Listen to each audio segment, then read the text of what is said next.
You know I got to wake up and dance. You know I got to get up and dance.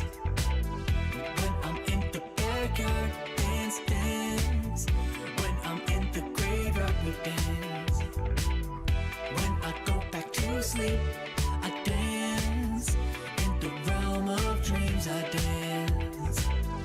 When I'm in the boneyard, dance, dance. When I'm caught off guard, I dance. I got a feeling I can't shake, but I'ma try to shake it anyway. I got a move that I can't break, but I'ma break that thing anyway. Not gonna tell you twice, we're gonna dance all night. Not gonna rush the beat, we're gonna move our feet. Not gonna tell you twice, we're gonna dance all night. Not gonna rush the beat, whoa. You know I got to wake up and dance. You know I got to get up and dance. When I'm in the backyard, dance, dance. When I'm in the graveyard, we dance. When I go back to sleep, I dance. In the realm of dreams, I dance. When I'm in the boneyard, dance, dance.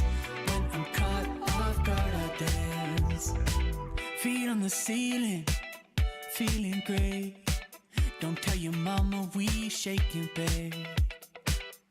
Break the rules and do your thing. Bring your shoes, yeah, bring your date. Not gonna tell you twice, we're gonna dance all night. Not gonna rush the beat, we're gonna move our feet. Not gonna tell you twice, we're gonna dance all night. Not gonna rush the beat, yeah. You know I got to wake up and dance. You know I got to get up and dance. When I'm in the backyard, dance, dance. When I'm in the graveyard, we dance. When I go back to sleep, I dance. In the realm of dreams, I dance. When I'm in the boneyard, dance, dance. When I'm caught off guard, I dance.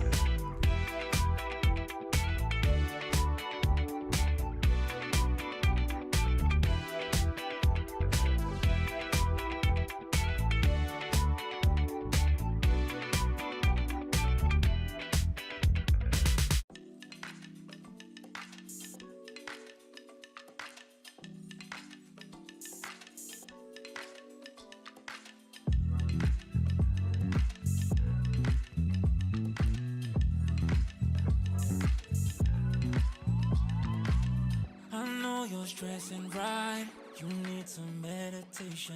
Don't let them ruin your vibe, no time for rumination. Let's leave it all behind, take a flight, aviation. Want you, girl, by my side, let me show my appreciation. I want you here with me, I miss your body, baby. No, I cannot believe that you're still single, lady. Wishing I could retreat. I want you here with me.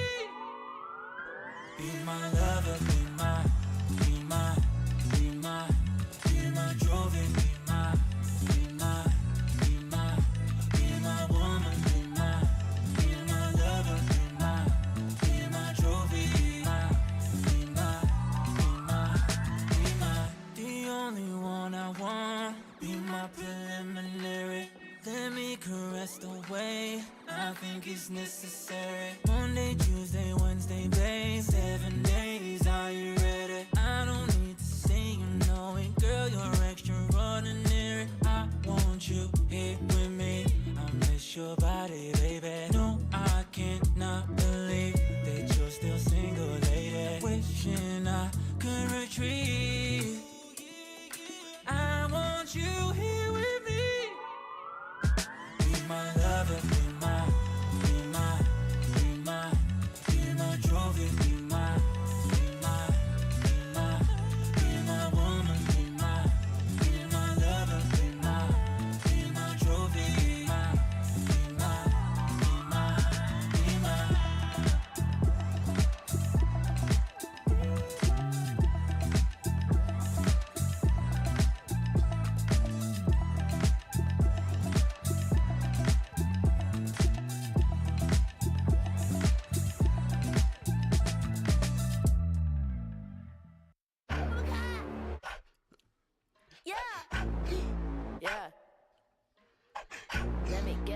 punch. Let me get a punch. Let you feel the punch. Let me get a punch. What a hoop, don't sleep, oh yeah, yeah, oh. What a hoop, don't sleep, oh yeah, yeah, oh.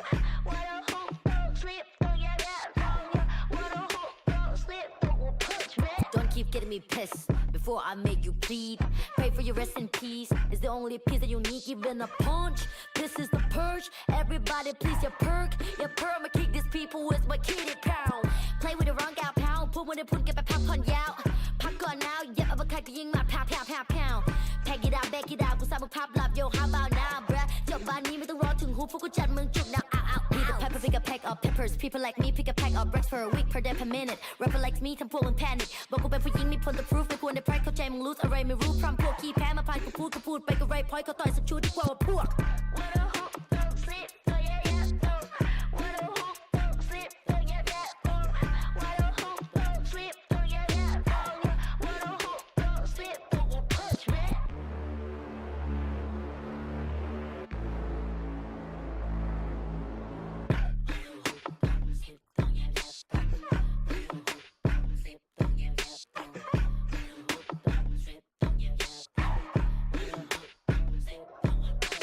All problems are proved in one punch All battles are beat in one punch Put you to sleep with this one punch ไม่สะเทือนกูสักนิดกูขอสกิล one punch ชีวิตที่กูโดนมามากกว่า one punch วันนั้นที่กูเจอกูสักกับคนมา one punch One day one life one dream one punch If you have one shot better have one punch Eminem said Millie rabbit I'm the world short You just catfish Kevin said พ่อแม่คือความจริง Summer and from the competition ผลลัพธ์คือ I'm the best bruh What a hoop don't sleep oh yeah yeah oh What a hoop don't sleep oh yeah yeah oh What a hoop don't sleep oh yeah yeah oh What a hoop don't sleep oh punch me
did I do? What did I try to make you happy?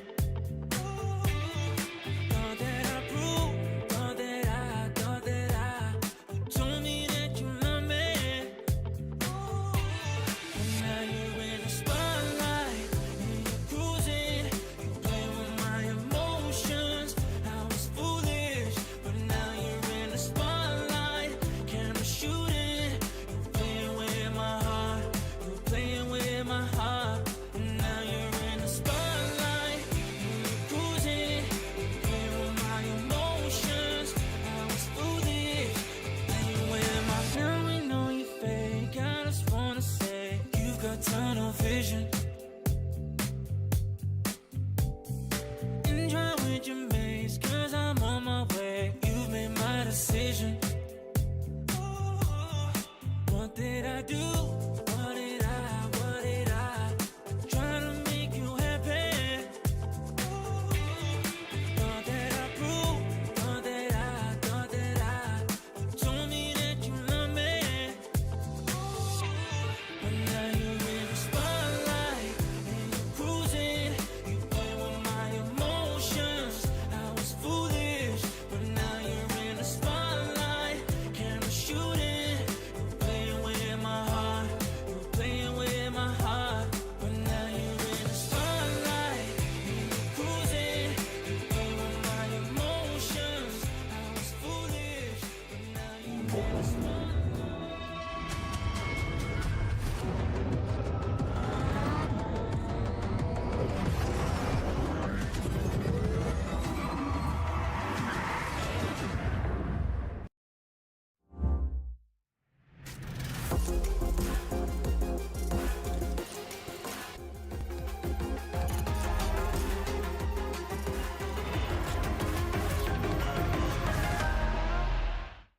Hey! Hi, Tom. Alberto was looking for you, by the way. Really? Yeah, you better get there Okay, quick. I'll go check.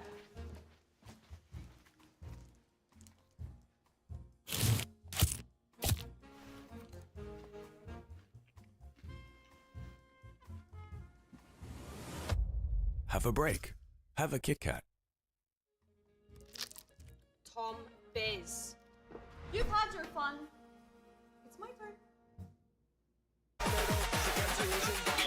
At Carmine Corp, we demand the best. This is what backs us up. The Razer Iskor V2 New Gen.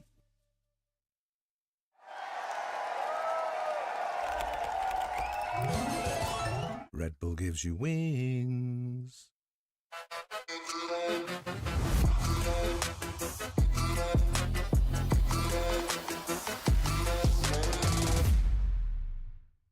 Want to find your fastest server every time? Express like a pro and optimize your connection in one tap. Express and game without ISP throttling. Express and shield yourself from DDoS attacks. Express and choose the VPN trusted by gamers everywhere. Express VPN. Experience gaming the Express way. Fast, stable, competitive. Outplay the world. It's time to Express. Unlock free cosmetics, including Lightning Kicks Buddy and more. Scan to subscribe.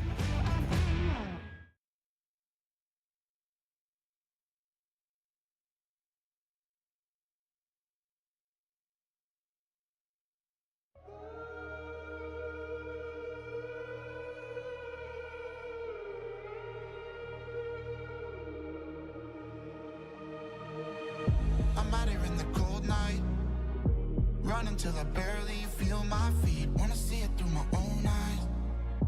There's no going back, and I'm not afraid anymore. Cause I know I'm gonna be the last one standing. Yeah, I'm not afraid anymore. Yeah, I don't wanna wait anymore. I'm ready to fall, I'm ready to rise up. I will do what it takes, I'll run blind straight into the flames. Watch me burn, alone in the shadows. I'm carrying you home on my back. If it's you or me, then I'll take the shot. Still they say I'm the villain.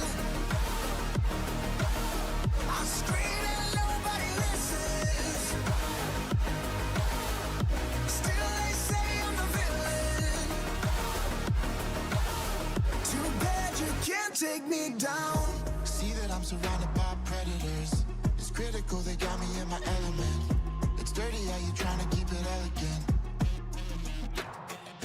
Keep my eyes open wide when everyone around me is an enemy. See my life cross my eyes. I'm ready to fall. I'm ready to rise up. I will do what it takes. If it's you or me, then I'll take the shot.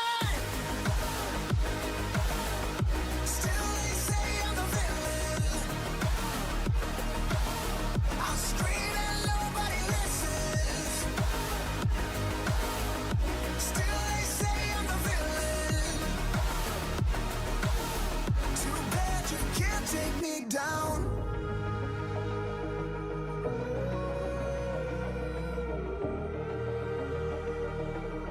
Too bad you can't take me down. You can't take me down. I'm ready to fall. I'm ready to rise up. I will do what it takes. I'll run blind straight into the flames. Watch me burn, alone in the shadows. I'll carry you home my back. If it's you or me, then I'll take the shot. Still they say I'm the villain. I scream and nobody listens. Still they say I'm the villain. Too bad you can't take me down.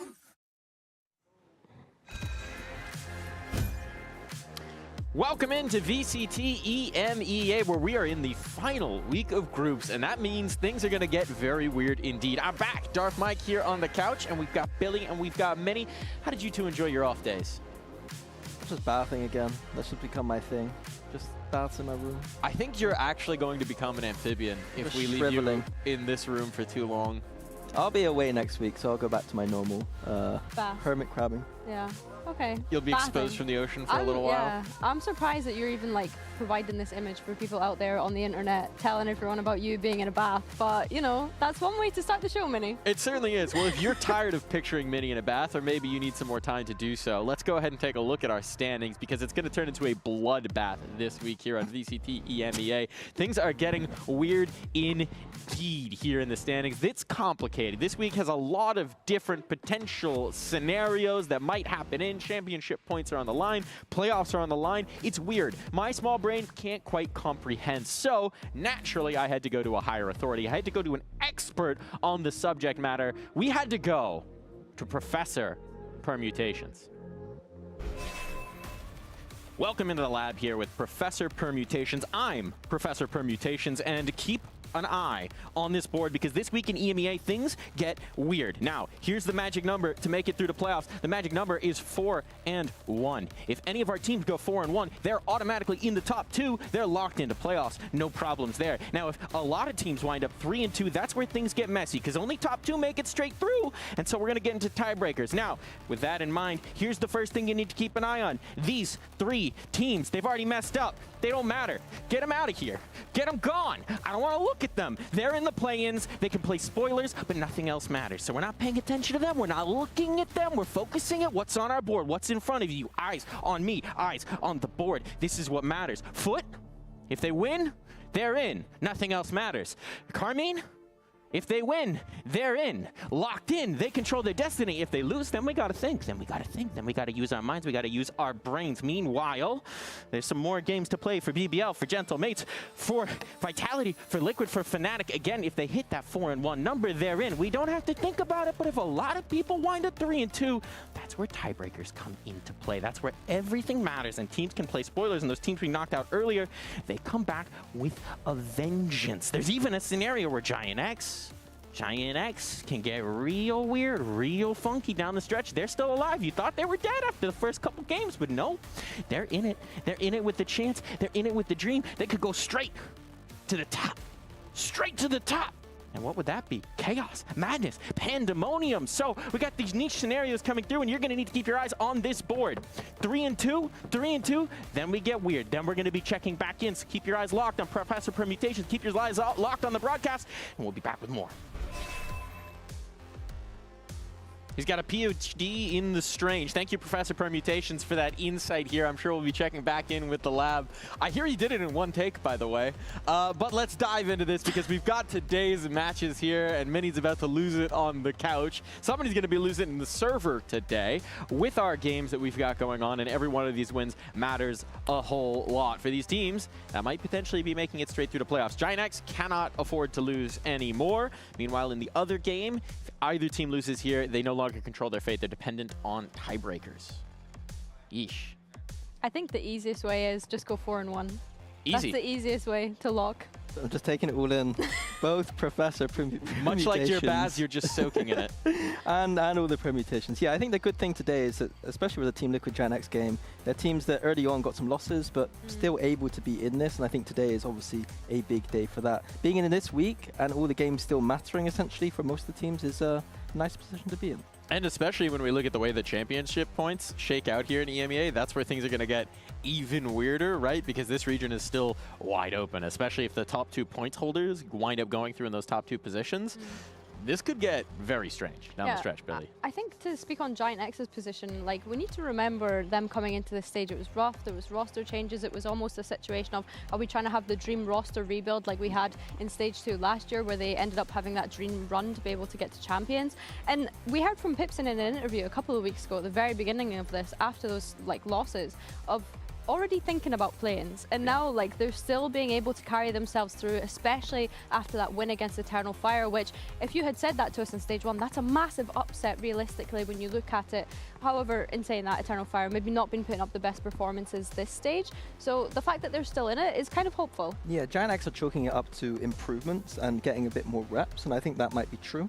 I think they were playing at a very high skill sitting in that game, and I'm hoping that some of the good things that we saw there remain to be true. Because a lot of things did go well for them in that series.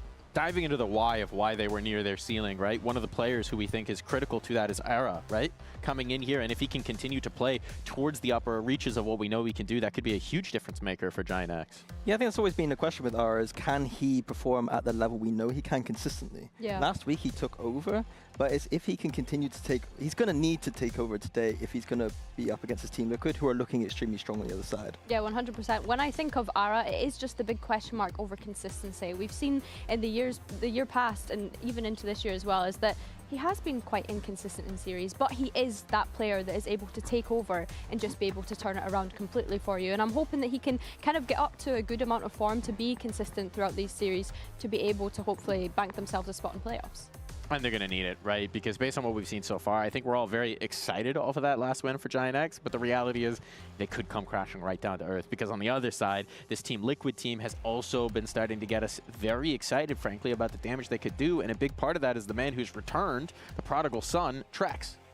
Yeah, I said it early on that Trex is one of those players that has an extremely high ceiling. He is one of those players that brings a lot of value outside of the server, in the sense that, well, not outside the server, but like, not just mechanically, you know, like he is going to be reading the game very well. He knows his stuff. He's going to be helping Nats with those calls, someone they very much trust. My question was that the last time we saw him with Liquid, sometimes mechanically he was falling a little bit, but in the last week, he was combining everything together. He had those mechanics down. He was providing, you know, utility. He had the game sense there, like all of those great things that Trex, I don't know if the average audience viewer knows nowadays, but he was one of the best initiators in the world at one point. When he was going to those global events, he was consistently in the top 5 rated players, and, you know, definitely high on my list of players in the EMEA. Yeah, 3 grand finals in EMEA in itself, which is such an achievement and such a historical player, as you were mentioning, Minnie. I think in terms of Trex, you're not just seeing how he plays, but you're also hearing it from his teammates, from Lohan, the coach. We heard it from him on the sofa the other day about how much he's actually contributing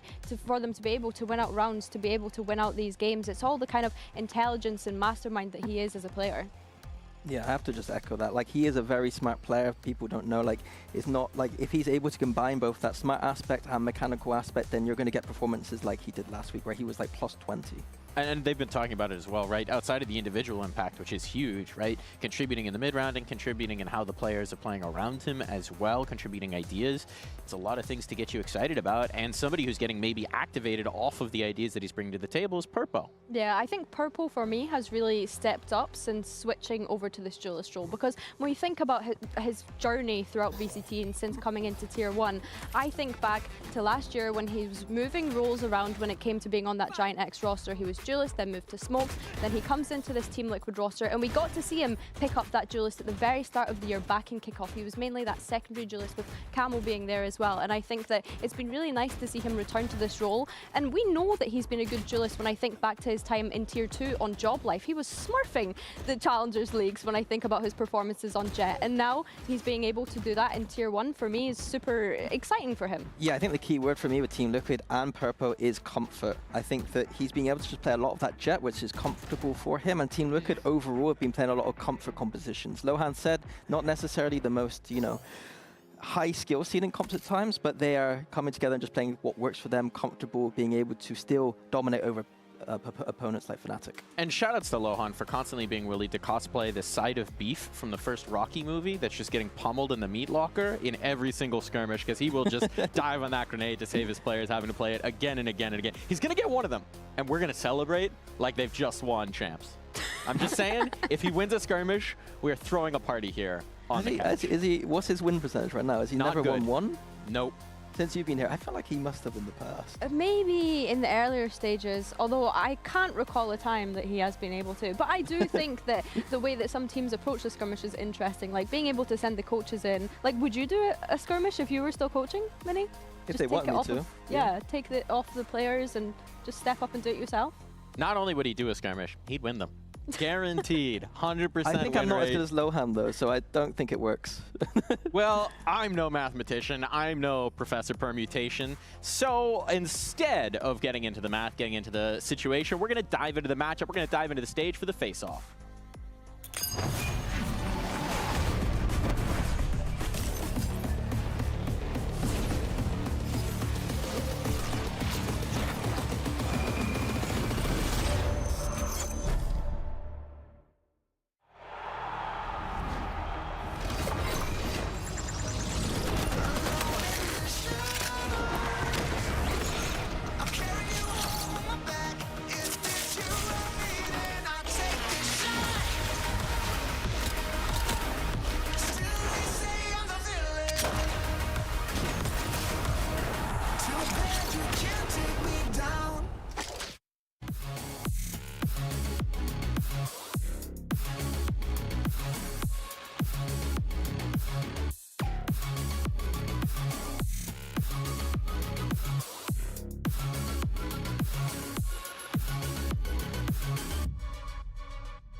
versus Team Liquid.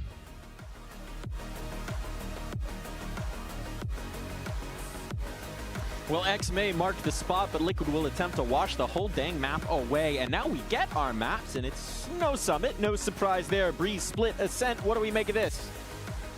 Yeah, Giant X sticking with their insta-ban of Summit. I think that it's obviously the newer map into the pool, so not wanting to go there. Team Liquid picking up the Breeze, though. I find that interesting. Money. They've only played it the once, I believe, and it was against Team Heretics this stage. Giant X picking Split as well is interesting for me because we got to see them play that last week against Eternal Fire, where we really got to see that double duelist come to life, like I was mentioning in the pre-show. Yeah, so intrigued by that. The Ascent, I'm just interested to see what composition Giant X are running should we get to that point today.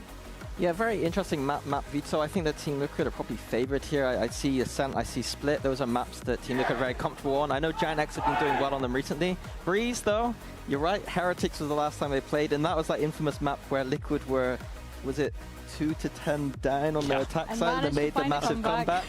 So hopefully they brush up on their attack sides this week. Well, as they settle into their Razor chairs, I just want to know if they go to 2-10 down again, what will Nats say as a speech, right? Because surely at this point, this guy's just got a whole journal full of inspirational quotes, thinks that he's ready to break out at any moment. I think sometimes he also just accepts it a little bit, and he's able to laugh it off. Like, he can be jovial when needed too, so I quite like his approach. He's not too intense all the time, so we'll see which angle he goes for today. Cheers, crying, whatever it is, somewhere he'll get the emotional pathos ready to get his team activated into this. As we dive into the agent select here, anything on your mind, Billy?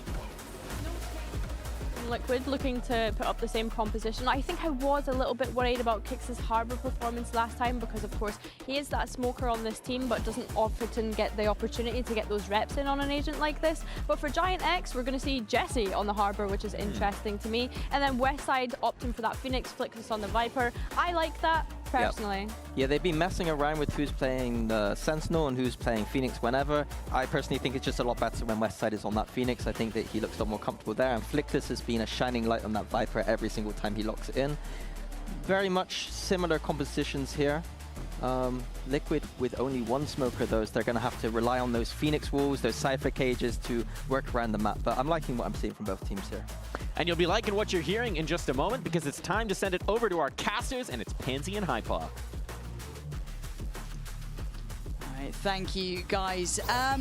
Leading into this one, I think, for me, my excitement is, can Giant X push Liquid now in a bit more form? Because we got to see the concerning side of Liquid when there obviously wasn't the full As five. is always the case. I mean, right. they've gone and pissed me off again. It's just you can't say that. You can't say that. They've made me believe again that potential's there. And the week one was like, yeah, they're going to coach in, but look how much they don't care. And now I'm like, oh, damn, Liquid.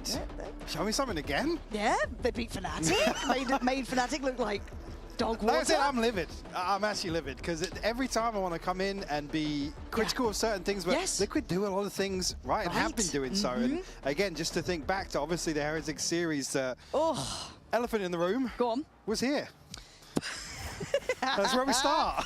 Yep, let's see how it looks now. Giant X on the attacking side, of course, and Liquid on the defense. Sadly for Purpo, he's got a bit of his work cut out. However, the help's on hand. Giant X willing to brawl out, though, do manage to at least get the bodies dropped. As Purpo's going to have to hold down that door and just pray they don't make it through. Trade out, not necessarily favorably, but Purpo's able to slip away from that engagement. Jesse down to 10 HP, but still numbers favoring Giant X here. I quite liked how active Liquid got in middle then, though. I don't even mind that they took an unfavorable trade to a degree. At that point, it's kind of coin flippy, but I like that they're willing to fight out in mid, try and actually put up some resistance and bail out Purpo on that individual island, but... Well, you think back to week one and where the questions were, what they were really good at was just brute force in certain things. Again, throw set pieces out the window and... To the wayside, Purpo will find net. Into a 3v3, but still Jesse's HP is a concern in terms of this post-plant situation. Still probably conscious of Nats's whereabouts. Yeah, he's got a big 1v1. Oh my god, it's light. It's light work. And now they're pinned to the site, right? He already knows there's so little space for them. Purpo's done exceptionally well, just soloing out A. This is just stunning. Purpo does fantastically to whittle away at the numbers. And Nats playing the timing to perfection. Flickless. I mean, Westside actually clearing very proactively towards the back of site as well. Just couldn't figure out where he was. Again, it's his ability to get out of this situation so quickly. Purpo, I mean, over towards A. Yeah. He said dips his toes and able to peel away. You seen what I've seen? Ah, yes. Have you missed being here? No, it's actually really good to be back. Yeah. We've done this for you. All of last week, I was just like, I'm so envious of everything going so smoothly and no hold-ups and one round. It is a tech pause. We'll find out what it is and let you guys know. Obviously, it's Michael. It is the Michael pause. Yeah, I missed you, man. It's just, I mean, it is crazy because, like, it's... it's round 2, bro. Why? What do you reckon it is? Because Powell, get out of here. Go prep or something, mate. You've got other things to worry about. Don't come in here. Cheek of it. We are right tech pause and he's like, on his feet to the caster door. I'm coming in. No, obviously the other teams are warming up around us, hence why there will be probably some... I don't know if you guys will hear it at home, but maybe we just seem a bit mad. You know what I mean? Like, we just made up the pals. We just start talking to people, yeah. Oh my God, Durka. Oh, Durka, He's come by as well. Loved your work recently on Jet. Really good, bro. That's sick. There it is. Can we actually just get Hypoc as just They like the need reason. to just once, like after either a Mola or a Pausa Technica, just Hypoc. Just so it's a different language. You wouldn't get it. She doesn't go here. She goes to a different school. All right, like. No, I'm not sure what it is though, because we haven't heard yet, which is concerning. Normally, it's like spill. We had a spill last week. Oh, they could do it in ready checks. They haven't even told us anymore. They've hidden the information from us, Michael. I feel like they don't want us to theory craft anymore. They're like, shut up, we're getting ready checks. Get to work. Things are turning off in here as well, so I'm a little bit concerned about that. No, our screens don't matter. Well, some of them do. No. No? No. Oh. We'll do it live. We've have casted audio only at some point. So you know what? There's been stranger things occurring. We are fine. Everything's good. And also this round should be comfortable. Giant X, you got Nish. You got nothing. Right here. No upgraded pistol even here, so trying to protect obviously the fact they got the plant and make sure that round 3 is as healthy as can be. Give me any confirmation here of heavy presence from Giant X. And don't expect Liquid to be going forwards on a round like this. I do want to see how many kills Purpo can get though, because he's halfway to ult already. Got the Outlaw ready to go. It really could be. It really could be. And he's got Nats keeping him secure as well. It's like, just go and thrive. Hit a shot or two. See what we got, Purpo. Good for 3. You think 3? Yeah. I think 2. I'm being a little reserved. Good pressure from Giant X to take front side. And here we go. So, one more bullet to play in. He's got 1. Can we make it a 2, perhaps? Trex says, I want more. But Purpo's up to his 2. We're looking for a 3rd. Oh, right! Come on! I was on the edge of my seat there. All right, 2 losses in that. That's fine. That was exactly what they're willing to lose in this. And also, they didn't have massive investments either. There wasn't like a rifle lingering around. Maybe that Guardian, I guess you could throw into the mix. But Purpo, 1 away already. Yeah, it's not going to damage the overall finances here for Liquid too much. Going to have a good opportunity to find a conversion here. Well handled. I mean, fantastic shots from Trex, actually. Should apply support when needed. Initially was just Nats and Purpo tasked with hold on to this. Right there. That's actually just going to bring a Sheriff in here. It's only really Trex with a full rifle.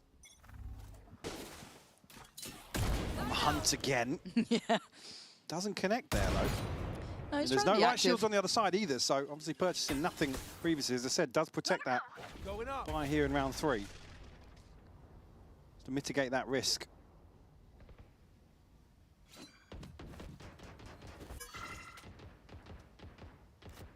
Next, very cautious about their approach here initially. We saw how willing Liquid was to brawl on this door, right? Like, look for the support. still gets it. Camo, you have no right to be doing this. Aura's been deleted. And now here's the cavalry, right? The layers to this crunch in middle. Liquid aren't letting this go for free. And of course, you're going to play with a little bit more bravado and confidence. You're in the light to buy. But still, Giant X just being massacred. It's all on net. And look at his HP. 10 HP, no step anywhere. 4 alive for Liquid. Upgrades now, filtering through. They've had a dream round 3. And Net's dead. Very, very dead. Very well played by Liquid. Seeing obviously the intention displayed from round 1 here to crunch on this mid presence. And Giant X is, like I said, it's cautious, maybe just trying to reevaluate their approach. I mean, like I said, this kill from Camo, yes, it's a Spectre, but still, the fact he's not cleared here. Absolutely fantastic for Liquid. Nice push. To be able to commit to that. Purpo now, ult in hand. Yep. It's about halfway except for Nats, but full rifles to boot here. There's only a couple of upgraded pistols. Actually, upgraded pistols across the board for Giant X. Really have an ultimate to offset that, though. You can argue maybe Westside and Jesse if they're able to get their hands on some of these rifles. Liquid played round 2. It's going to be a stark reminder to play a little safer. There was a chance for Giant X to really spring forward off some of those initial engagements. I think a lot of my interest gets put behind Aura as well. He was such a impact player against Eternal Fire, really held his own. Looked fantastic, but obviously you saw what happened to him up against Camo not too long ago. Now he's got to face against Nats here. That's good info. But it's looking like Liquid are very well prepared on this map thus far. It looks like it's been certainly worked on. Purpo's attention mostly dedicated towards main as the split does come through the double doors. Nats needs to prepare himself. He's very close by to that camp. Gonna get away from the stun. A little bit glance towards main, but overwhelmed. Just there, though. The cross is perfect. Nice little push and pull. You don't lose too many more here if you're Liquid and you're trying to min-max in this. What do they have remaining? 2 Sheriffs and a couple of shock darts for net. And okay, that's a shot. Purpo gonna be put back in place. Just kicks then. Okay, takes an individual fight, but wins it. Leaving Flickless in a 1v2 that, hey, he's got the plan for. And obviously a wall to play behind here as well. Snakebite to hand. Massive gap here, so it's going to take a while for both Kicks and Camo to make their way across. And got to be conscious now that Flickless is going to slip a little further forwards. I think they should know he's not been able to get an upgrade, though. Yeah, that's got to be he was noted earlier on with the Sheriff, but... Toxins going up. They're trying to play shoulder to shoulder, though. This is going to be really hard for Flickless to isolate. And he might hit some belters, right? Like we've seen. He's so lost, though. Yeah. He's so unsure where they're coming from. And this will at least indicate where they are. I mean, he's been given a fair shot at things, but the shot's just not there to line up. But Flash connected on both of them. If Flickless just took a glance back that way. Perfect flash. Yeah. Perfect flash. Camo's flashed me in. That's really nice. Thank you, Camo. Mate, a Liquid looking good. Yeah. But like, like really good. You know what I mean? Like, come don't on. ask me. I've already told you. I'm asking you, Michael. Do we have? I mean, let's look at it. We've got 10-2 defensive half previously. Yeah. Right about the attack, but as Millie said, hopefully cleaned up. What is he doing? A couple of those. I don't think we worry about him. What was he doing? He was trying to swing up your flash. I was like, yes, he joined this team. Oh, 20 days. Flash Okay, not real. If only he had. Yeah, what do you mean? Like, come on, man. He was right there. Trying to be a little bit slippery with maybe the intentions with that opening dart going through. Audio has left us today. No.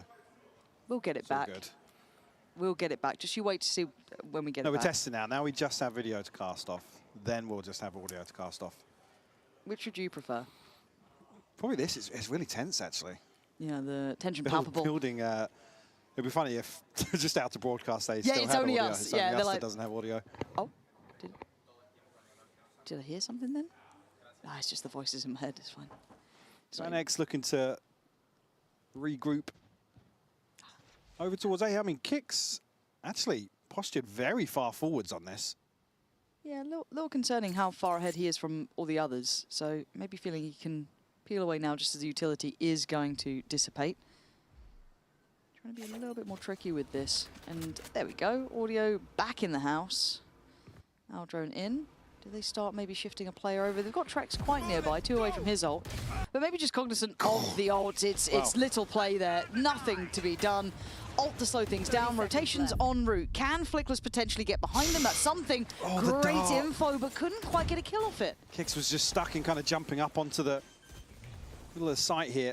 Unable to capitalize on that. The timing ever so slightly off. A full 5v5 in the post here, though. Flickless all the way in the back lines here. Oh, he's got to be essential. Make moves, though. He's got to get a little bit of a wiggle on because they're going to be too deep on site, really, to have as much impact. That plant's certainly not going to be for him. Hunter's Fury and Nats so aware, but still loses. So a 3v1. Purpo, last man alive, and he's putting in some numbers here. He's got to know where Net is. Great read on it. Has to soak that shock dart, though, and Flickless playing it to the time. The second call to attention on the tap and Net there. Well handled. A lot of investments coming up from Ginex to get across the line on that, but you'll take that every day of the week. Absolutely, yeah, just to get on the board. I mean, the fact that Nats is even looking here takes just a moment to consider the possibility. Like I said, if Liquid really pick up the bait, they were set up with kind of 4 or 5 behind Orange there, ready to go forwards. I'm sure if there was maybe something to make them reconsider their approach, but the real chance that Flickless gets played out of this round. And then winning a big 1v1 versus Nats, though. It really put the fear amongst them. You saw it, that Purpo then couldn't really play out that 1v2 as he'd have liked to. Mike, what have you done? What have you done? Now, I would what have you done? hazard a guess, maybe. Well, no, they wouldn't take pause for our audio. What have you done? Come back to work. Yeah, exactly. How dare you? Should we talk about Cairo's hat?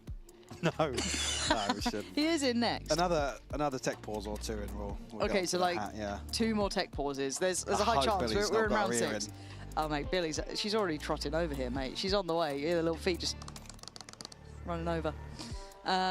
we'll see. Oh, tech pause has been. Time is not running yet. It's not running yet. It will. You reckon? Okay, they're saying they're getting ready checks. They're saying that. Do I believe them? Not until the timer moves.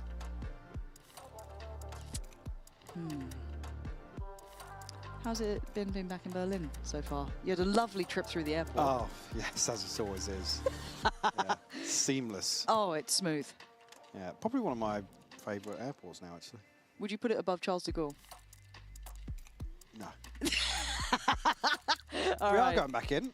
Time is still not moving though. Ah, there we go. It's now on the move. On the move. All right, look, I've been hurt in the past. You guys can't be like surprised that I've been wounded by this. My faith has been shaken to its core.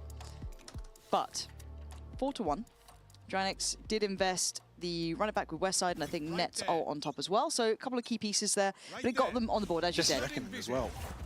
And just to get them onto site here. Ara's actually going to challenge over towards top. I mean, Purpo's going to win out on West Side here. Yeah, Liquid have won out this previously. Now, Giant trying to brute force their way in, get absolutely decimated. God, this mid crunch is so perfectly constructed from Team Liquid. So able to just make Giant look uncomfortable on all fronts. The extremities won out as well. This is a slam dunk. And it's just not there for Giant. They seem completely incapable, if I want to use correct English, I guess, to handle what how the space is being divided up. Certainly have to reconsider this approach if they do want to deny this from Liquid in the early round. I mean, Flickless doesn't really have a playback into anybody here. Spike, obviously comfortably in the hands of Liquid. Damage not really going to matter unless it's, you know, camo or Trex. There should be a massive, massive cushion here from Liquid in what should be a flawless round. At best, a consolation kill. On the hunt. The one. Okay. Ooh. Okay. Pretty from Now- Flickless. Now I'm interested. 20 seconds though. Yeah. Yeah. Ah, well. Nat's just taking his time there. All cool, calm, and collected. And I love how Liquid are playing in this midsection. We saw it quite early on, them kind of dabbling with the idea of it, and seeing this now kind of in action again and again. I mean, it just seems so well scripted. Yeah, these kills are relatively free. So spam into both smokes here, and Giant don't even really get across the first hurdle, which is that utility outside double doors. So certainly have to reconsider how they approach that one. This goes here. It's only really been, what, Flickless over towards elbow and Net outside A main. Oh, the tough part is they're looking like they want to go to that B side now. Purpose got that operator. Yeah. I'm just going to get a chance here early on to Giant X. A little broken in terms of the buy here. Net and West Side, the only rifles in hand. You have Ara's ult to offset that potentially. And a pit if they can get themselves into a post. Second pump of the wall here towards B, just to create some doubt, but Purpo is posted on this angle. Able to evade the flash, needs to fall back to that secondary position. Not outstay on the site itself, but Ara takes so much damage. And he's just not getting the fights he wants here, and now here comes the Hunter's Fury on top. Sends him scattering away. Jesse has to be quick on his feet to evade this. Plant now going to be coming through. Ult comes in from Flickless to try and secure this. They are trying to bite down on this round. Good spread, actually. Cover across default here. Purpo, the only one to really take damage on the side of Liquid. Oof.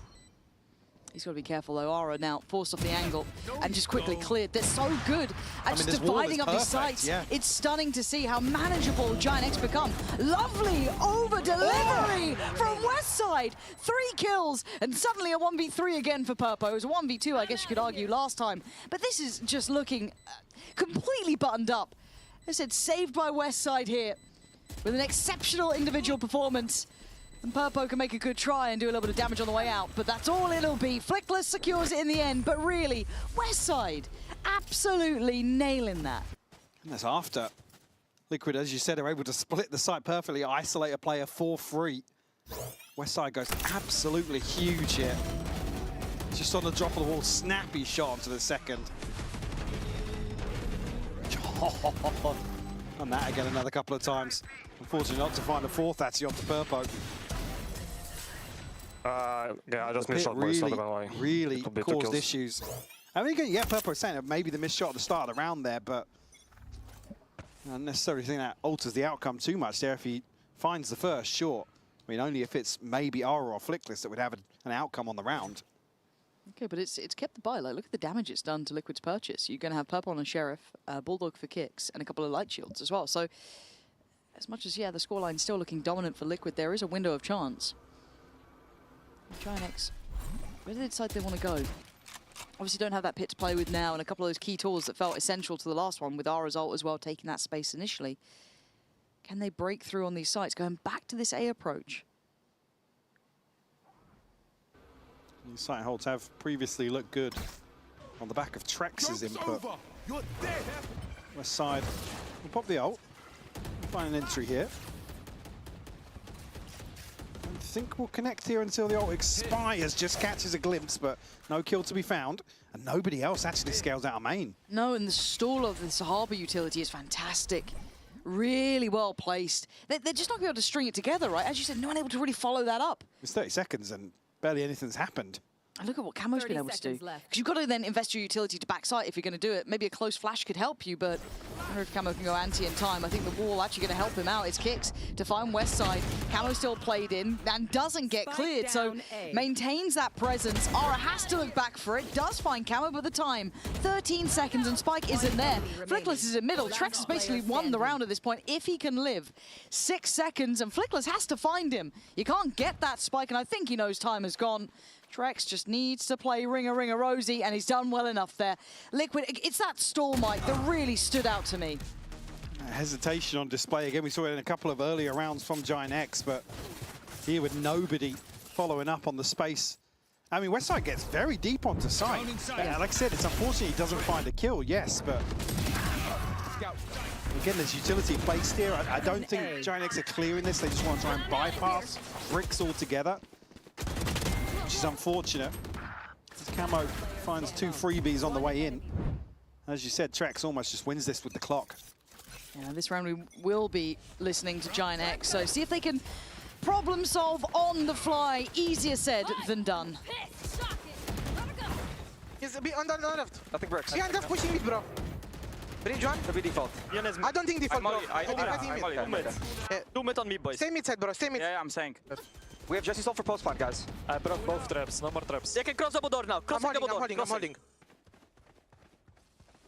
Running yellow. Beyond Phoenix. Yes. I broke some tag for you, Ara. I have ult for both. I'm chilling. One more. I'm staying alive, boys. Can be doubles. I'm staying alive. I'm good. Carry yellow now. Carry yellow now. I'm ready to. I can be ready to. You can re-lurk. Yep, I will. Okay, jab. I'm gonna go when you show yourself. I ran out the way so they know. I don't have molly. Yep, okay. Could be just Carry saving. yellow now, boys. Yeah, could be saving. I don't say anything. One double door. You shoot him. I know exactly. Nice. I'm not mid, bro. One more shrimp. I have reveal for bomb. Phoenix was mid. I'm ulted. I'll reveal first, On okay? the sides. Outside. Can you take him off? Not on. Okay. Double swing on first tap. Ready? 3, 2. Time wins. One away one. Nice, boys. Come on. Nice. Good job. Come on, let's Staying go. around, Get guys. these last 3, boys. Let's go. Oh, that got a little bit close at the way end. dicier than it looks like initially. It's Giant X again giving another 5 to 6 seconds in terms of window, not getting that first plant down as a utility invested here, but it allows 3 members of Liquid to cross. It's only really Aura finding Purpo for free. Flickless on this backstab that really sends this spiraling out of control for Liquid. And there, Jesse, a chance for him to get, well, does get overwhelmed. Calling very early on about the ult investment, but again, in that situation, if there's any doubt, just send it. That's the plan from the get-go. Well, it's done enough to keep Liquid's buy back at the starting blocks. So they'll be happy enough with that. This should be a 4th for Giant X, and maybe that scoreline gets a little bit more competitive. They found rhythm, even though it felt incredibly tense, even in that last round. Flickless needs to get the timing right here. Oh, forced off the angle, needs to be careful. They're going to try and commit towards him. Help's on the way, but I'm going to get there anytime soon. And it's also going to be what? Jesse coming back over, trying to be of assistance. Trex going to go down. They don't know exactly how many people here. Jesse's got to be careful. Nobody's watching for this. Yeah, that's a little bit concerning. How is no one... Hello? Net, that was a little bit disconnected. You're right. Swings off the contact elsewhere, and I mean, it's not necessarily a big win for Liquid, but they get Purpo a rifle. Plant will come through here and very split between West Side and Net. Can't fumble this one, West Side. You've got to be locked in on this. If Purpo gets this cleanly, which I don't think he will. I don't think he wins this fight. One enemy remaining. It would have been maybe that question mark with it. Now, somewhat nullified the threat. Just buy time with these flashes. West Side doesn't need to do too much here. He doesn't even need to challenge onto this. Just prevent, obviously, Kicks from finding a kill or this weapon, which he has retrieved. Yeah, going to be given up now, though. Kicks just going to try and hold on to this. Great recovery from Giant X here. It's West Side to deliver the final kill here onto Kicks. Number 4 on the board. Very well handled again. A moment where this can go horribly wrong for Giant X. That felt knife's edge for a little bit Like there. I said, they don't get a full confirmation that this is everybody from Liquid, and Camo just runs away with it. I mean, you see almost. He's like, what is going on? There's nobody in mid as well.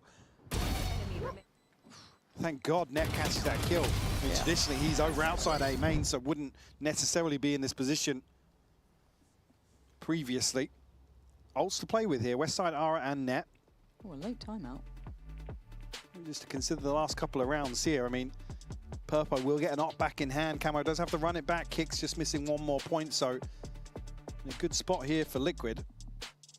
Yeah, ult-wise, I'll be looking at what Giant X want to do with this. They have plenty of really impactful ults to invest. Obviously, West Side's before. It felt like the kind of spacing was a little bit off, and no one, well, I don't want to say off, but maybe no one able to kind of scale with it. So it'd be nice to see if they can bring that in. I mean, I didn't look at the minimap, but nobody came No out one of came main. out. Yeah, yeah, yeah. At least get somebody into bricks, like trade off bricks. If West Side's going left side of sight, someone work with it, otherwise why are we using it? And again, you roll your mind back, Camo then was able to backfill that space. So maybe just trying to keep that in the forefront of their minds here. It could be a great tool to keep someone like Purpo potentially with that operator just off angle, just forced a little bit deeper and unable to be as effective as maybe he'd like. So at this point, you look at what they've got. Ara and Westside front line, great investment if they want it on that. They can certainly be able to bulldoze their way towards the site, and then you've got Net for that post if they get there. On the other side, still able to fashion a purchase, and as you rightly highlighted, I mean, Kicks isn't too far away. Camo already there, and Purpo with that operator. and X initially lent heavily towards B here. Nats will have his setup. Has been switching this up, but hasn't necessarily netted Nats many kills so far this half. He might just full send here. Careful now. Straight in, can't convert off the first, second as well. That's actually not spamming onto that. No, trying to keep his, I guess, the space for it. I'm not sure why he didn't fancy going for it there. Maybe just didn't feel it line of sight to it anyway. But playing safely at the back of the site, posturing heavier towards his retake, and they have somewhat then negated those two ults, right? Westside and Ara now irrelevant. Net's going to invest his rebound now. Where does that go? That's preemptive. So now it's going to be guns in hand, and Camo and Trex start clearing out, breaking elbow. And they need to deny this defuse. They've done brilliantly there. Westside, good utility investment on that. But Liquid have bodies. And Net and Westside do enough now. I mean, Purpo's helped out the equation, but there, Camo, a fantastic force coming in on that retake. Finding three here, especially with the Hunter's Fury, really sending Liquid into awkward angles back onto site. I think Nats is probably conscious of, don't want to reveal his position. Westside's just going to trade off of whatever spam he sends into the wall here. So credit where it's due, actually. Nats able to maintain numbers here. And it's a great clearance here from Camo and Trex, as you noted. First two kills on the back of that flash.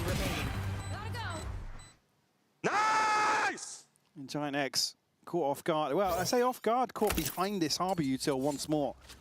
Liquid really able to segment the site very effectively. And I feel like seeing Kicks do this has made Harbor look incredibly viable to me. The way they've been dividing things up here, we've seen a couple of really key kills found purely off the back of it. So really enjoyed that pace change towards mid.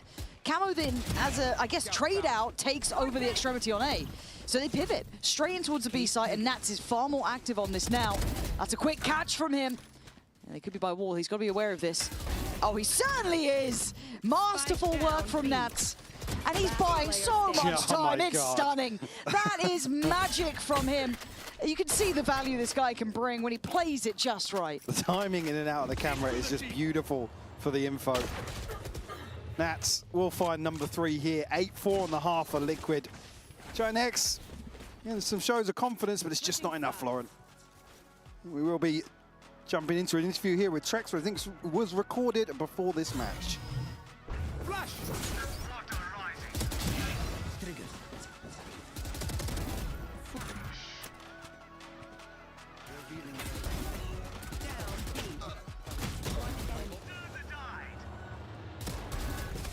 White's clean.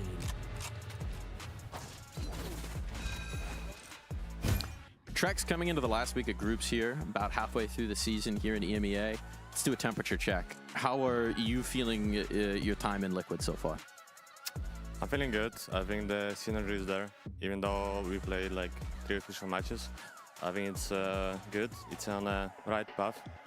And yeah, I mean, we still have 2 games to play, like today and I think in 2 days.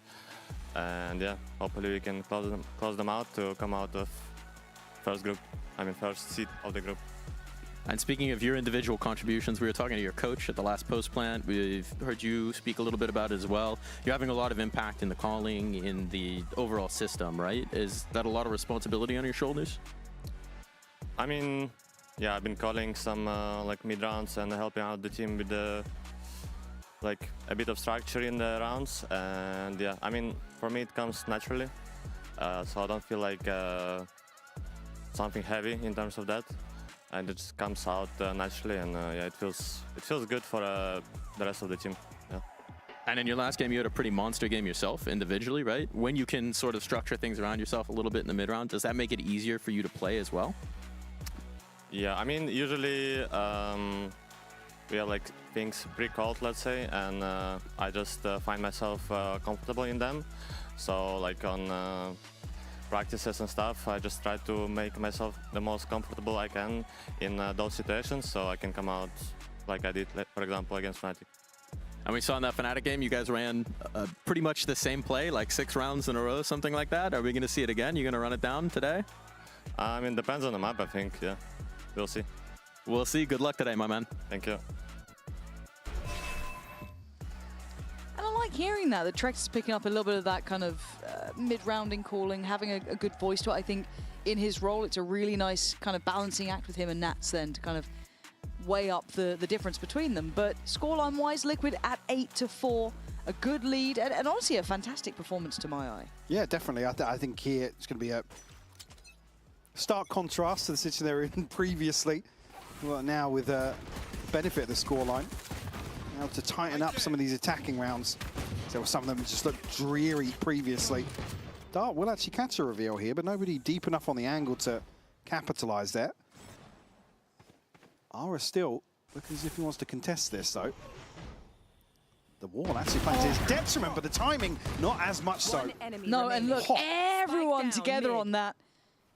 Just Giant X, perfect timing, a little fortuitous, you could argue, in that one, but very impressive work. Westside to me, once again, keeping his name in the kill feed, putting Nats now. Gonna have to be watched, and I think Net's cognizant of this. Yeah, well, it's the age-old Nats is somewhere. Turn around. Everyone just take a look behind you for a second. He's probably in our spawn. It's actually a really fair shout, and they're set up for it, right? This should be disciplined. If he gets more than one, I'd be quite surprised here. Because just you look at the positioning and the damage taken for this. 30 seconds left. Yeah, should catch this. Land the headshot. They could almost bait it in a little bit here. Like I said, the timing almost absolutely awful for Ara. Because he's got nobody kind of shouldering contact from double doors here. Westside gets deep enough on the angle at the perfect time. It's very well synchronized here between the two of them. There's a real chance for Ara to be isolated here. Westside can't see that close corner there where they can actually find an angle onto him. Yeah, I thought I saw the writing on the wall there a little bit for Ara, but as you said, the push and pull just right. So it's given Giant X the first stepping stones to create a rather competitive series. Going back through though, Liquid, any upgrades? A couple of bandits here and there, nothing major. Camo's bandits, what I always look out for. He is a bit of a savant with it. And well, you summoned that, you did, so crazy you're doing that to Giant X. But Jesse, safe pair of hands. My caution is that Camo is still alive. And he's getting hungry. The timing, man. Perfect to bail him out. That felt like that was a second away. I mean, if the shot was just like on it straight away, okay, that could have been different, but you'd imagine the trade still came in. And really well done by Jesse, who I think to my eye, seeing when he got kind of onboarded properly, and they were like, right, we're going to commit behind this player, we're going to, you know, actually get him on the contract, go for it. Perfect. That's really worked with him. I think he's started to look way, way more comfortable, especially when he's on the smokes, especially you see him on that Omen roll. I think definitely teething issues, but again, Giant X is probably under Pipson. It's one of those systems that's maybe, it seems very simple, but probably very complicated to really get integrated with. In this buy here, still plenty of inventory for Giant X to make a go of things here in round 15. There. Well, Liquid, we're going to be listening in this round. Let's see how those comms are settling in here as they have to take on this bonus round. One water spotting doors. The harbor. Boys, they might want to go back to mid fight. Careful, they took aim in from. Yeah, I'm holding tunnel, okay? Can you... I'm gonna pick my nest, guys. I'm holding a nest, but they could be elbow. We need to clear it. I'm aiming doors, guys.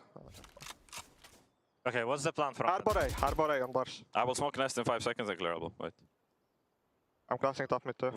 We go B split, just finish B split. Okay, I'm smoking nest. I'm gonna kill elbow. Come, other side. No one. Come from me, come from B, man. Fuck it. One HP. Don't. You need help. Fighting. Bingo. Bottom mid. I'm walling them. Aim. You don't have flash, just hold. Aim. I'm not playing, I'm holding. I'll take spike. They're not going through. Gonna go Bjorn or Just be careful, elbow one guy. Emil, you control it. Take the spike. I'm gonna smoke deep tunnel, okay? I'm staying in window, guys. Smoking deep tunnel now. I'm still gonna plant for main. Yeah, I'm gonna hold the cross. Actually, we can play main. He's gonna get smoked back on you for last like 10 seconds of the bomb. Well, that got a bit chaotic. We'll kind of chew into that in just a second's time. Once we see the outcome, Kicks cautious on the way back, and rightly so. Two players from Giant X are heading this way. Yeah, Camo's holding this though. Posted on a deep angle, will catch net. Flash should be perfect to catch another as well. Yeah, Jesse isolated to perfection. Just Ara left now. Yeah, Camo really coming into his own, it feels like. He knows his role, he knows his lines. Ara, he'd have to dig so deep to displace these players. The time's just gone. Yeah, and Purpo's just going to toy with it, right? He could just kind of play this slippery game. And I think Ara knows, yeah, time has certainly gone. I want to know what bingo means. I want to know what bingo means. I think it's just like, have a fight. Bingo. We've dropped the spike mid. Bingo, bango, bongo. We've made a mess. I mean, it's a real chance for Giant X to pressure a little further forwards here. And again, it's just the timing that, I mean, it's a great catch there actually on Flickless. Just off screen previously, but Nats again caught out in a weird situation. Can't really fault him, but can you, with how early on the B split call is made, almost an absolute disaster to lose the spike in that situation. Damage done. I mean, doesn't necessarily impact the overall finances here. Still fairly even across the board here in round 16. It means everyone's spotted. Bingo. Oh. I'm believing chat like it's an absolute answer. But yeah, that makes a lot of sense. Bingo. Okay. Oh God, that's a bit of a mad one. Westside, how are you living here, bro? You know. He still got 2, which is crazy to me. But a 3v2 now in the post plant, and look how far away they are. So much ground to cover. Kicks has ult. Trex 2 shock darts. Our drone's still there, and that's the safest pair of hands known to man. This is going to need something big from Giant X Flickless. That's clean work. Okay. Now, can they get the synergy and the timing right? No, a little offset there. Net nowhere near close enough yet to really synergize with that. Flickless maybe not expecting Nats as deep on that angle, so dying ahead of the trip. The information is still absolutely pivotal for Liquid to play this one out. Drags is playing with his food here. Net again doesn't have many options. It's either go forward or stick it here, and unfortunately commits to neither. Kicks and Trex will be able to win this one out on time. Maybe even a chance to catch. No, Kicks doesn't go for it, just wants to protect the finances here. Down at 450 credits, no real criticism there on my part, but Liquid up to 10 now. Trade off 2 for 2 in the second half. Kazo's doing so well, even on the 1-for-1s, right? He just plays his role out well. The reaction from Westside was lovely, but there's only so much you can do from there. No. Getting 2, you've already done your job. Unfortunately, it's almost a death sentence to find a kill there, because Yeah. next thing you know, you've trimmed the fat on the front line, and then everybody from Liquid able to trade that out. Side and Camo, both ultimates to play with here. And see who's going to play more aggressively. And Camo's probably just going to look to open up the B site with his. Flickless. Timing's really good here. Really, really good. Can he make anything of it? Spams in. Couldn't quite find it. And Camo again, just the can opener here. Jesse, I don't think he had to go for that one, but just caught in this instance and leaves him down at 3. Against a full 5. All going to come through. It's all seen. Giant X kind of being nutmegged in this. I don't know what more they can do. Yes, you found Purpo. To dig out the other 4 feels really uphill. There's a chance if Westside can connect something else. I mean, Net does have a rifle as well. Well, Net hadn't made it through mid yet. Didn't even catch that on the map, but still a million miles away from this one. And Camo continuing to run away with this. Trex will steal that one out. Up to 11. Camo 22 and 9, man. He's had some explosive rounds. And they are all killer, no filler. The way this guy's playing is so good. Like, these entries are lovely.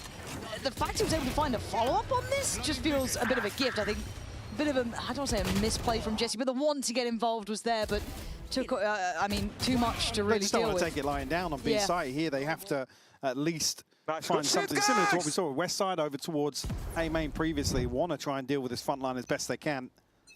Unfortunately, Liquid on form today. So looking a little more cohesive in terms of these attacking rounds as well. Ara op in hand here. Running Wants to again. make a stand, but he's on the wrong side of the map. And Camo, once again, essential to this. Oh, come on!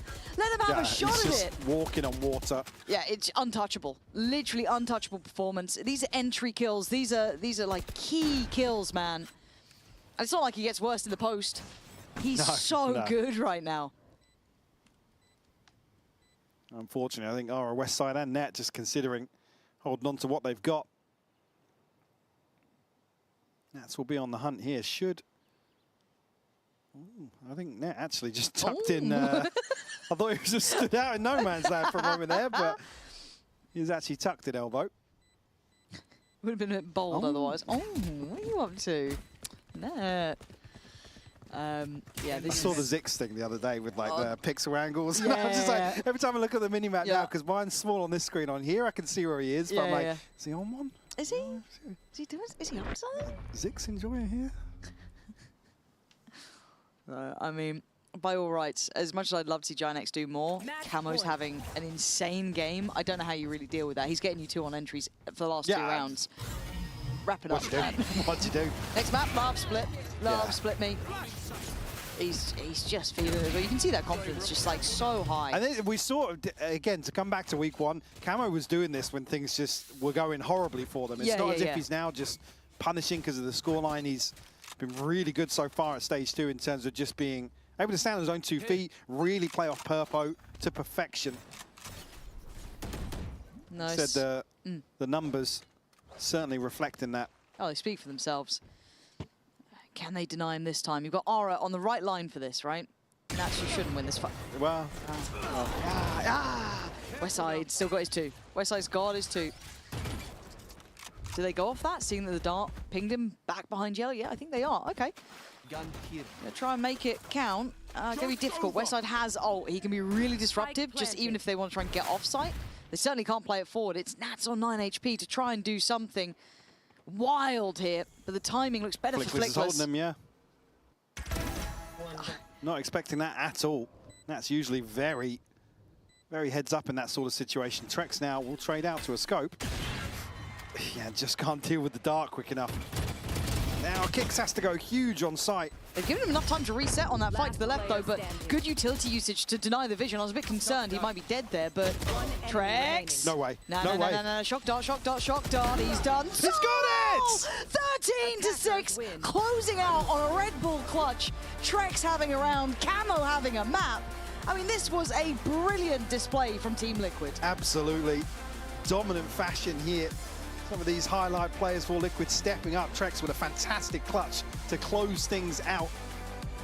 Again, a massive improvement, I think, across the board here for Liquid on Breeze. Certainly a question. Giant X look as if they want to put up a little bit of a fight, but it just wasn't enough. It wasn't consistent enough here to withstand the firepower of Liquid. Yeah, really coming into their own, and we're going to hear from Purpo in just a second with Billy. Purple, we're seeing you on Julius now this stage. How has it been jumping onto the Neon though? Amazing. Amazing, just amazing. Okay, no worries. Well, best of luck in the second map. And we're going to go to a quick break. Don't go anywhere.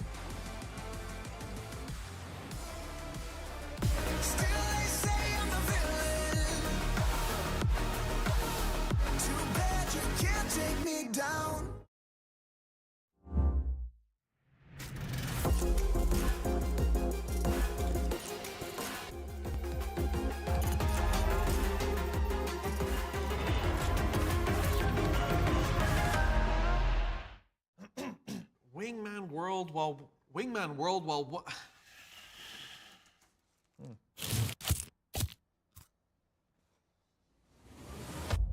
Have a break. Have a Kit Kat. Wingman World while wanting a well-won break. Let's go! At Carmine Corp, we demand the best. This is what backs us up. The Razer Iskor V2 New Gen.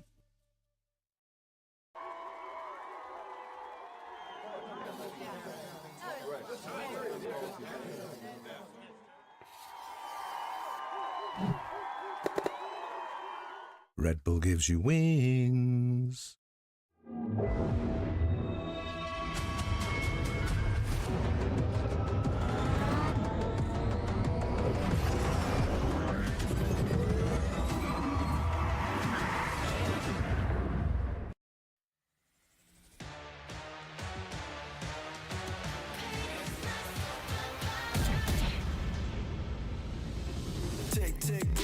차고 있죠.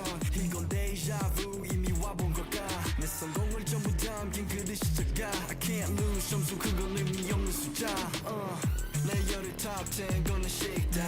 행걸로 채운 옷장 전부 대스탁. 상식주의 red dot 경고는 없어 better not. 난 사방에 다 뿌린지 마치 red hot.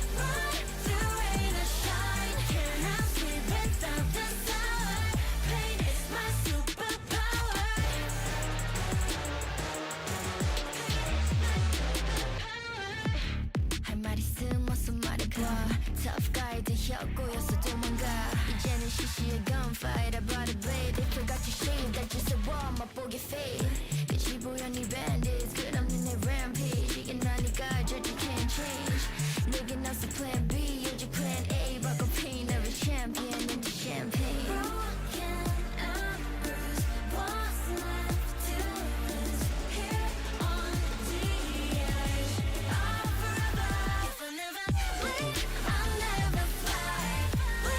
I'll sacrifice, fight until the final hour. Pain is my superpower. Keep my head up high, run through rain or shine. Cannot sleep without the sun.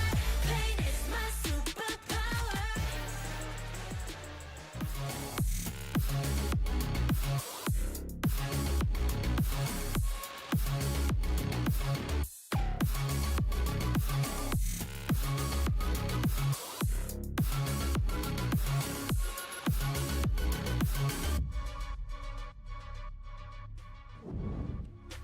You guys struggle on attacking side of Breeze against Heretics, losing it to 10. What have you worked on since then to improve your attack?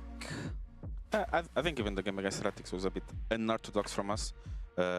Again, first game with IS, back from the defeat against Eternal Fire, gaining a bit of confidence now coming to the game. So obviously there was a few things to improve, but we're not as bad on attack side Breeze as we were on that game, I would say. So yeah, we improved. We fixed some things, but it wasn't that much, to be honest. I think, well, that's it. Happy with the progression there from Liquid, and they've got to be happy with it now, of course. Up a map in this series, feeling strong, feeling good here for Team Liquid. Yeah, considering it's their map pick, and there were some question marks around the last time they played against Heretics, it feels like they found a map that might be one of their pick maps so far, because that was a dominant performance. And I think highlight for me, obviously, Camo here. Every time we see him on the Phoenix, he seems to put up performances like this. He's just one of the best in our region at doing it. Yeah, I think it's really interesting that with some teams, we're starting to see them lean towards just having a solo controller. Of course, historically, it would be more like a Giant X composition where you have the Viper and the Harbor, but now a lot of teams choosing to run that Harbor in Phoenix, and they even have the Neon Walls in there as well, as you mentioned, Mini, and the Cypher Cages, but I think it was really interesting to actually see how it all played out together. Yeah, a lot of inspiration from 100 Thieves. 100 Thieves running that kind of solo Harbor and doing very well with it right now, so I think there's been a lot of inspiration, especially on America's Breeze in general. I think America's has a very strong breeze. 100 Thieves themselves looking very good right now, so a little bit of inspiration maybe.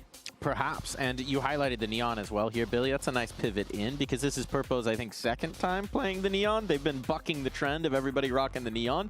It looked very nice on this one. So it seems to be that Purpo is jumping onto that Neon on this map, which, in his own words, he finds it amazing. But yeah, I think that it's just been really enjoyable. If I'm not mistaken, I believe in kickoff it was actually the Jet that he was playing on Breeze. So yeah, I think it's nice that he's kind of deepening his agent pool in terms of duelists, since this is kind of the identity that they're going with forward. But I think what was really nice with him being on the Neon on this map was the amount of sniper usage that he was getting away with, and Giant X not really knowing how to deal with it. Yeah, the key player was obviously Camo in that map, but I think that we always expect good things from Camo. He's always been frying on this Phoenix, but it's about Purpo. It's about, can he keep that consistency? And I think he answered that in map 1. It's just, can he keep delivering like this? It does show positive things, right? And maybe that leads into what Lohan was saying in the coach confessional as well, which is that they did need to build some confidence back in after the break with Nats now coming back into the roster, right? It does just take some time. This is still a very new team configuration, right? They made some pretty big changes coming into this, and we're continuing to see that build. Yeah, I mean, I don't know what it's like to have a child, but I'd imagine that does throw things off a little bit. Like, it's probably pretty difficult. I find slightly distracting. I find all this difficult without having any life whatsoever.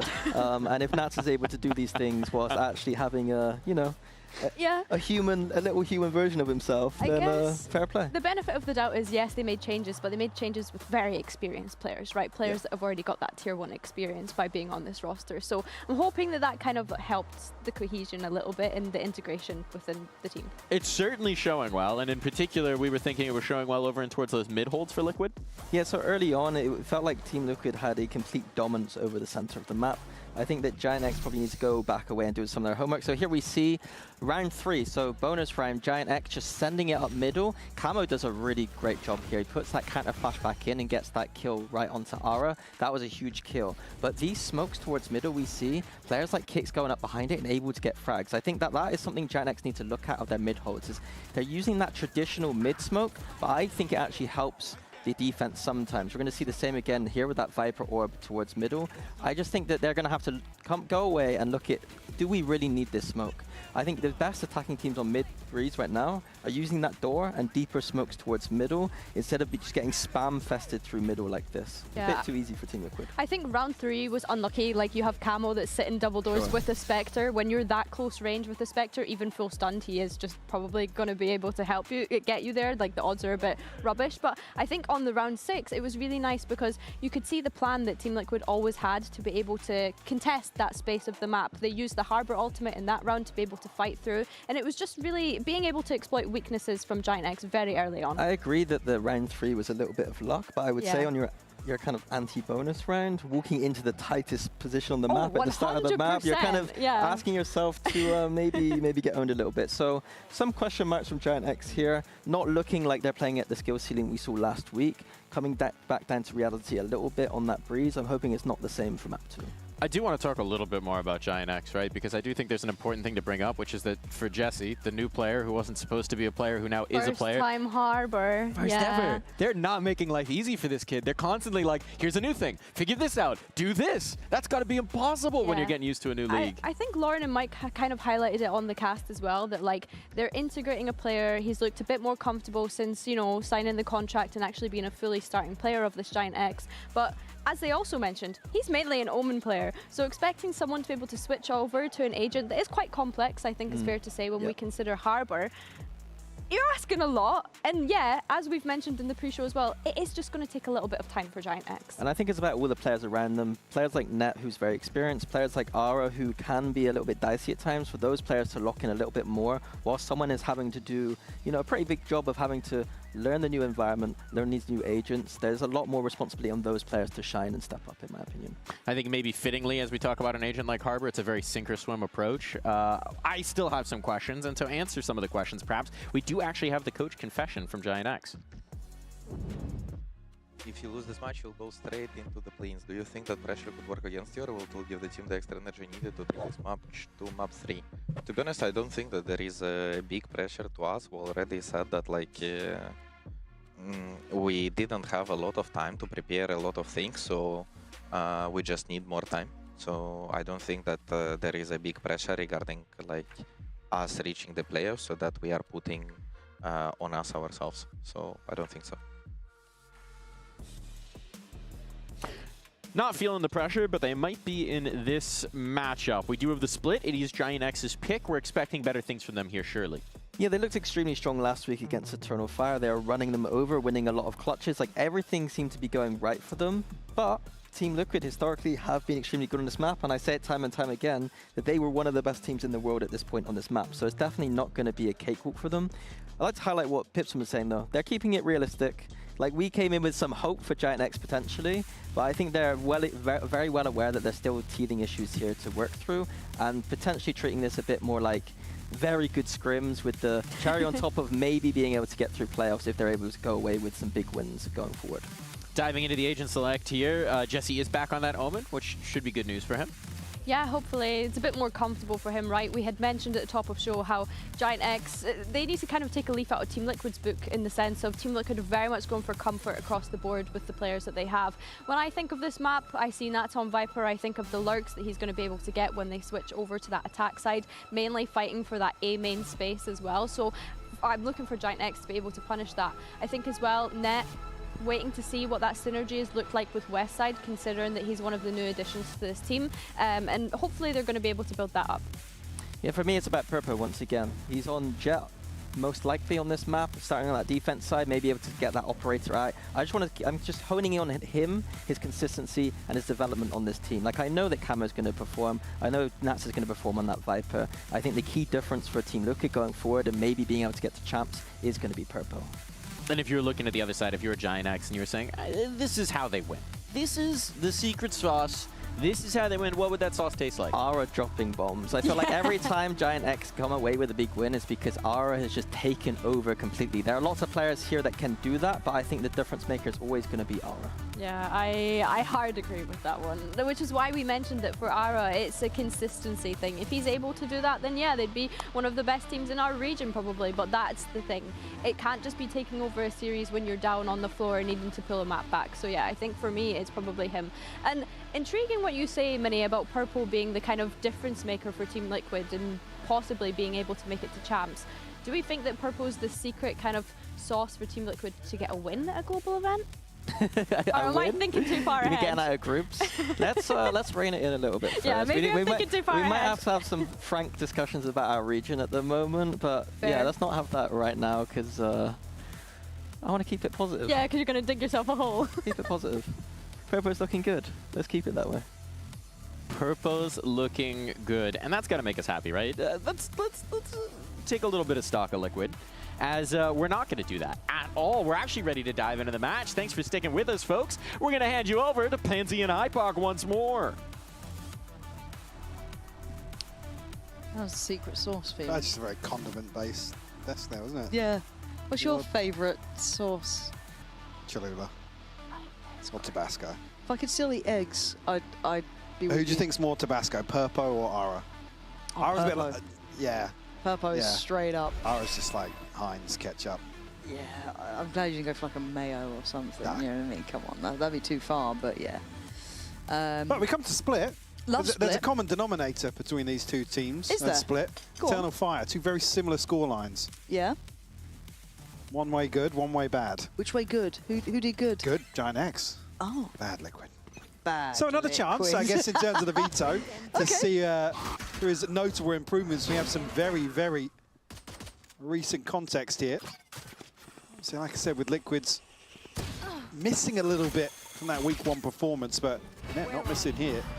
Find Purpo single-handedly just take a little bit of damage, kept in check for the time being, but Camo didn't push forward enough to trade onto that. Maybe still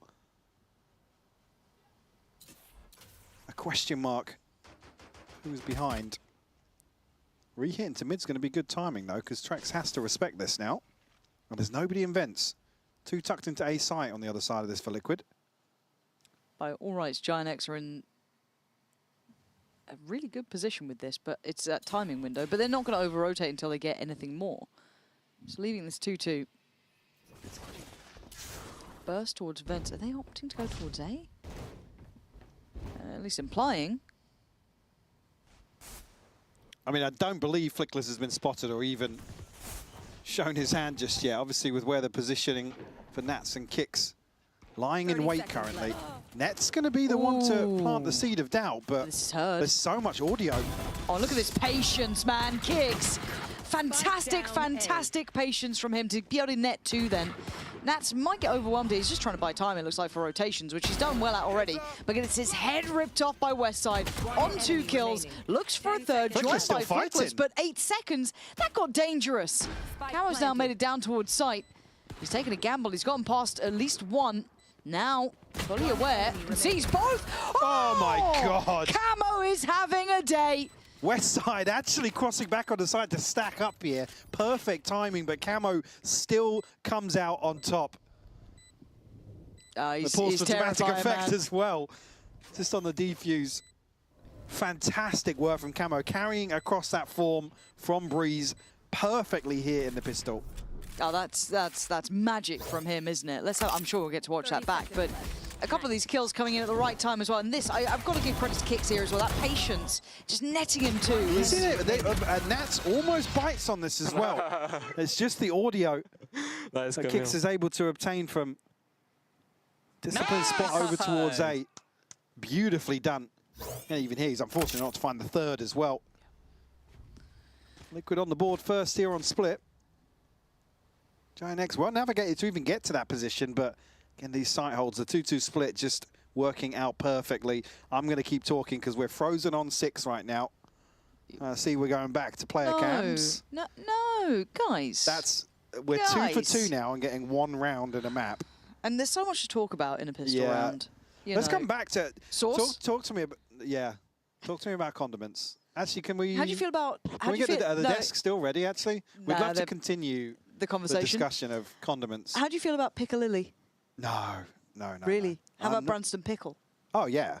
Okay. Yeah, like sandwich pickle. Yeah. But not ham, Piccalilli. cheese and pickle toasty, just like it's comfort I've food, been craving it recently. A nice cheddar cheese. Don't look at me like that. Don't look at me like that. God forbid a girl like a little sandwich once in a while, you know? Damn. We don't know what's going on right now. No. We've just also mouse issue. It's a little peripheral moment. Right, so to come back to the bingo word. Bingo! The tech pause bingo card. We're working our way through it. We've had audio, we've had lag, now we've got mouse issue. We are just missing a spill. We need a spill. Well, there's chances. When's the last time we had a spill? Well, I had one with Coliseum. Was it Cairo? Me and Cairo might have had one. Here? No, not us, but when we were casting together. Yeah, when you were casting. Yeah, oh, right, okay. Sorry, I shouldn't talk about my ex like that. Yeah. Sorry. That's really disrespectful. Yeah, you know what? That's on me. That's the time. It wasn't with you. Yeah, it's my other caster, I guess. My this bad. other guy. We're back in though. Pistol, like I said. Yes. Absolute thriller. Yeah. I think we've about covered it. Branston Pickle round. New sponsor, perhaps. Get on the phone. Yeah. Get on the phone. Every pistol round is a Branston Pickle round. To anyone who's not British, I'm sorry, because it's lost on you. Liquid, obviously, driving seat with his purchase. This feels like a throwback. Bold, but I like it. Oh my God, he's seen another. He's seen another. The audacity to do these sort of things in a round like this just doesn't feel right. It doesn't feel like you should do it. It's like, let me sit in like basically a smoke really close range up against pistols, and it's fine. It needs a 1v3 now from Westside. Westside's going to be heard. Purpo's already in sewers. Yeah. Just at the right timing here.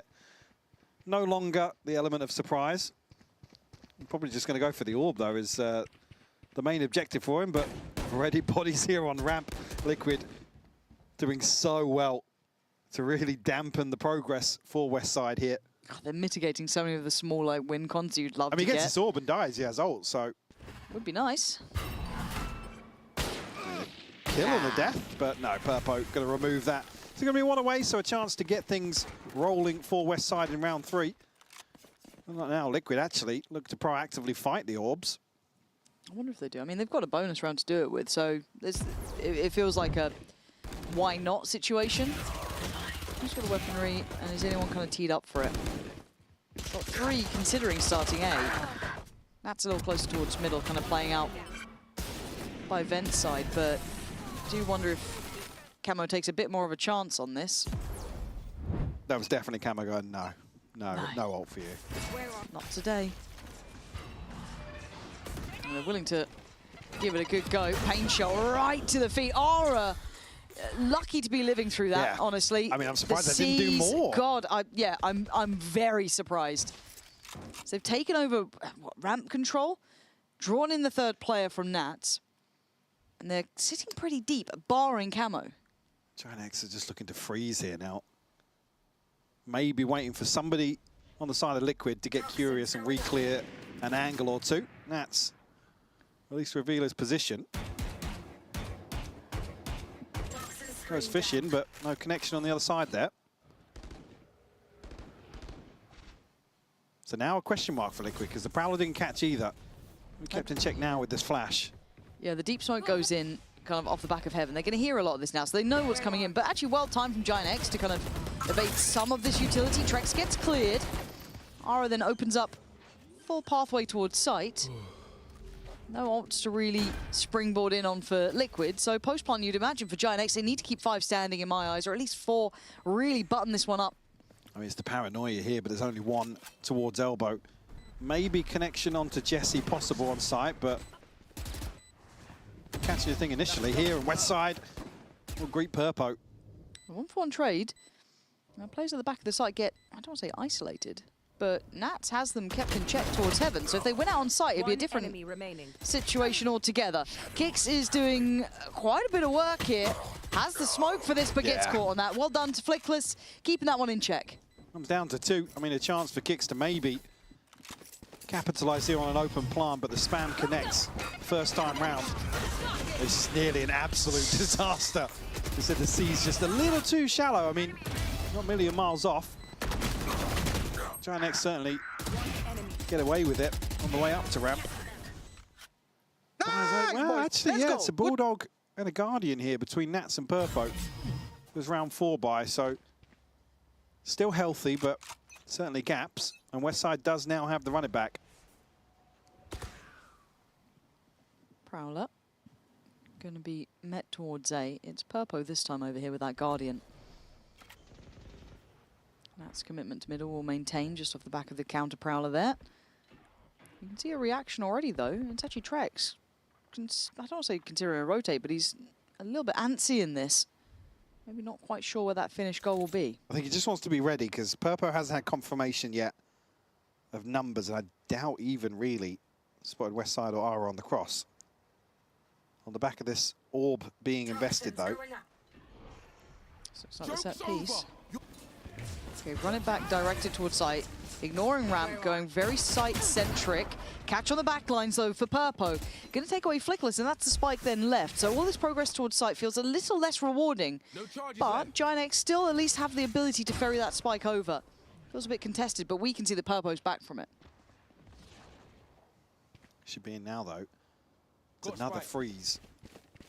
It gives Liquid a chance to stack 4 over towards screens. 30 seconds left. Open plant once more. The chance to punish here. Jesse, good for the first, though. Big kill from him. And he's got the timing right on the paranoia to be able to maybe cross out of there. Gets caught on the C's. So much util. Really well implemented by Liquid there. Oh, shot and a half. I think that was Trex then to find Westside, and Net so far out of this. Yeah, probably a save, yeah. God, that was so well crafted on the play back in. That felt almost like they planned it. Again here, the fact that they're playing so deep, they have a Season 8 combo so late on in the day. to isolate potentially a player or two here. It's only good for the one, but it's the crucial kill that really gets them out of screens. Like I said, that freeze, I'm sure if Giant X have a full understanding of how much it's benefiting Liquid in some of these situations. There's no question mark elsewhere on the map. It's a beautiful pre-fire from Trex. Really nice. Camo's got ult, kicks one off, 2 away for Trex. Starting to see that first cycle really hit through. Flickless only 1 away from his, but obviously Westside invested that.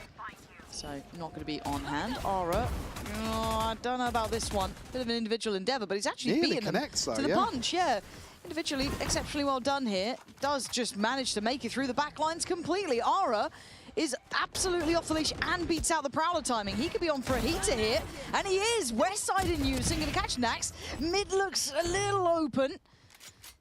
Sparks over towards B right now. Jesse does have TP. You see now, finally making the decision to commit here. Westside will be spotted though. Camo slips away. I don't think Westside's seen him. Camo's got a showstopper as well. But Net has him surely dead to rights. Well, Net's made noise is the issue. Now, there's no way they expect somebody out of sewers. Yeah. There's just no chance. Oh, I thought Net might have had some awareness on it, but no, you're right. Absolutely zero awareness on it, and a quick clear from Camo. Still got a paint shell. 3 kills, make it 4. This man could be on for an ace. 8 bullets to play with, more than enough. Camo continues, reigning supreme. Map 1 was a show. This one is just the victory lap. So well played by Camo. Again, the spot on Westside is crucial because I think he reads this situation perfectly. Knows that Westside hasn't got a favorable angle on this shoulder from Sushi. Nearly.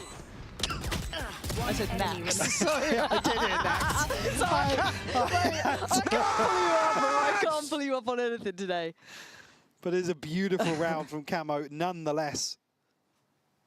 And yeah, I mean, it's just one of those situations where lots of things go right for Giant X. It's just that anomaly, that 1 in a million chance that Camo runs away with. And him showing this not just on the Phoenix, the viability on the Raze as well. It's scary, scary, scary stuff. And straight away, trying to pick up the tempo, pace there for Aura. Heaven open, Purpo back to the wall. Can he send them packing? Aura's gone. Trying to stay a little bit, I guess, agile in this one, but there's pressure just about everywhere. Helps on the way. Deer Kicks is going to get down Jesse. It's Westside still very much present, but Trex and Kicks working it out. Just back and forth. Trex didn't even aim for that player. I swear he was after Net on 8 HP this time. Controls Camo. Just ridiculous from Trex, but Net able to clutch things out here for a second round for Giant X. I mean, what is that connection with the Classic? I swear he was... What? Oh. That is outrageous. Did he get the full connection on Net as well? I think he did. I just missed the HP there. If he'd have got 2 for 1. Obscene. Absolutely obscene if that's the case. Well, these rounds certainly starting to heat up. Oh, they are. Westside and Flickless ults to invest now. Net just missing 1 point. And the buy a little broken. I mean... Let's go SMG. Purpo straight down mid here. I mean, is this just going to be the battle of tempo and pace? They are hunting down Net. And he's had to back away pretty far from this. Does he get the shot? Purpo's got him. Okay, Net's gone. This is where it gets a little bit worrying. You're not meant to be doing this. Nat dives back in for seconds. I don't know what's happening in this. With a knife for a moment there. Like what are we seeing? And look at the buy that they've had to do this with. Stingers and bits and bobs and odds and ends. And they've got a man to the good, and I mean, I was getting a little bit concerned. Yeah, this is still game on now, and look at them all filtering back in through from ramp. They can start clearing this out pretty methodically. There's a good spread on the pit though. Giant X lots of opportunities to find these kills 1 by 1. Westside will find Trex for the first. Satchel in, disruptive. Exchange of the space. They've got the side with the spike on it. If they can keep this pressure up, I'm looking at Westside trying to wrap site itself, and I think they're aware of it, but the ult comes in, sent away. Another tap on, they need to get this going though, and Flickless just has to play to the time. He's done it well. Giant X weather the storm of that round. It's only really the pit that bails them out. I mean, at one point there, Liquid probably just played towards everyone dying, get a full repurchase out, but able to slip away with just the 1 rifle. Turn of pace here on both sides. Liquid desperate to get the ball rolling in this round. This catch from Nats is ridiculous. Vara. And did he just go? I don't think. Maybe Nats was looking for the gun. I don't know where it went. Yeah, maybe. Yeah. I guess you got to work with what you got there, and it's a knife, right? So. This is probably a timeout to just pump the brakes a little bit in terms of the pacing, just to maybe catch their breath ever so slightly. I mean, with Camo running away with some of these rounds, Liquid certainly wants to take stock of the situation. Giant X able to at least bring things within one round here.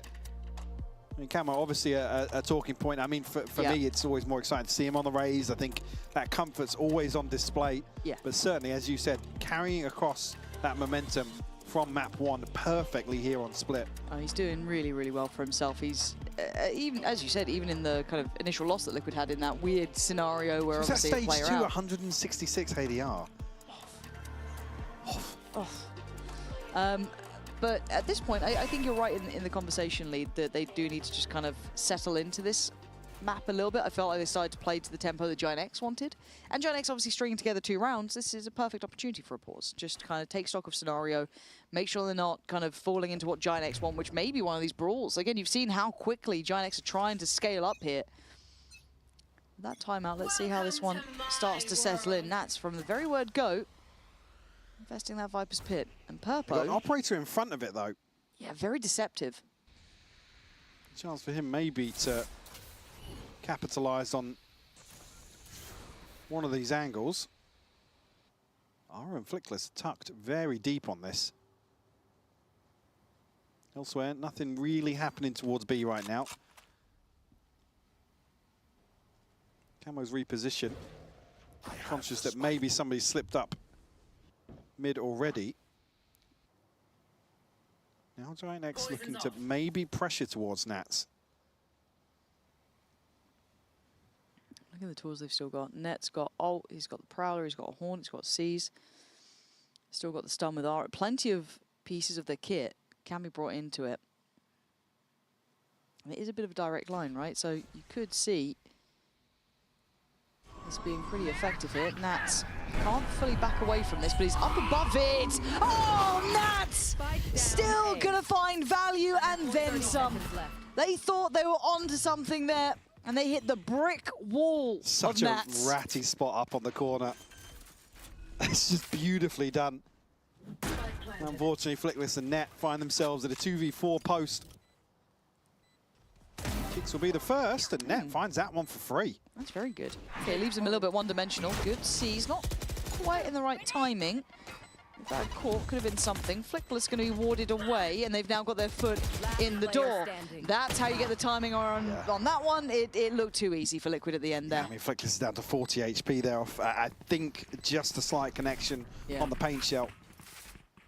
And then, unfortunately, it's an operator on the other side of this smoke. Up to 5 now, Liquid. Let's say a quick check-in here. Not really tested by Giant X, maybe anticipating a little bit of aggression with how they're set up here. Very widespread default, but this position, beautiful from Nats. You see they're just barreling in to try and clear the close side. Yeah. Even the spacing on that, like jumping back in from pillar, it felt like the trade was going to be there if that jumping kill doesn't come in. But 5-3, the purchase now in a little bit of a precarious spot for Giant X. This game could easily slip out of their fingertips, and they could do with this one.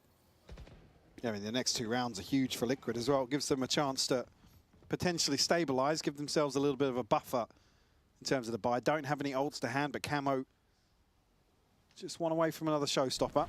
Oh, this is uncomfortable for Purple. I think you just saw the call coming in that someone could have made it through vents potentially with the timing. But his dominance in middle maintains. The That's confidence Westside there, gone. yeah. Just to swing onto a very deep angle outside of that smoke. And the backfill from Nats, though. This should be very unexpected. He only gets 1 for it. But still, is that enough indication of where they're trying to head? This sort of setup has suited Liquid previously. Trex will get a bite here on the Prowler. Camo with the challenge. On point once more, Net will fall. Now you're potentially forcing the issue onto Camo with a showstopper if he needs it. It's good on the corner here. Really good on the corner. Drake's kind of helping him out. But it felt like the second they got that read and that reapproach towards fence, they were in such a good position. That connection on the Prowler towards ramp, they knew that this was going to be a finish towards A. And yeah, let alone the fact that Camo was able to get one and be such a nuisance from this corner. He had such a long checklist for Ara. Okay, able to get the stun. Well, yeah, purely cosmetic. Camo first shot lands for him. Jesus. What are you meant to do to get past him when he's having a game like this? Not much you can do. Yeah, and when he's on, I think I said this.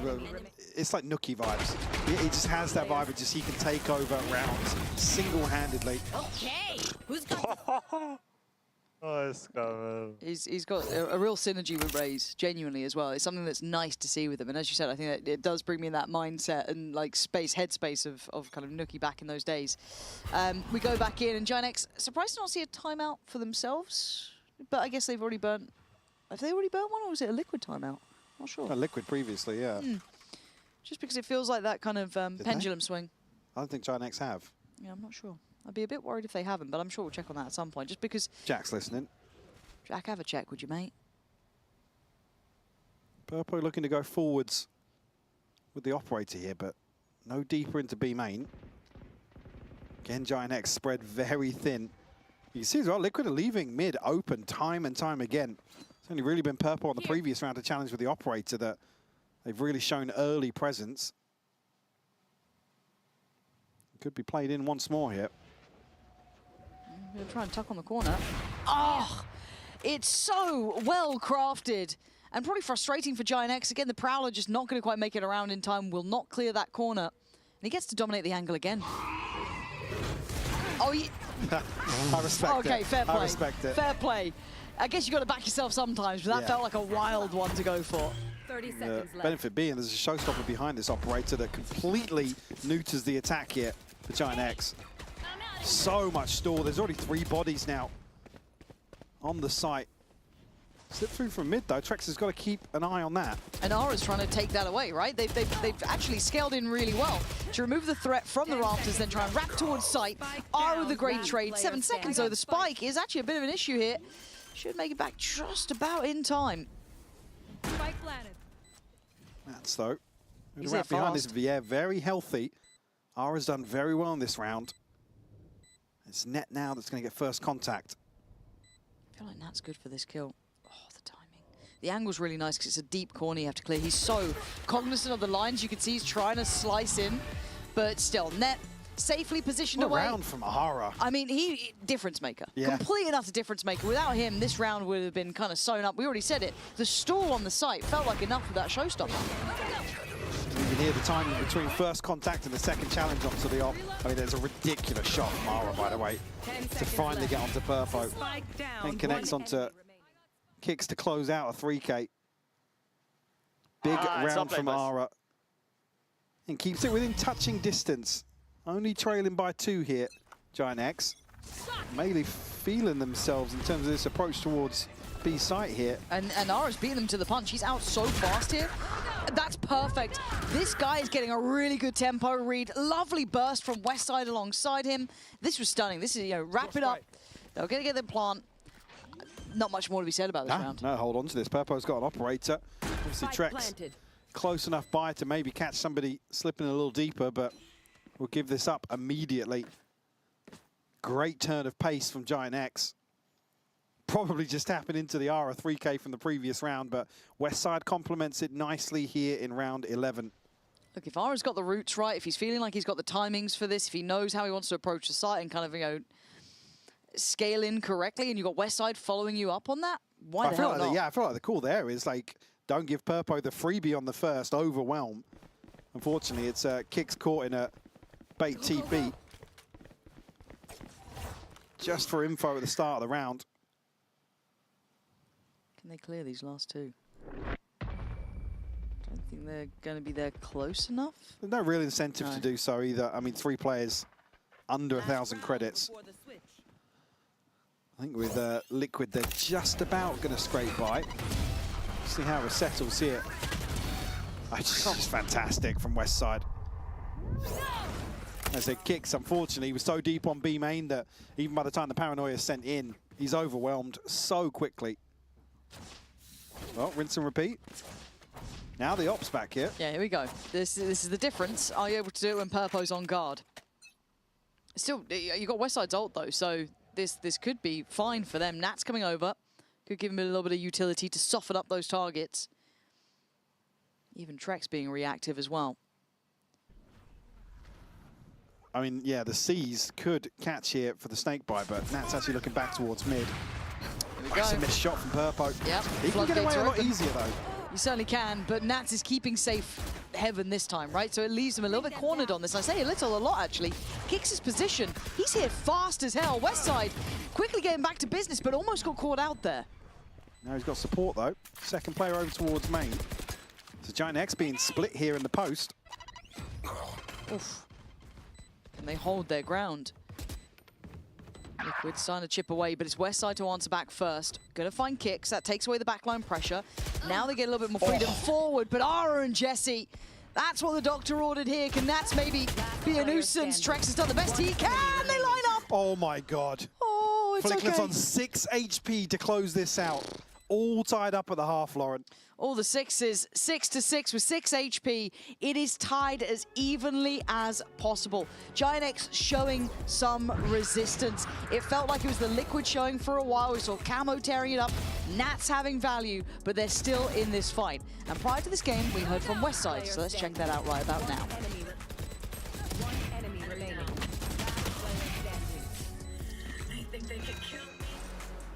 Westside, I want to start out talking about something we were talking about with Flickless on the post plant last week, which is he kicked you off your agent a little bit. How did you feel about that? I mean, you know, it's not like he kicked me. I gave it to him because we agreed something on mutual agreement, kind of that he's gonna play a little bit of that, I'm gonna play a little bit of that, so we're kind of like having fun together. And do you enjoy getting to swap around like this, getting to play different roles maybe within the team? Yes, I like to switch around, yes. And he was talking about it being like a philosophy for like how you want to use the agent on the map as opposed to necessarily like assigning agents to people. Could you expand on that a little bit? Why did you want to play the Cypher? I mean, because my Cypher, I feel, you know, like a bit of rat, you know, like I can stick around the corners, I can wait for people. It's something in the Cypher that I really like, you know, like with Phoenix I need to go with my team, I need to flash, I need to go in, and sometimes it's not that fun. Understood. A little bit slower pace, a little bit of the rattier side of the gameplay. I want to ask about your matchup today, right? Liquid on the other side, they've been on a bit of a heater. What do you make of them? I mean, we'll see today, no? We'll see. I don't know what to expect, and we will see today. I don't know much. And for your own thoughts, if you guys win out, you can still make it straight into playoffs. Is that on your mind? Of course. I think if we still win like these 2 last games that we play, we can make it to playoffs, I think. So, yeah. Of course, it would be nice. It would be nice indeed. Well, good luck today. We'll see how it goes. Thank you so much. Well, there's certainly incentive for Giant X. I mean, definitely, yeah. He sounds a bit more locked in than Pipson did earlier. It's like, wow. Well, that is what it is. See how it goes. Yeah. Pipson trying to be blasé. It's always very yeah, because we see the coach cams, bro. Yeah. We see it. We know. How do you feel about Barcelona? Love it. Cool, thank you. Excited. Get some tickets. Scan the QR code. I was really hoping you were going to come up with a scan the QR code there. No, I thought it was a more you thing. You really like those. I'm excited though. First time we're... Barcelona. Can you run a good Barcelona? No. I know you can. No. Why are you ruining my joy? All right, Liquid on the attack. Michael not playing my games, and Giant X on the defense. Camo actually able to get away. The crunch is immediate from Giant X to try and find that on the other side though. Liquid might capitalize from noting heavy presence here. Nats has actually caught Flickless as well in transition. Now, Giant X enters a disarray now across the map. Camo's out on B. And Nats has absolutely not legged him again. Oh, stop giving this guy clips, man. He makes you look almost silly the way he plays. So perfectly timed, great positioning. I guess maybe Jesse could save him. I'm asking a lot. He needs everything here, and it'll be nothing. Purpo. First bullet lands to the dome, and Camo running away with the space. Net actually shuts that down. Planted. We caught off guard in terms of the expected timing here on the rotation. But he's got another 4 to find. Right pistol for it. Yeah, true. Nat is already on 3. Ace denied, obviously. Go on, Nat. Get all 4. Oh no, it's the accidental jump. Mouse no. jump. Yeah, hate It's not to a good see it. start. I don't think he's getting the 4. 1? Okay. 2. Ah. It's a 1. It's a 1 and done. I hate the mouse wheel moment. You really do. But I also then hate all the armchair analysts being like, you should just unbind it. It's ridiculous. Guys, it's not. Shut up. Shut up. I like the mousey make me jumpy. All right? The mousey wheel make me go uppies. Let me have some joy in my life. Jesus. Still the hope that you'll ever just hit a proper The bunny B-hop hop. with it. In Valorant, yeah, nice one, bro. Nice one. That's what they should do. They should change Neon to be the only one that can actually hit the B-hop. Get rid of the slide, Yeah. and it needs to be skill-based. Right? How do we feel That's about what that? I'm Because, saying. I kind of... I said this the other day, the 2 things I want to see change. Yoro needs to be able to shoot an ult, Neon, B-hop. That's it. Sorry. That's all I want to see. I want to come back to Purpo the... up ramp here. How about the Cypher cam gun? Can we get that back? That needs to come I back. want that back, bro. Just I want it just back. on the wall, just a sheriff flicking around. I really want a We patch. can make Valorant great again. Just Yeah. give us control of the Just let us patches. cook, bro. Just like for April 1st, just let us come up with the patch ideas and then revert it. I'm sure it wouldn't take loads of work for you guys. It'd be really easy and I did worth see it for Riley us. walk past, so maybe he's listening now. I don't think that's his job, but you know what? He He's works got for Riot. connections. He's got Yeah, he'd be connections. on the phone. Guys, I've got a great idea. I've come up with this brilliant concept. This is a bit of a throwaway round, as the team who have the pistols are on the wrong side of the map. They're making their way early on, though. Plant's just coming through now. Trex, though, in a position to capitalize here in Vents. Spike planted. Giant cautious with their approach. I mean, it's not going to be the weapon on the other side that you want to find in a round like this. Actually goes forwards, catches Jesse. Oh, Ara nearly caught getting back onto the rope, but able to slip Imagine away. If there was a ninja defuse. Imagine. The plan's good for heaven. There's just no way. There's just no way. But let me have some fun. Like you thinking Yoro needs to shoot in his ult. Let me have some fun. The fun's gone. There's no fun allowed here. Farming, how... Oh, Purpo. All right, well, a couple of ult orbs built up for West Side there. I mean, bring it down to 2 as well, actually. Yeah. Good Pretty conversion here solid. for Giant X. West Side just 2 away from a run it back early on in the second half. This is ridiculous from Trex to even still in this situation get ahead of Ara and find a kill. Got to laugh it off when that happens. Not much else you can really do. And something we can do, though, we have the powers at B, because we've come up with too many crazy ideas. They're quietening your voice. They don't want us to cast. They don't. So we're going to be listening to Team Liquid instead. We need to have a word with you out front. The rioters are in the building, and they found you. Michael, come back to me. It's fine. Is it 3 should be always this key position? They smoked B. Okay, it's 30 seconds already. Okay, boys, we need to go inside and pop, okay? Yeah, come Camille. You can go in already. This default. Go. 1, 2. I'm ready. Let's go. 3. Smoking now. 1. Landing flat now. Backside. Default. One more. I'm TP too, come on. One more. Heaven. You want city. You want that. City, dead. Deep back. Card flashing from I'm heaven. gonna go under. I'm going under. Sound. Fade stairs, going heaven. Both. You have smoke. Both. Okay. Break. Can you smoke? I'll protect you. I will smoke, yeah. Under heaven, under city. Big city together. Come. Go. 1, 2. Heaven last. One enemy remaining. I'm resetting from under. I think he will save. Nice guys, beautiful kurwa. Nice shot skimming. I picked early. Thank you. Nice guys, good. I overpicked as well, but we fucking... Beautiful, as Camo so Beautiful. eloquently put. There was something at the end no, of that. no other context around that comment, see. but Yeah. counting went a little off there. It was 1, 2, Break. 1, 2, Break. 1, 2, 3, 3. Yeah, good, nice. 1, 2. Yeah, it was... Oh, great It's the round, thought though. that counts. A great round from Liquid, though. I mean, funny enough, it was exceptionally good. A little Two bit, beautiful kills from Kicks on the way in. yeah, here. exceptionally good. I was a little bit concerned when he was asking for the break on probably the Haunt coming in, and it's just there, just pings him. Like, yeah, just like, well, I'll get it, guys, then. Turn in. Turn in.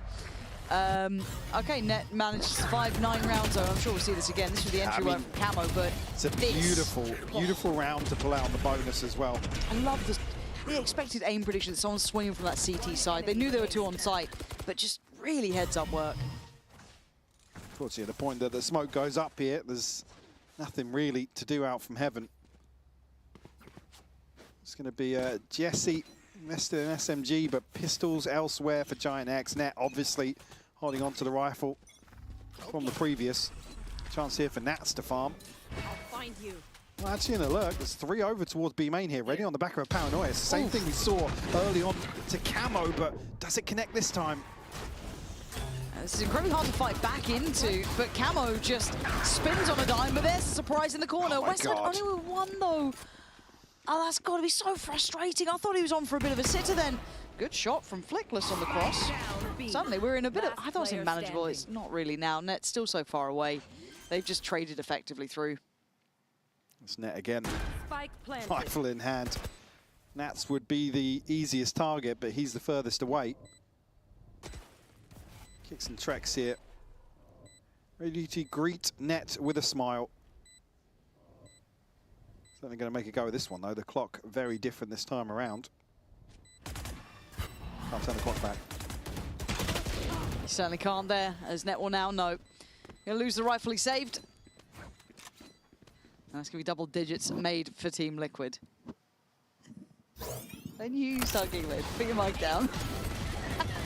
It's actually great at this point where it turns really chaotic in B main. You think there's a chance that Giant X can actually flip this on its head, but Liquid find all 3 kills so quickly. Unfortunately there, the Prowler catching. This is a death sentence. Liquid double digits are actually an op in hand now. Where's he going to be challenging? Over towards B main. Got some company. Yeah, quick ult as well. Immediate rip here, and the TP stuck from Kicks behind the Nightfall. Oh, it's so well planned out. No one else any the wiser. Ara's fallen, and Kicks is on the case. Bye-bye. Jesse couldn't get away from it, man. He was being hunted down left, right, and center from the very word go. So Plant should be next on the card. Smoke in play towards heaven. They've got this B site figured out, yeah, Liquid. I mean, the worst thing for Jesse is the operator connects. Westside, though, run it back to try and get something rolling, shut down by Camo. And no trade-off it, no ability to then springboard in towards the side. Yeah. It's so tough now. And all eyes, yes, they're looking at Purpo, but Camo could be the one to really deny if they even make it out from heaven. I think they're going to have to just walk this one away, but that gives 11 over to Liquid. Yeah, I mean, it's a beautiful set piece here. Like I said, Jesse just has nowhere to go. Deafened, and like I said, it's the worst timing for the operator to win out from B main. He's got no safety net here from site. Number to really back off to. Pillar is no longer safe. Any timeouts left for Giant X? I feel like they're just getting bullied here, and they don't have a solution or answer to B. Yeah. That's my concern. We haven't even seen Liquid really explore the A side of the map a little too much, or kind of, you know, play that default out too heavily. They've got B on wrap. They don't need to. I need to see a timeout from Giant X to get this one back in hand, because they can't stop this. It's going to be a shaky buy at best here. I mean, So Nick it all because of you. 1 away from a pit. Nice. Ara 2 away. Net and Jesse not too far away either, but again, the finances just don't suit them to really make a final stand here. Liquid on 11, seemingly going to hit 12 here as well in round 18. It's been all Liquid in this second half, Lauren. Yes, and you can see a real difference in the coach cams. And it's been 5 in a row, so pretty reasonable to be frustrated by this, because again, we give him a little bit of time to kind of implement Jesse comfortably and get him looking as good as he could. Obviously, they're having to work with maybe not their favoured option as it started, but you'd hope to see the others kind of pick up some of that pace there. Ara's had some moments, Westside's had some moments, but it feels few and far between.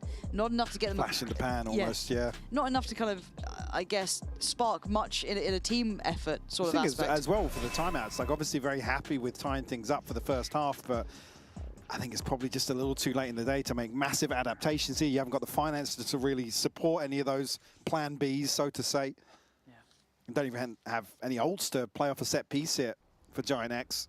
And there's not one that you can bank on, maybe get. I understand it as well. Sometimes a coach will want to just, if you've got something rehearsed for the opening few rounds and the execution's good, you just kind of lose out on some of those 50-50s. But it can happen. It here doesn't to feel deny like that. 12, and I mean, the finances are in the bin.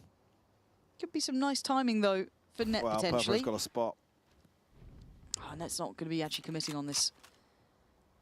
4 players, a little closer to the side of the map. So Giant X with a couple of things that could go well for them.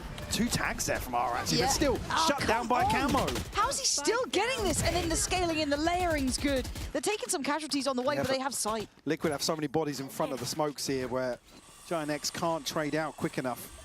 It's Net and Jesse left to try and recover once more. A disadvantage in terms of weapons is 2 Bulldogs on the way back in here. Oh, well, that'll do it. Showstopper, though, to slow things down. Yeah, they have to respect it. And at this point, what you're picking Nats. That still connects! Come on! Come on! That's so far away from him, man. Yeah, it's all good, man. It's all good. 12 rounds. Camo can do no wrong. Show me where that landed. Please. You can see the death marker here. He's so far away from the doorway. Mine don't do that. And you're right, he was like, look, he got some tags, he was trying to be a little bit disruptive on the way, a double timeout basically in back-to-back rounds here. Actually, it was closer than I thought. Fair enough. I thought it landed on the back wall. Yeah, it was actually back wall above on the the right, doorway. yeah. Yeah, back-to-back timeouts also never a good indicator, but it's here in Liquid on 12. There's just not enough wiggle room, really, to get something going. And you talk about momentum, as much as it can be a kind of unquantifiable thing, in this, you've had Liquid exploiting that B-side over and over, so maybe that previous timeout, Giant X have gone, okay, let's try and find a solution. Obviously, Liquid then hit A, right? It's just like, okay, cool, they've got complete free reign to determine, and Pipson, I think it's too late in the day for these timeouts, really. I think you kind of alluded to it. The last one here is certainly the case, at 12-6. It would need Again, a you don't have the long road finances back. on your side. You haven't really, Yeah. well, I mean, you've got the pit and the TP One way for available Aura. off rip, but like in terms of, you know, a set plan, piece, a set yeah. piece or something, these aren't really rounds to initiate on the back of these ults.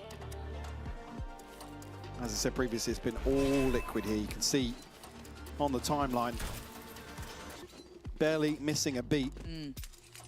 And for Liquid, they're currently sat in the top 2 position in their groups, 2-1. They're probably 3-1 after this map, so fantastic for them. But for Giant X, who were top 4 prior to this, it starts getting, you know, this was, I don't want to say a must win, you know, the life or death of it, No, but it it felt like they kind wanted of to make was. things feel a little safer. Yes, it's where you'd look. Certainly not the one to secure, but I mean, it would be a big scalp to claim as well, the way Liquid have been playing. Send a message. But I think we've been seeing why that reputation started to sit with Liquid, that they are scary. Bit of a rocky start, but they have made me a believer. Oh Especially my God. with this, it's just confidence. It's I mean, well Camo's looked great considered. today, but Purpo in certain situations has been on point. He's been a bit of a workhorse about it too. Aura has denied Camo on the springboard out of main. But now Purpo is in position, getting a little bit paranoid that someone could have slipped CT. Cass from West Side. Wait, he got kicks? Yeah, kicks TP'd behind boxes. Ooh. Now it's a little weird though, because look at the minimap. I mean, Net's over towards ramp. He's going to be considered for sure. And Nats is looking for options. Oh, but he wins out. Yeah, and I think Net had no armor either, so he's just doing what he can. He had no finances to buy armor. This was do the best. The awareness from Giant X, though, of actually mitigating the risk here through mid, through heaven, One enemy and wins out again. 30 Trex seconds will left. fall. Spike Spike noted down now, A. and Giant X a chance to find their first in the second half, barring Purpo going crazy. He's going to deny the operator. Our closest weapon will be one up in heaven here. Iconic Nats Phantom. Who else do you think has iconic guns? Obviously Durka, the glitch pop. Durka glitch pop, yeah. Yeah. Trying to think who else comes to mind. Oh, Yay with the Prime. Prime Band. Yeah, yep. Can't think of many more, actually. It's like one that I'm missing. You know, there's like tip of your tongue sort of stuff. I can't quite place it. But still, credit to their ability to build back into this. Because I thought this was done for, if I'm honest. Going back into that B hit, I was a bit worried it would just fall flat. they found something. They found a little something. Enemy remaining. Oh, sorry, excuse me, being unable to hold Let's that B hit with try Liquid. to finish the game as soon as possible. We had full mid control, boys. Well, the objective's Yeah, there shifting we are. slightly for Liquid.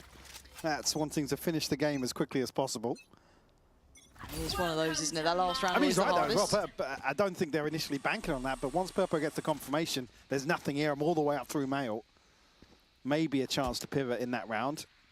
Won't have the same opportunity here with the pit invested towards B main. Purpo alongside Nats here. I think that value of Nats is, I don't say unspoken, people know about his impact when it comes to the speeches and everything else, but even just having that kind of communication of just saying, look, round by round, we don't have to look at it as 12-7, we just don't need to make a hurry, we can just take our time, do the protocols, go through the list of things we have, no need to rush. Because it has opened a chance for Giant X, they've been able to get some of these ults going, they've been able to reinforce that B main side. And obviously, does leave mid open. That delivered previously here. A couple of 1v1s granted, but certainly one out. There's a chance that they do get split, though. See, West Side still shouldering this angle. You get the molly down. Has been Quick enough as well, but Purpo's got in front of it. Still gets a kill from the molly. And Net's done exceptionally well. He's starting to peak a little bit now. To deny Nats on the scale up through heaven. And yes, they might have a player on site itself, but that cross isn't secure yet. Kicks No one's does have a challenging second smoke. Smoke's gone up as well. This is going to get scary now. 10 seconds Kicks left. denied from the others. Does he just gamble to get through? Spike As planted. Ara's already there, trying to take it away. Purpo's one out against Net. That's over towards heaven, I can imagine. But Ara's exchanged space towards site, but not a clean enough shot to start things off with. Now, a tap on the spike will demand a reaction. They need to demand a reaction there. Okay. Finally getting to business as Flickless is Kix now has got the down to kill. 1v1. Kix is 19 HP. There's a shorty and that should be enough, you'd imagine, but... The half's on already, though. He has to check this. He has to, but he's got the timing right. Oh my God, he's not checked it. You Kix, you're playing a madman's game, 2 bullets. And he's played it so well. Kix! That's outrageous! A 13-7 close. And Kix keeping his cool under that sort of pressure. I mean, not checking that first half Unreal. is insane. Because again, he's given away the sound cue that he's bailed out to elbow. It's beautifully done by Kix under pressure to secure 13-7 here on split and the series for Liquid. What a way for it to end as well. We're really starting to see the best of Kix and Trex too. I think we've started to see them really find their footing. I know at the forefront, you're going to be talking Purpo, you're talking Camo, you're talking the in-game leadership, but the other two really finding their footing here, Mike. A great display from them, but for Giant X, just feels like they keep running out of steam, a couple of big rounds, and then just never quite solidifies. Yeah, and again, just to come back to the time, I think they must feel happy in terms of the overall approach. Maybe the execution for them, it's not down to massive mistakes being made, but again, this is a fairly dominant showing from Liquid, honestly. I don't think Giant X had many opportunities to play back into either of these maps, barring a 6-6 half on split, and they just weren't able to get the ball rolling. Yeah, and there was still a timeout in hand for Liquid. If they felt that they'd hit a brick wall themselves, there were still options for them to kind of go back to the drawing board. Unnecessary at this point, and God, look at the way it closed out. What a fantastic performance, and the frustration for Pipson palpable at this point.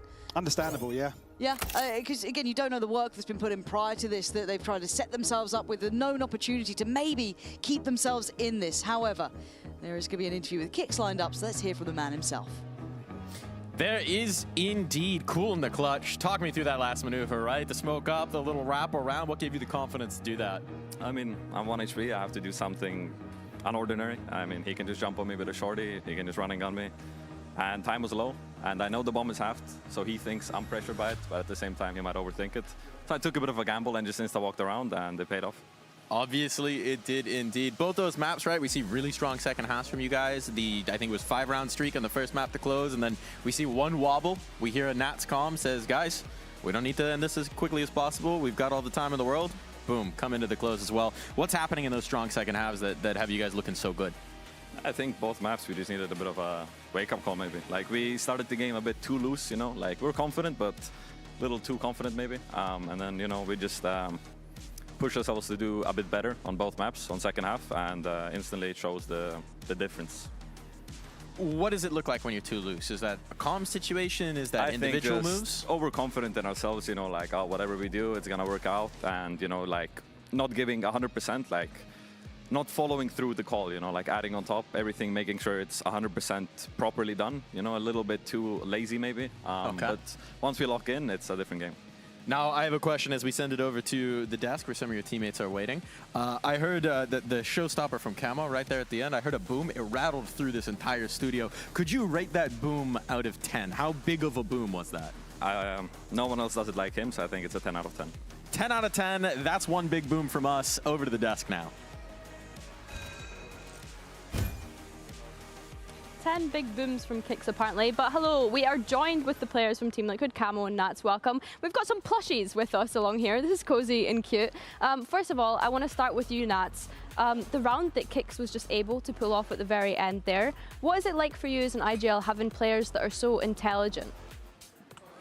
It's good because you know that the people can close out rounds. You don't need to always think about like how you properly need to finish. You just know they can win a clutch and that's it. You had almost 100% win rate of gun rounds on attack side today, apart from one round. What are you guys doing so well on attack today? Was there an emphasis on that at all? On both maps? Both maps, you were very well on attack. Oh, that's good. I didn't know about that, but I don't know. I think, yeah, as I was saying on the previous interviews, we're just trying to make sure that the system we implemented, trying to shape it from every direction, because we're still a pretty young team with like only 4 weeks of preparation. So we just day by day, and yeah, that's a good result for us to see that kind of attack, because I think past games defense was a bit more dominant for us, at least from what I remember. Maybe I'm wrong. Does it help when Camo is dropping 30 kills? Of course. Sometimes I don't even notice. Lotus defense against Fnatic, this game against... You know what he said to me after the game? He didn't even realize I had 20 that game. Yeah, that's a sign of a great player, when you're like, you don't realize that they got so many frags and they just get in that consistent 1 or 2k, you know? He just doesn't care. Speaking of that, Camo, I want to ask you about building up this double duelist synergy with Purple, because of course Purple has been kind of moving back into that. So how has that been for you two? I mean, I never played with him on like double duelist, but I think from like, what is this? Ever since he started playing duelist, I was like, we tried to message each other a bit in practice, like when we were executing sites in Prague, we tried to message each other what we can fix, like the pathings. And I would say nowadays it's sometimes like we don't even need to speak. Wait, you like whisper each other? Like whilst you're in... Oh, so we can fix like the pathings and everything. And nowadays we don't even need to speak sometimes and we just go together, you know. Talking about Purple in general, I feel like the narrative I have around Purple as a duelist has been that he was historically a little bit inconsistent at times, but with you guys, he's been playing extremely well all the time. What do you guys see him doing? Like, how has he been improving, and what do you think of Purple right now? I think he is doing better and better every single game, and I also think it's about the team environment and the coaching stuff. A lot is doing the environment for players to perform. And I mean, of course, I don't know what was happening in the Giants game, but we're also trying to implement him as one of the main people in the team, so he can do his own things that he used to do. And that's the things that we're also trying to implement with every single player. For now, yeah. Is that, so you mean like making them comfortable to do the things they want to do? I mean, beside that, we're also trying to make sure that he implements what he does on the pracs to the stage. So we're also trying to help him from a lot of direction, but he's already talented enough without this. You should give him another opportunity to perform. I think he'll be fine. Do you think that is the difference between you guys right now and other teams in the EMEA in terms of, you look like one of the best teams that we have. Do you think it is about that kind of comfort and allowing players to thrive as individuals? Do you think that is the difference maker? I'm not sure. I don't think that's one of the main goals. I think we're just trying to do something that we like and trying to make something around the system that we overall like. And I think that's what makes a little bit the difference between us and I think the rest, some of the EMEA teams, because our region likes to copy a lot, and people just copy different teams and don't bring something unique. And we're just focusing on ourselves and making sure that what we do is on the different level. There is a Phoenix nerf on the horizons potentially, Camo. Do you think that going from 6 to 7 orbs is going to hinder your performance at all? Right. If I frag like I did today, I don't think it matters anymore. Super quickly, one last question for you guys. Your next match is against KC. That's obviously a qualification to playoffs match now as well, with both of you being on 3 wins and 1 loss. How do you kind of keep composure going into those games, knowing that it's for a spot to skip the play-ins and go to playoffs? I think you can go, because honestly, from me, I don't really care. You don't care? No, I just go game by game. I have no expectations towards any game and just play. I don't think we care about that too much. I think going into the playoffs, that's a very good thing overall for us, but I think the main goal for us was just to make sure that what we do is working, and the goal was never to qualify to playoffs straight away. We were ready to go to planes, and if we'll need to go to planes, we'll go to planes. So we'll see how it will be. Yeah. I love that mentality so much. Thank you guys so much for joining us, and congratulations on the win. Best of luck in your next game as well. And as for you guys at home, don't go anywhere, because we have the next series right after this. It's going to be Team Vitality up against Gentlemates.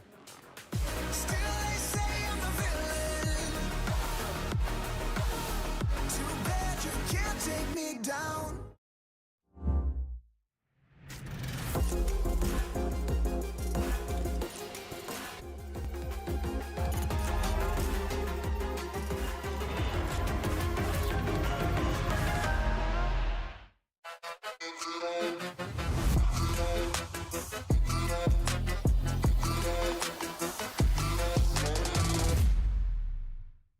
Want to find your fastest server every time? Express like a pro and optimize your connection in one tap. Express and game without ISP throttling. Express and shield yourself from DDoS attacks. Express and choose the VPN trusted by gamers everywhere. Express VPN. Experience gaming the Express way. Fast, stable, competitive.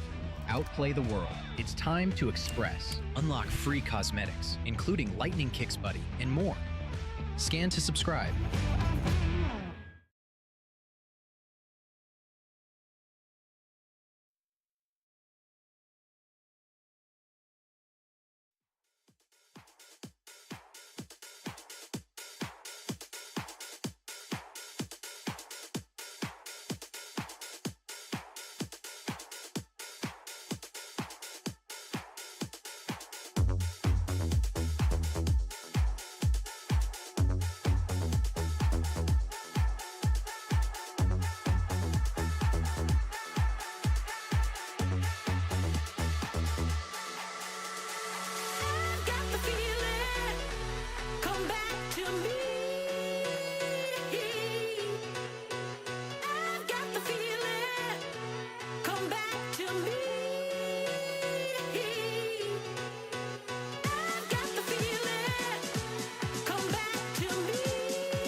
Bonjour et bienvenue à VCT EMEA, where we are getting set for some French teams, organizations, no French players actually, but we are diving into this one because it's Vitality taking on the Gentle Mates. Or the Gentil Mates, something along those lines. And there's a lot on the line for these two teams. If we're diving into the permutations for this one, if they 2-0 this week, for either team, they will be locking in the playoffs. So that's what you need to keep in mind for these squads. There is a lot on the line. Either team that loses, they're not out. They're not out of the automatic playoff spot, but they are going to be dependent on how the cookie crumbles tiebreaker-wise, right? And if two teams go 4-1, well, then you're in a lot of trouble. So a win today matters quite a bit here, Mini. Yeah, absolutely. And I think Vitality are one of those teams that we expect to be taking those wins into playoffs. For Gentle Mates' side, I think they've been playing quite well, maybe a little bit underrated. And I think it's a real test of strength for both these teams. Like, where do they sit? We've seen Vitality lose to a Foot, but Foot are really good. Gentle Mates on the other side, they haven't really played like Vitality yet, basically. We know where they sit though, Minnie. They're on the stage in their Razor chairs. You can just look up. We're so the close to the stage Razor now. chairs, yeah. So beautifully comfortable. Billy, are you feeling comfortable? Yeah, I'm feeling comfortable. I got a little plushie here. Life is good. Yeah, but I think that to touch on what Minnie was mentioning, I think that we have to think about Gentle Mates and how their year has been, if we just have like a wider lens of things. Obviously being able to make it to that first global event, and then Stage 1 not going as they kind of wanted, Stage 2 making roster changes coming into this. If we look at the matches that they've already had, so they still have BBL to play, but yes. Vitality have already lost to BBL. This match is really important because Gentle Mates have lost to Foot, and Foot is Vitality's last match. So in terms of head-to-head, this match is really important.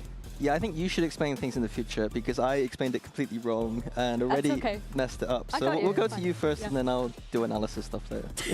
It's okay. Maybe we can tab in our academic friend, Professor Permutations. Maybe tomorrow we'll bring it back. His mustache was good. I liked it. I didn't like his hat, though. I don't know what was going on with the hat. Well, you know, some questions are better left unanswered, but we are going to try and answer some about the teams that we've got in front of us. Looking over that Vitality side as well, right? I think this is a team that we keep building up expectations for here on this desk, that this should be a champs level team. This should be a world beater. It's been good. I don't know if it's been a world beater.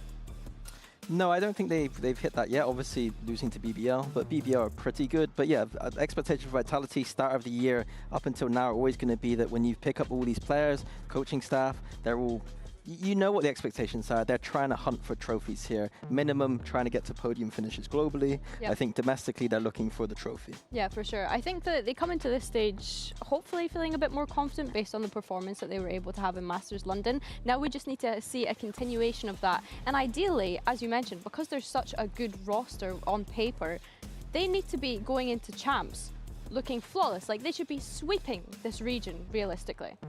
But the thing that might stand in their way is the Gentle Mates. And Minnie, you had something you wanted to break down here, something to highlight here from the Gentle Mates? Yeah, nice little telestrate. I think that Gentle Mates right now a little bit underrated, and I think that...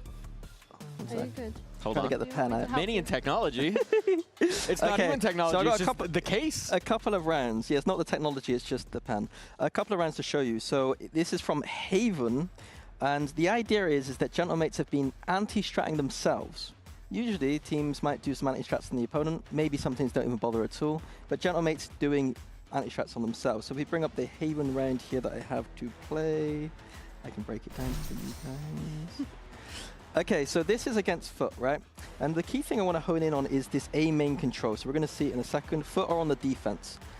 And the key thing we see here is this neon stun coming in, right? And what does that mean? It means that Gentle Mates right now are fighting for A control. We can see 3 players pushed up here aggressive with that neon stun. They're fighting for this space. You know, a little bit of a nice bit of fragging here from Gentle Mates. But the key thing to take away from this is neon stun there equals a lot of people fighting on A. Now we look on the game against Na'Vi the next time. Gentle Mates obviously know that Na'Vi like to watch those VODs back. So what do Gentle Mates do? I'll bring this up in full. Look over here towards the A side of the map. We're going to see Mini using that stun and recon pairing to fake that they're going to go up here with the 3 on A. So this time around, that's what happens. And then Na'Vi take that bait completely, set up towards the C side of the map. We got Beepo calling to them, guys, they've pushed up A here. Let's try and finish towards C. But what have Gentle Mates done? They've stacked that C side of the map. They've got 3 people there waiting for this execute to happen, Na'Vi accelerate up, and Beepo is able to kill them very easily because they have 3 people there, of course. So, despite it wasn't explained the best there, I think the point is that... I think it was explained beautifully. It's conditioning. Explained good? Okay. It's conditioning. It's conditioning, but not conditioning during the same match. Meta conditioning. It's conditioning from the previous match, Like which I think is the impressive thing. Conditioning your future opponents, which kudos to the coaching staff for constantly thinking ahead of all of these matches that they have to do to the point where they're quite literally anti-stratting themselves. Yeah, I think that's what I'm trying to highlight here. So I'm not looking for round 3 Haven bonus. I don't care about that. What I care about is the level that they're bringing to the table. I think that maybe General Mates can be a little bit underrated at times, but if they got that amount of grinding going on, that amount of depth in their playbook, that level of thinking, then this is a team that I think Vitality have to be a little bit more afraid of today. And this is the kind of thing that we give as a huge credit to the coaching staff, right? Like, this is the kind of work that assistant coaches, that analysts, they're watching the VODs, they're anticipating what might be used against them. That's, I mean, a huge credit to them. Yeah, absolutely. I think they've been doing a good job all year. Kundi stepping up into that head coach role. It has been looking fantastic. I think all the players are hungry and just want to go back to that kind of Santiago form that we saw at the start of the year. And it's across the board. The details I'm seeing from this team are looking fantastic. And it's just whether they can do it against a team like Vitality. That is the question. Because on the side of a team like Vitality, we got players like Durka. Durka, who maybe single-handedly got an agent nerfed in his last game. 6 ults in 1 half is just stupid numbers, Billy. Yeah, and it's showing Neon in the top right corner there, but of course you are referring to the Phoenix that we got to see him on, taking the mantle off of Yampi on one of those maps, which is a little sad that we might only get to see him play the Phoenix on 1 map, but I definitely think that he has been one of the consistent factors of this Vitality roster and the impact that he's been able to Well, I think the big conversation here is that last week he was taken out of Neon Gel. He was put onto that Jet, I believe, and then the Phoenix. And I think that is the... You know, they played against Pacific. They beat Pacific. We knew that was going to happen, but what we were trying to look for were signs that maybe there are things to change, and they did change. They put Durka onto his more comfort. I think that was a good sign, and I think that's a good sign going forward for Vitality. I mean, the key question is, based on the Yampi interview we got after the match, did Durka hit up his PayPal again? Otherwise, he might be right back into the Neon jail. You know, he's going to do whatever the team asks of him, but let's be real, we don't want to see Durka on the Neon if he's going to be hitting numbers like that anytime he swaps off, right? Yeah, I mean, pretty much. I mean, historically, fantastic at Jet, fantastic at Raze. Even the Euro, pretty good. I don't know if they're going to be playing that one. Phoenix, a new one for him, but yeah, all of these just look a lot more comfortable for him than that Neon. Shoutouts Mate Generic 1, my favorite player. That is Mavera, the Mate assistant coach, taking on Yampi. Never an easy task here, bit of a challenge. He did used to be a pro player, though. Hey. So, and there's one better way to flex. Yampi enjoying that one. It must have been an easy one for him. He does like the skirmish. Interesting. He always wants to do the skirmish. Man loves to frag. I feel like it helps him get fired up for the game, though. Like, just that bit of confidence, that bit of fuel that you need. He's a showman. He likes the lights, you know. Does, yeah. Anytime he can be on camera, Yampi is taking advantage of it, and who can blame him? Look, we're getting into this matchup. We're getting towards it. You set up the scenario for why Mates could pose a huge problem here. We've talked about some of the strength from Vitality. What are you actually feeling? My feeling? I think that it's a much closer game than people might anticipate, but I'd hope that Vitality show their ceiling, because they do have the higher ceiling here with the caliber of players they have. Yeah, for sure. I think the map veto on first glance, though, looking at this, Mates picking into Haven, I wonder if that's because of the rocky game that Vitality had against BBL the other day. Obviously, it's really great that you've just been able to show us a bit of anti-strat on that map as well. So everyone at home, keep an eye out for things like that on how Mates are starting. And then split from Vitality, yeah, nothing too crazy in my eyes here. No, I think Mates picking into Haven is interesting. I think from the outside perspective, we might see that as a weird one, because Vitality played it quite a lot. But I thought General Mates looked fantastic on Haven, and it doesn't surprise me that much. No, shouldn't do. Shouldn't do, right? We do have to mention one other thing, which I don't think we've brought up yet, which is that in the last Mate game, we did have that strange scenario where Martin wasn't feeling so well. We had the possibility of a sub coming through. Turned out to not be too much of an issue. Flu game out here for Martin. But surely now a fully healthy Martin makes their prep a little bit easier for this one. Yeah, absolutely. I mean, he had a good game. Martin had a great game. Yeah. He was like plus 20. Phenomenal. He's and just Stars, been though, as well, actually. frying Stars every had single a great time. individual performance. Mini as well. I thought had a Mini stepping into that Neon. We had a lot of questions for, but I think he's also been ramping up. There's a lot of great signs here from Mates going into this one. There certainly are. And look, you know, maybe they're no longer sick in their bloodstreams, but they might be sick with it in the server. So it's time to find out who's going to be sick with it indeed as we go to the stage for our face-off.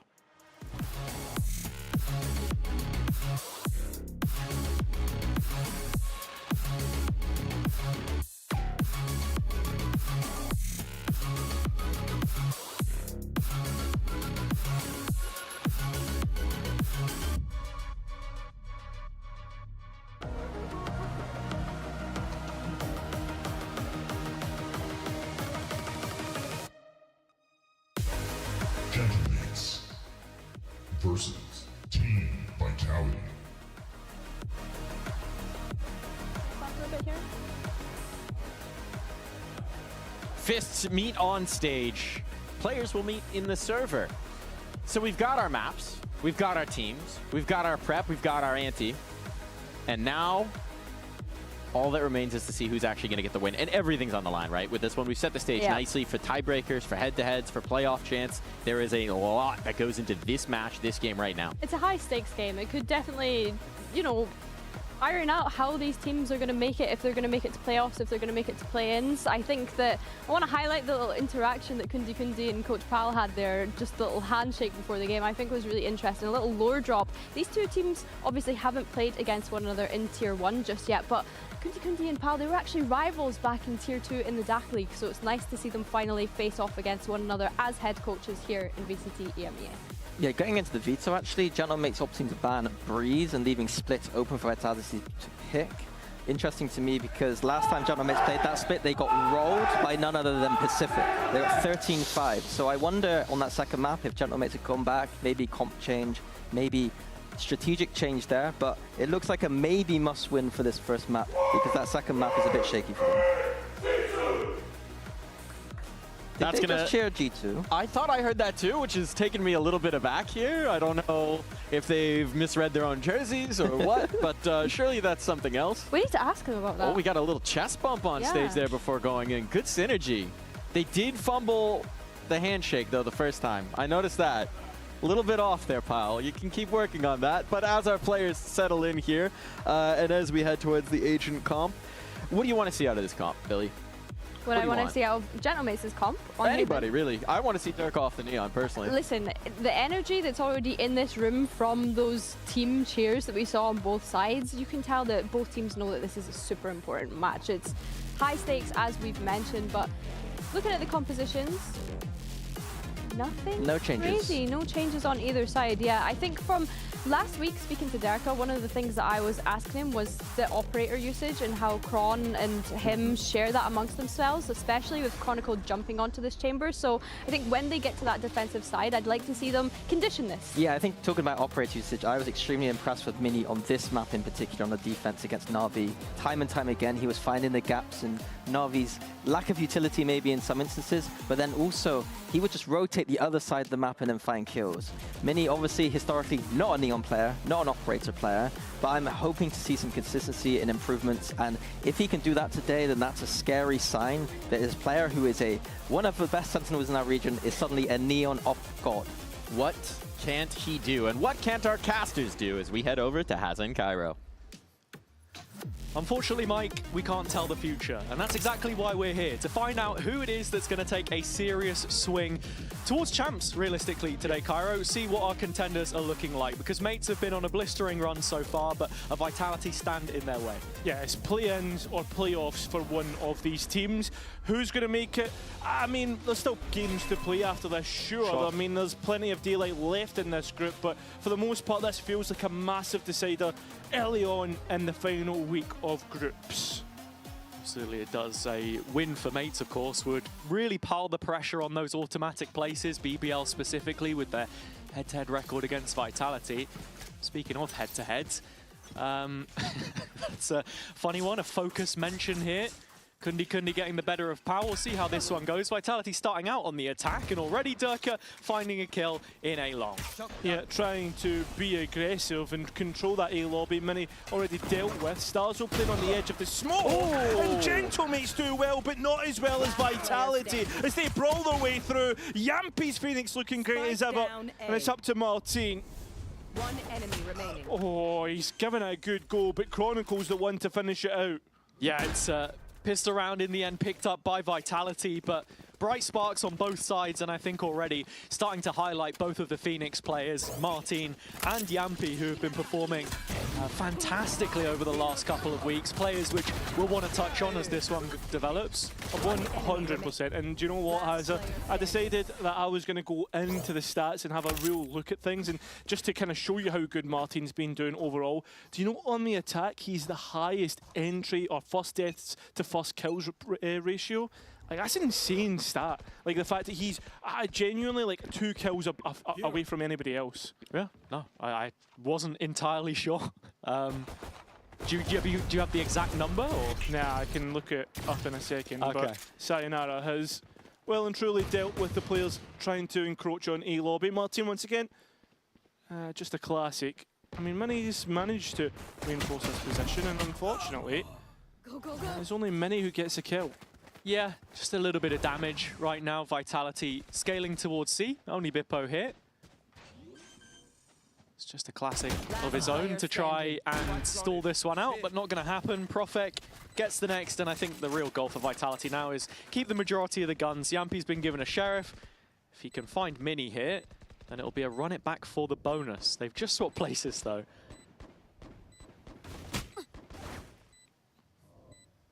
Going on the hunt, as you said. It's all about Yampi at least dying or getting a kill. And she's gone in the wrong direction, so Mini's probably going to go to that spike. And the worst part is here, if Yampi doesn't even die to Mini, say he loses the duel, oh, he's going back the right way, then he gets nothing. Wow, that's very frustrating. Still a chance to pick up an orb, maybe see long in the next round, but yeah, Vitality coming into the bonus with a pretty strong set of weapons. I can see you looking through the stats there, just to clarify, if people aren't watching on the vertical feed. Have you found the stat? Yeah, I have. It's 3.33, so 3.33 first kills to first deaths. That's pretty good. Pretty goddamn good. That's pretty good. No, absolutely. Thanks and I actually have the stat here as well myself. In the last game, he had 8 first kills and 1 first death. So there you go. Pretty nice. All right, enough about the numbers. Crunch them as much as you want. It's the Valorant that matters most here. And coming into that bonus round for Vitality, Chronicles brought an op out. Smoked off early. And it's the you already know he wants to jump up for this, though. 100%, but this is the exact same opening that we saw Mini speak about. Mini on a desk, not Mini who's currently on our screens. And it seems as if Vitality have done their homework as well. And you know what that is, Cairo? What? That's a first death for Martin. So, doesn't really matter much, does it? No, it does not. Mini, no, pretty good on these sort of angles, and luckily enough, actually manages to avoid Chronicles Operator, as Vitality are very slow to uptake on this round, waiting to see if there's anything else that Gentlemates throw at them through C long, whatever. Yeah. And now finally, after a minute, they are going to start moving themselves. Bit of mid pressure here created. Run it back invested as well. And actually a sign of commitment towards the B site. You were thinking they were just trying to set up Chronicle for an extension through lobby. Mini about to give this one over. And there it is. So nice, by the way, using the run it back, making the spike go back on towards the Phoenix 6 body, and hoping that we see Gentlemates move, and they do. And it's just punishment left, right and centre. There's just absolutely nothing that Gentlemates can do. Starzo's at least got one back, but look at this post plant from Vitality. There's absolutely nothing you can do. Yeah, untradeable there though, death on Durka. Yeah, but he'd already got his one. Grav, well, starting to burn through the utility, but the time's also been burnt through, so overall, I mean, there's little to no sweat coming out of Vitality at this moment in time, as they have got this under lock and key. That's a bonus round converted. Yeah, Bippo whittled down to 10 HP and given enough grace here to save the gun. But Vitality, with the weapons that they brought in and that upgrade on Chronicle, proving lethal. He has spoken at lengths about his operator talents, and he actually has the most op usage on this side. It's more than Durka. This is a great instance of finding impact there. No, 100%. I mean, like this set play from Vitality, one that they've, I imagine, practiced many a time. And it works exactly as you would have practiced yourself. Coming into this one, it's Bippo's rifle. That's the big problem. Need to watch out for where he's going, and it's a walk down mid, it seems. Yeah, as you said, Bippo's rifle sighted early through the lens of Chronicle's op. It's not placed the TP to fall back on here, actually. As you can see, the rest of Vitality very direct in this C push. On the other side, Mate's trying to intercept them, but Durka just cuts the supply line right off. 2 quick kills. Still that Vandal available here for Bippo, and Martin trying to flash him in. It's a fully blinded Yumpy, so a 2-on-2 ensues. Sayonara still guarding this smoke though, but waiting for the support of Chronicle. And as that fails to arrive, it's down to a clutch situation. Proc's on the line, and he'll haul them through. A Red Bull clutch for mates. I mean, a team that we normally link with discipline has completely missed the mark there. Vitality continuing to fight on their own. I think the first red card is Yampy fighting is so close to CT when the Phoenix is up. Then you've got Sayonara swinging back sight. And then, well, I mean, Chronicle's got nothing really to do there. I mean, he's got to try and get back in. Yeah. I think, look, these are issues that we've seen from Vitality before, though. The BBL game specifically on Haven, and in my eyes, one of the main reasons why mates would have picked into this, not just due to their own strength, but a perceived weakness of their opponents, perhaps. It was back-to-back 2v5s in that game on the defender's side. The attack was better for them, but this time, Durka has no play. Yeah, that's tough. Spam through the smoke. You'll feel a little bit frustrated by that one, but still a chance for Vitality to mid-round their way out of this. Got to be careful, though, if they walk towards C. Mini's operator on that line. And that's allowing for Gentlemates to be a little bit more heavier towards A. Yeah, I'm not sure exactly what the setup is. Looks like there's a spy cam there to play him in.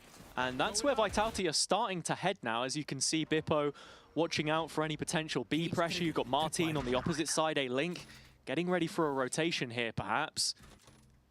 Camera might even just be to watch Garage. Yeah, it's got both angles, right? It can set him up here for a duel, but now it's Mini looking the length of Garage, smoked off, Yampy inserted, and the trap actually placed again by Bippo here, a little closer. Yeah, it just gives him the notification. Yampy trying to flash in. Spike behind this as it stands. Swiftly approaching the 20-second mark. Vitality with this commitment now made towards the C site. You've got Chronicle drifting through B in the meantime with his tour de force, looking to cut off any potential rotations here. And it's Martin that's going to step up to the plate first. Run it back active. Yampy cancels. And the spike's gone in towards B, in fact. Vitality just running out of time here in cruise control. And Profek all the way back in attack spawn means that there's nothing left for them. And so Gentlemates close that gap up to 1. Overcooked that round. You can see what Vitality are trying to do, but I mean, just don't have the control on the B site, no protection on that spike. Just creating these little pockets of pressure, right? Trying to catch mates playing the rotate game. And I think as well, something that Gentlemates will be good at is adapting, and as Mini said, like on the desk, is that they're very good at seeing where their own weaknesses are, and obviously, I imagine, seeing where the other opponent's weaknesses are as well. If they know that Vitality are trying to capitalize on your mistakes, then you stop trying to make them. Hang on. Blades out for Durka. Common position. Is he going for the updraft? He's thinking about it, and Mini doesn't want to give him anything at all in that situation. Again, one of the reasons why Vitality want to play this slow style is probably to avoid his rotations. That operator now making its way towards C, but Chronicle to deliver the first blow this time. Opens proceedings with a kill on B, and that really widens the map for Vitality. Yeah, I mean, it pulls Gentlemate's defense even more thin as Bippo has to watch B. Same time, though, this is the site that's most reinforced for the defense of Gentlemates as they try to mid-round through the drone, but see nothing. Same time, though, you're going to see the jet smoke and also the drone following up that. So the entry should be good for Vitality, but Starzo playing all the way down to Graffiti, using the blaze wall against Vitality. Still not cleared, the smoke being an issue, but Vitality finally cleared Starzo through Yampy. They run it back, Hughes. Durka now swinging back sight, but the kills are good for Gentlemates. Only one player down. Yeah, and with that trap down on the flank here as well, Mini's going to be arriving late, up in hand. Oh, that's it. Is he going to be good enough to kill out Profek? This information good, and well, the swing out does keep Profek just alive for a moment. So Vitality need to be careful of the CT push. I mean, Bippo now into 1 versus 1! Can't quite win it out. Yampy keeps Vitality in front. Yeah, Yampy again on this Phoenix, proving to have impact into the late round. 5 clutches won already this stage, and again, to talk about that Phoenix, 27 kills against BBL before OT, which is the second highest behind 11 we've seen so far in Stage 2. can do it to you. And I mean, this felt a little clumsy at times, I'm not going to lie. I think Mini might have stunned his own teammate on the way back out. That's literally what I was thinking. Maybe delayed Bippo a bit. I mean, it seemed to work out for the most part. But Gentlemate's committed to using Mini's operator as they start to head towards A. And imagine Vitality know this, and they're scaling on the B part of the map. At least feigning that pressure. Blazewall goes up, cuts off Bippo. He's been the main player watching over the middle of the map. I mean, Martin's just used his rifle, and they'll know that that's where the Phoenix is now because of the Blaze wall. So, yeah, Vitality do not want to tempt this fight. We know how good Martin can be. A bit of a spam battle between the two Phoenix players. And Martin's taken a whole load of damage and got no abilities to heal up. No, he used both of them to try and stave off this push. Vitality have gone knocking on the B site a couple of times. It hasn't been the best of results for them so far. And again, you can still see that intent trying to set up Chronicle on this B line. Oh, but Gentlemates have so many bodies here. The Cosmic Divide is good, but so is the Paranoia. It's a bit of an awkward one still, but it's the scale through C-Link that you need to be careful of. A Hunter's Fury coming in. Missed. It's completely missed, so the spike goes in. Didn't hit a single time there, Starso. Got the call of his teammates, didn't have the audio. Same time, though, you've got to be looking at Mini, as that trap is now being able to see him, but doesn't trigger it just yet. Playing on the edge of it and finally giving away. So Prophet now knows that it is the Neon on back. But I mean, at the same time, Hazard, the time is low. Yeah, and Vitality are double backside here. They're playing fully for the site control. Prophet gets one, and there's Yumpy. Yeah, this should be over and done with. Vitality have done so well in their post plant. Gentlemates, I mean, it gets to a point where both teams have 5 alive, but nobody able to get into site, create these duels. And I feel as if, for the most part, Gentlemates look a little bit scared. Yeah, perhaps. It's a very tentative retake. Starso missing the ult. I misspoke a little bit there. He could obviously hear from the other side of the wall. But for me, it's just the layers about this attack from Vitality. Belt and braces. You've got 2 players backside gong. So the insurance policy was there. And to speak about Starso and build that off the back of what we've already been saying about Yumpy as well, he's been putting in some better performances, I think, in the last few weeks. If you remember, a lot of people critiqued Starso's initial pickup at the beginning of the year because they thought it was off the back of his Ascension run with Job Life, another French team of which we've got 2 in the server today. And then on the other side, Yumpy, of course, who was with the same coaching staff on BBL, and both very much having their part to play in this one. Yeah, 100%. I think, like, for me, when I watched that Pacific game, I thought Starzo really dropped the ball, but since then has looked pretty decent. And as for Yumpy, I mean, I feel as if every game, every week that we see his development come through, we see him get better and better. I'm thoroughly impressed. Very rare to we see Yumpy actually go quiet. So with that being said, we come back into this next round, and Gentlemates are setting themselves up for a mid push.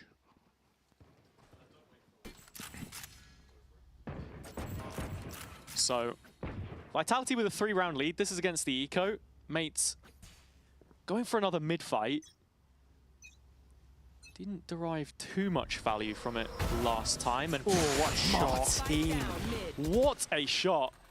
Sayonara gone early, and that's your main agent for collecting some information here, re-engaging on the map. No drone, no dart. Gonna have to be a full face check into some of these guns, and you can see 4 players waiting in garage on the other side. Seems as if Chronicle has just been found on the drone as well, so they know that's the weak side, and they know where to fight into. Yumpy already, though, denying that.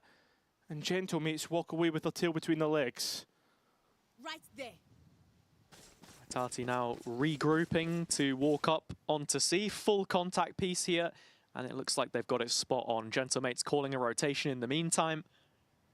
And I think coming back to that IGL conversation, it's a real contrast here of what the calling style is going to be. Playing on the initiator, a lot of in-game leaders like it because you have that information right at your fingertips, versus the Phoenix, the duelist. But actually, at the same time, Yumpy did this a little bit on Liquid in the past, and stylistically different, but still can find value. Well, Derka looking for a couple of equal frags here, and well, that's a lovely double kill. Already starting to feel it, unfortunately caught out by the Guardian. And Profek needs to be careful, looking to play with his teammates. There is a rifle given over here, so this isn't as clear cut as you would think, but Chronicle makes it that. Yeah. 3-on-1, Profek spam through the smoke, so Vitality up to 6. Yeah, one of those situations where Vitality want to keep a high line, they want to keep bodies on site, they know Prox is still alive with the smoke, and the last thing you want to happen is to get ninjaed on an eco. Looking at it here, it was a great start from Martin. Sayonara maybe a touch wide on the jump peak, but that's being overly critical. He's been the most consistent player on Vitality's side so far, to be honest. Looking across the games. Bro, what a lineup. Not sure what that was in reference to. But looking at this one, it is the full buy now, and Kron still with that up. Don't know where the shock darts hit, but it's certainly not hit that Cypher trap towards shot, where Vitality have been scaling most of the time, you should note. Seems like Gentlemates again trying to play with the tendencies of their own defense. Vitality slow to activate, and that's going to allow the rotates to come through for this defense. Yeah, I mean, it's an over-rotation, but it could be the right one here for Gentlemates. They got 5 bodies on the A site ready to defend it. Well, that they have, but Vitality are still going to assault nonetheless. They run it back used, and well, I mean, the players on long trying to play in Kron, who still gets his kill. I mean, advantage to Vitality, and they start to head elsewhere. Yeah, in the meantime, mates proactive themselves, understanding long is clear, and with no player left behind on the Vitality side, they've got plenty of space to merge into. The C site is where they'll go the length of the map to get this into a post plant. See what those positions look like. Chronicle is completely detached in the meantime. He is still bottom of mid. Yeah, imagine trying to cut off any rotates through via no! Barrel just seen, and well, Gentlemates still get out the back, and Martin once again fragging out like he usually does. So it's a one-on-one against Chronicle. And Martin just worried about any player behind him. Chronicle at the same time needs to be worried himself. The Phoenix is behind. Martin is going to have the clutch. A Red Bull clutch as Gentlemates find 3. Yeah, I'm not sure if that was a 2v1 or a 3v1, but Martin pulls it out of the bag and keeps Gentlemates in it, hanging by a thread.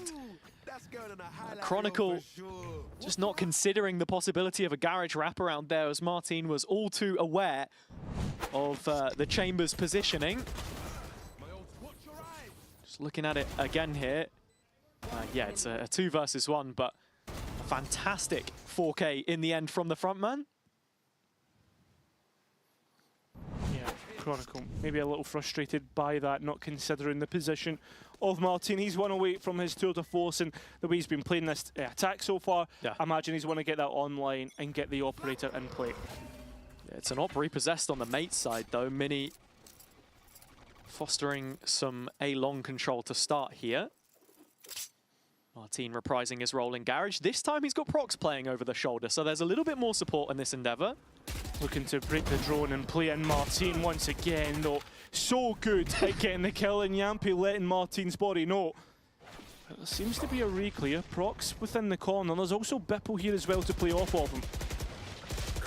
Yeah, still, mates trying to bolster this space, but Sayonara intelligent, brilliant spam through the corner of the wall.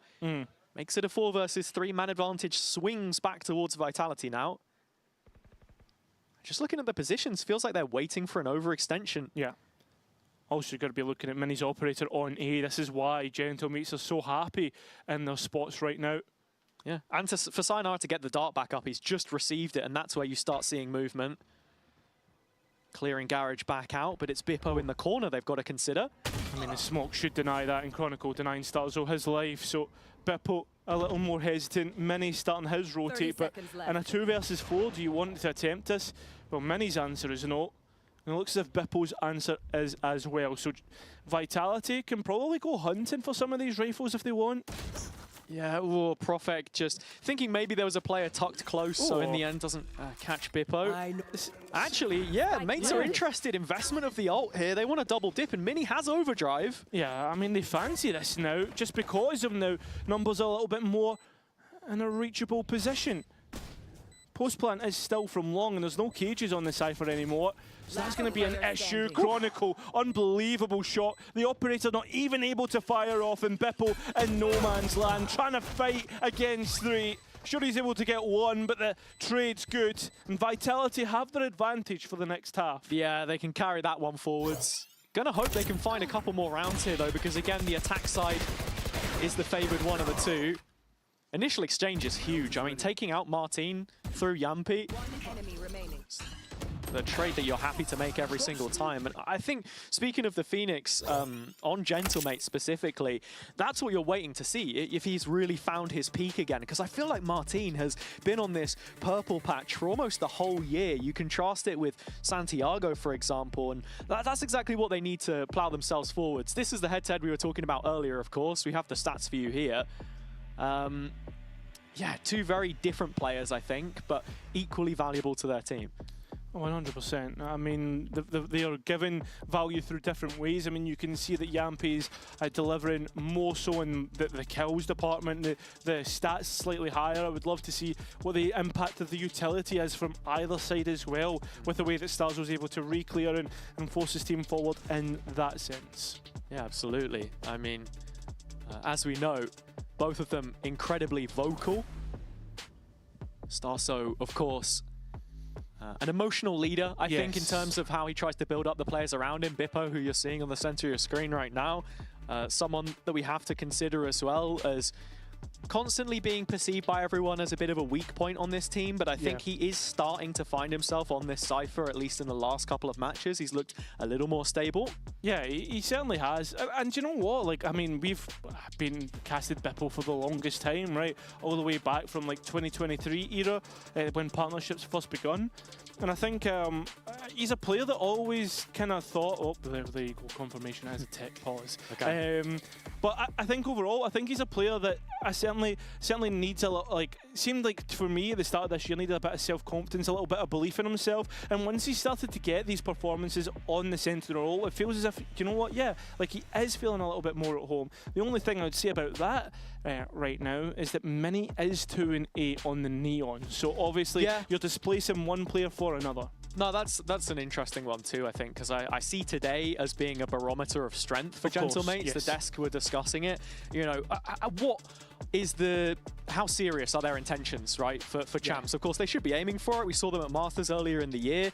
The change with the roles that they've made certainly seems to have improved the performance, but as you mentioned, it's either play-ins or playoffs today. Realistically, you go 2 and 2, and your chances aren't looking as likely. It's a much longer bracket that you've got to go through, so that's what we want to know. And for Mini, it's an opportunity for him to really level up, I think, against quality opposition and show that he means business on this duel list, which we've seen. Yeah, I mean, I think that's a perfect way to put it. This is the perfect test for Mini, and I mean, at the same time, perfect test for Gentlemates to prove themselves after that foot loss. I mean, the fact that we've seen Foot show the levels that we expect of them in the following weeks from their first loss against Na'Vi, I think that's been the big thing.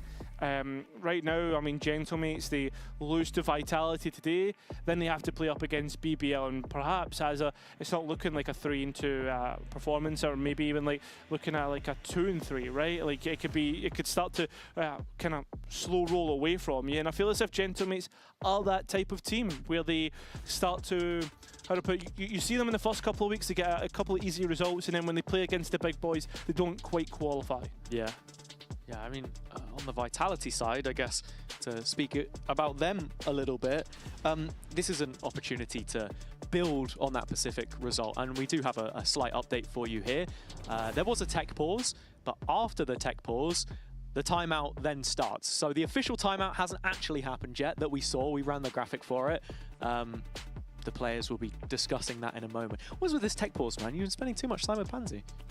B, don't say that. Hey, listen, I have it on good authority that... Oh, maybe it was you. Maybe it was me all along. Pansy's casting, I'm in the back rooms pulling out the wires. It was Cairo all along. Yeah. Devastating. Devastating indeed.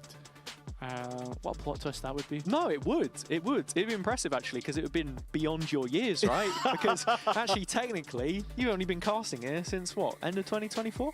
Ascension? Yes, yeah, you're right. You're right. You as well, yeah. You've got crazy aura about you, if Aura? that's possible. Yeah, aura. Actually, Cairo and aura, the Kairora. Please don't. I don't know. That's not sticking. Stop trying to make it happen. It's definitely not. No, it's definitely not. No. It's actually Mitch and Tom that actually have the most tech pauses. No, I did see that. I did see that. Thank you to whoever posted that Reddit thread. Yeah. Helped with the sleepless nights. Knowing I mean, me and you were fine. Yeah, no, we were fine. We were fine. There's like 2 games on the, on the list or something. Oh dear. But yeah, as you can tell, we've gone a little off script here, as it is just a tech timeout for the time being. The actual timeout will happen afterwards. Mate's the ones that called it. Currently 7-3 for Vitality as it stands on Haven. This is Mate's pick though, Cairo, again. Yeah. And I think something that we should be considering for both of these teams looking towards champs is the strength of their map pools. Yeah, and I think 100% this is a big topic. Just to give you an update, guys, we are getting ready checks of players, so we're just about ready to head back into the next timeout. Beautiful. The next time out. The way you say that, it's like, yeah, guys, we're having a quick break and then we're going into another one. Yeah. No, jokes aside, I think, yeah, that's what we've got to think here. Like Haven at the start of this veto, obviously Vitality showed a little bit of weakness there against BBL. Now we're in the actual timeout, just to confirm, in case you were wondering. There it is, 60 seconds. Yeah, this has been a decent map for Vitality. Yeah. Then you're heading into Split next, which we've seen from Mates. They've only shown it once. They lost to Pacific quite handily there. Yeah. And again, another map which Vitality played against BBL. Ascent potentially the decider. How do you feel about this one, looking long term? I mean, long term as in out with this best of 3, or long term as in third map? Either, mate. Either.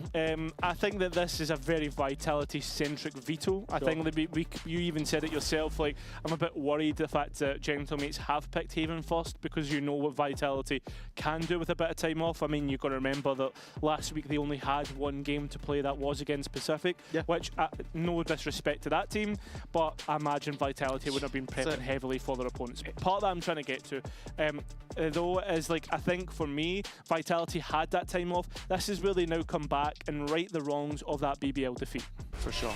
An opportunity to reset.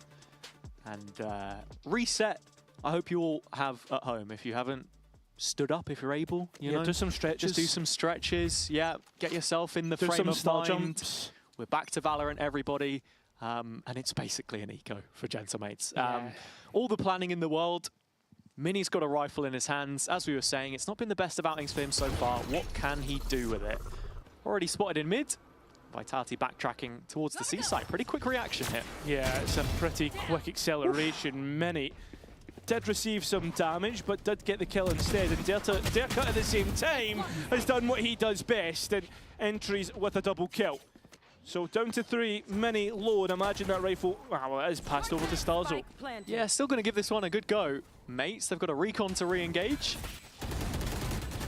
Yeah, but no flashes, and it's going to make things difficult. Yampy, though, once again, does give away that rifle close to the smoke in CT. And both players now with a real chance to attempt this. I mean, Bipple getting spammed out, the health not, I mean, that great on either. Derka's on for at least 4, but Profit will steal that away. So Vitality hit 8. Yeah, that Vandal was a poison chalice in the round. 3 different players holding on to it. None of them able to get anything done. Could be from the timeout, perhaps, just setting them up for this mid-aggression again. We've seen Mate try and find value from it, harping on. But what is Clipper doing? Vitality have been very clinical in how they've called these rounds. Frustration creeping in. Not quite Zeish, no, but if they don't win this round, you're starting to get there. Yeah.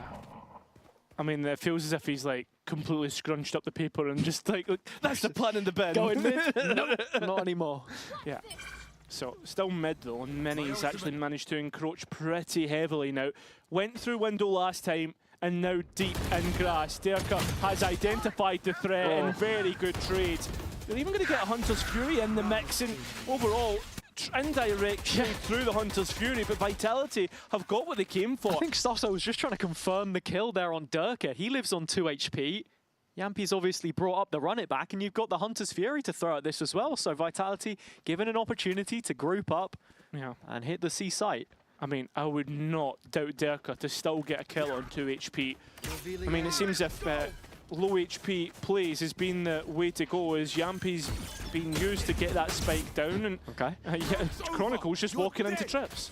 Yeah, no extra space taken. Does hit the second trap. Goes unbroken, though, and Martin, with his own run it back, starts to bridge that gap back towards the site.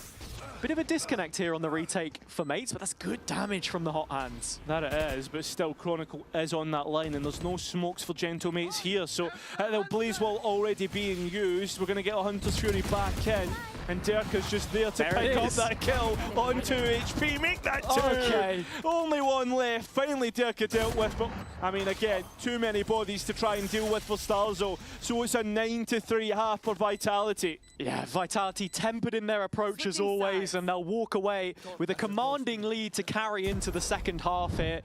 Despite the intermission, Mates unable to course correct, so a long road ahead for them here. And you know what, Cairo? We are happy to announce the return of the halftime quiz. So if you want to play along at home and let us know what you think the answer is, now's your chance.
So the question was, how many French players are there in this French derby? Cairo, enlighten us.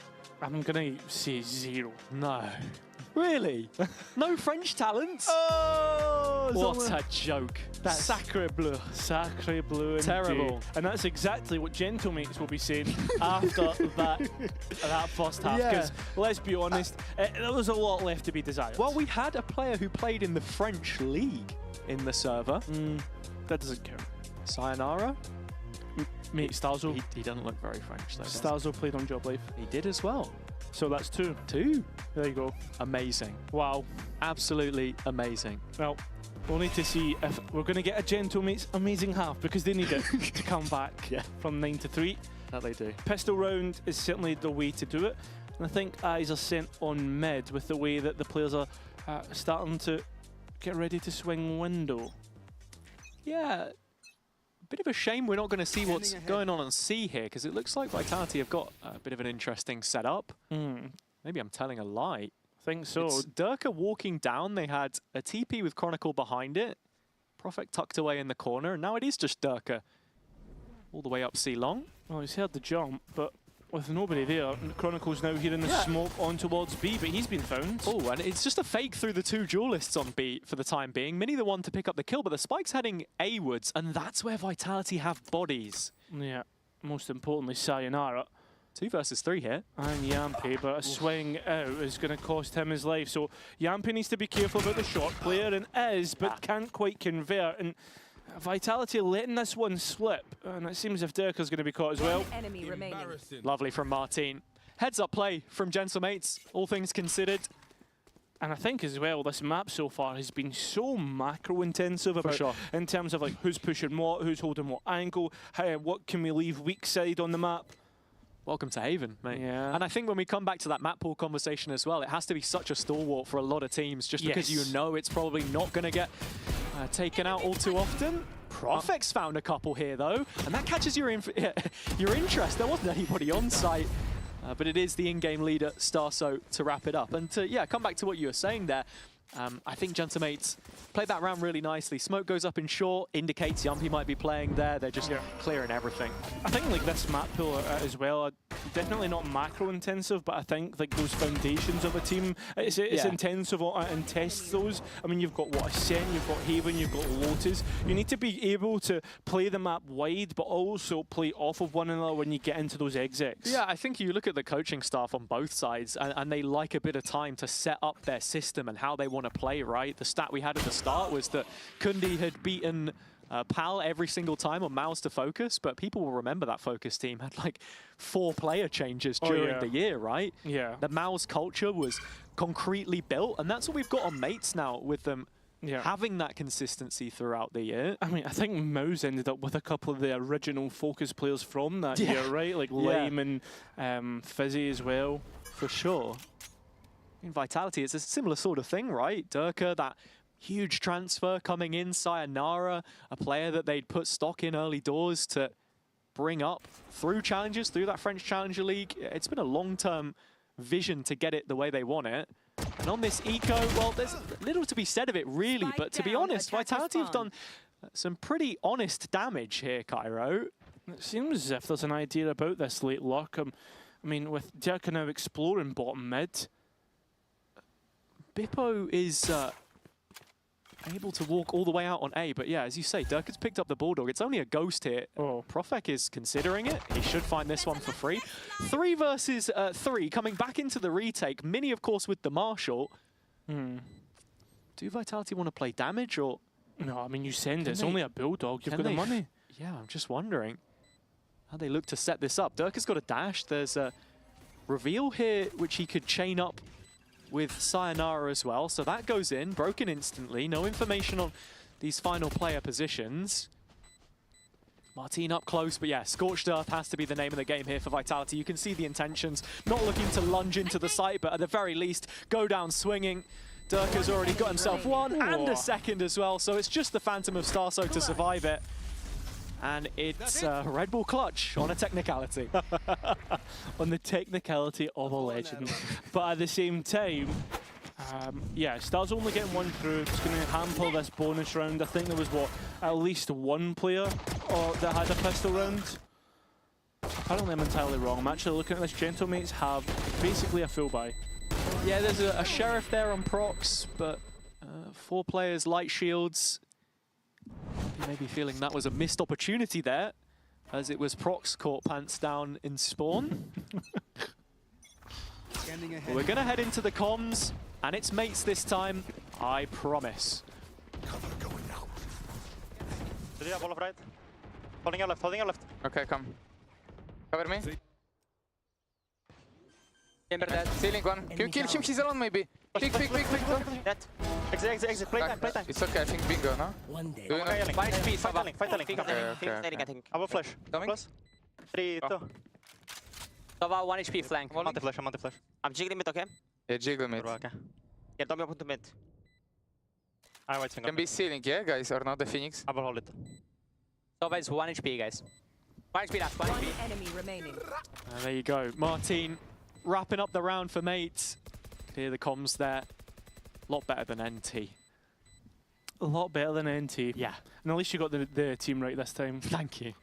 Thank you. At the same time, I think as well, bonus round converted by Gentlemates, and suddenly this 9-3 half doesn't look too bad at all. Oh, that's awkward. Oh, no. Ouch. I don't think there's anything else that needs to... NT. No, NT. NT indeed. Bonus in the bag for Gentlemates. And it's another round on the boards. I was going to say where they keep guns up. It's plenty more this time, so in actual fact, chance to break the money. Such a weird one, man. Might die here, by the way. Good comms. Yeah. I'm interested to see how this works out in terms of Vitality's timeouts, because I would say this is timeout territory. Ooh, nice shot, Durka. No run it back in the round for Martin here either, Cairo. And look at the Vitality numbers here on long. Yeah, they're ready to fight. Oh, Terka has hit another head with the Marshall. Hello. And there's a Guardian basically in the hands of Chronicle with the Headhunter. Exactly. Has a trap out on C. I think this one, yeah, gonna stay up beyond the fast lane, so gets a bit of information. And not only that, you've got to be thinking about Yampi's run it back. I'm also wondering here, do Vitality want to go all the way to lobby, try pick up those guns? They're not exactly in a position too quickly to challenge the site here. Yeah, but you'd also fancy your chances in a fight, to be honest. Especially when you're hitting shots like that. Cron, rifle in hand, gives it away. So there's a run it back. I mean, numbers are in favour of Vitality, but rifles in favour of Gentle Mates as they shoot them down as a shooting gallery that Vitality come out the other side of. For a minute, it feels like Gentle Mates are able to send lead down range. But instead, Vitality find the connection on their on their pistols. It feels like a backbreaker. Mates are still going to have money here, but an Emoda thrifty for Vitality. And it's seemingly come out of left field. They weren't getting rounds like this in the BBL game. Dirk are putting on a display. I mean, that is just sensational. Chronicle as well, your heavy hitters. I mean, okay, I missed that. I was thinking, surely he wallbangs there through Garage to kill Bippo. No, he hit his own TP somehow.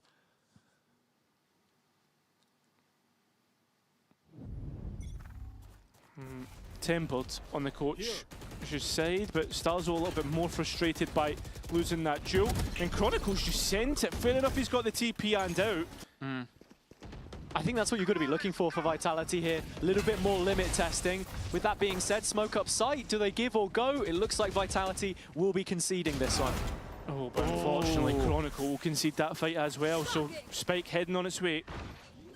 Opportunity for Mates to move into post. Bit of damage on Prox. Let's see where this shock lands. Just to the side of Starso. No further damage. Have to be thinking about Bippo. He'll be heading in late through Garage. It is a long lurk that he has to take. Yeah, unfortunately, Terka has also been caught out, and Vitality once again staved off. And great paranoia. Buys plenty of time. Yeah, and it's played directly into Bippo, but the go button has been pressed. It's only Prophet that Bippo could catch, but he's let them through. Still an even fight, but finally Bippo comes in. Still a good trade, and still winnable for Vitality.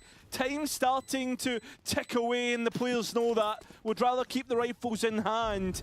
Gentle Mates prove that A is impossible to retake. Felt like Bippo had maybe missed the opportunity there, but it was just a little too much for Vitality to handle in the end. Playing for the exits now. Let's see. In a lobby. Gentleman's agreement. I think they both know exactly what's up right now. Yeah, exactly. They don't want any. Well, basically, it's are you going to overstep? If you do, we're going to punish on either side. I think Vitality can come in here with a ad hoc buy at best. Sure. Probably, you know, you're looking at Chronicle with that Headhunter, buying up the bullets and 3 rifles in the mixer. But here, yeah, I mean, at this point in time, Vitality just getting delayed and delayed with the amount of utility. And finally, we're going to see the coaches hit the timeout button. Durka again on the swivel there as well, just ridiculous. But Mates finding value from that extra layer that Bippo has offered them, an additional outlet. He's top of the pops with Martin right now on the Mates side.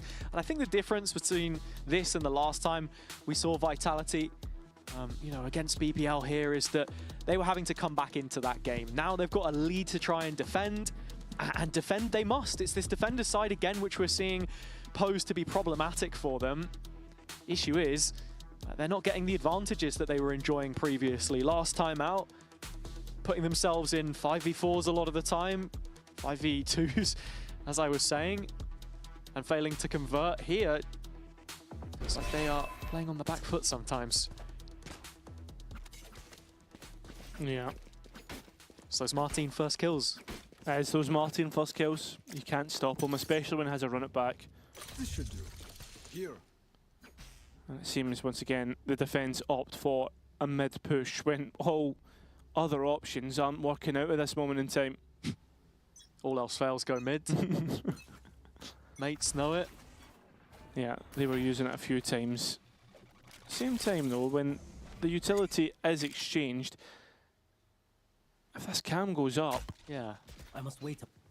Bippo will know that there's players in mid, so True. it's just very quick exec on A. Not much that can be done about it though, with Kron having the TP of course, and he's getting ready on the back lines as Sayonara's already defended the A site. Spike will go in though, no players left, but of course that kill in mind. Derka's looking to reinforce Kron here, so this flank going to be a little bit more potent than maybe Gentlemates expect. Yeah, there's no safety about this for Mates right now. The map is feeling very small, especially with that backline taken. And the timing is so off for Bippo. He steps away and it just allows Derka back on the line. The fight which he wins makes it 5v3. And just as we were saying, there weren't advantages for Vitality. This is their best chance yet. Yeah, and it gets really claustrophobic on site. You can see Gentlemates trying to find some space to work with. Stars are the one to watch flank, but there's 3 bodies strong coming from CT. Mates have to try and fight this one forwards. It's Starso straight into the crosshair of Derka. 2 left standing now, and it's these sort of back-to-the-wall situations which went against Vitality before, and it's Martin that they've got to get past. He's been difficult to beat, and he might just do it again. 2 bullets left, Martin! You have got to be joking! That is absolutely ridiculous! An ace for Martin, an 8th for Gentlemates, and Vitality should hang their heads in shame! The writing was on the wall from the BBL game, but the ink's still not dry.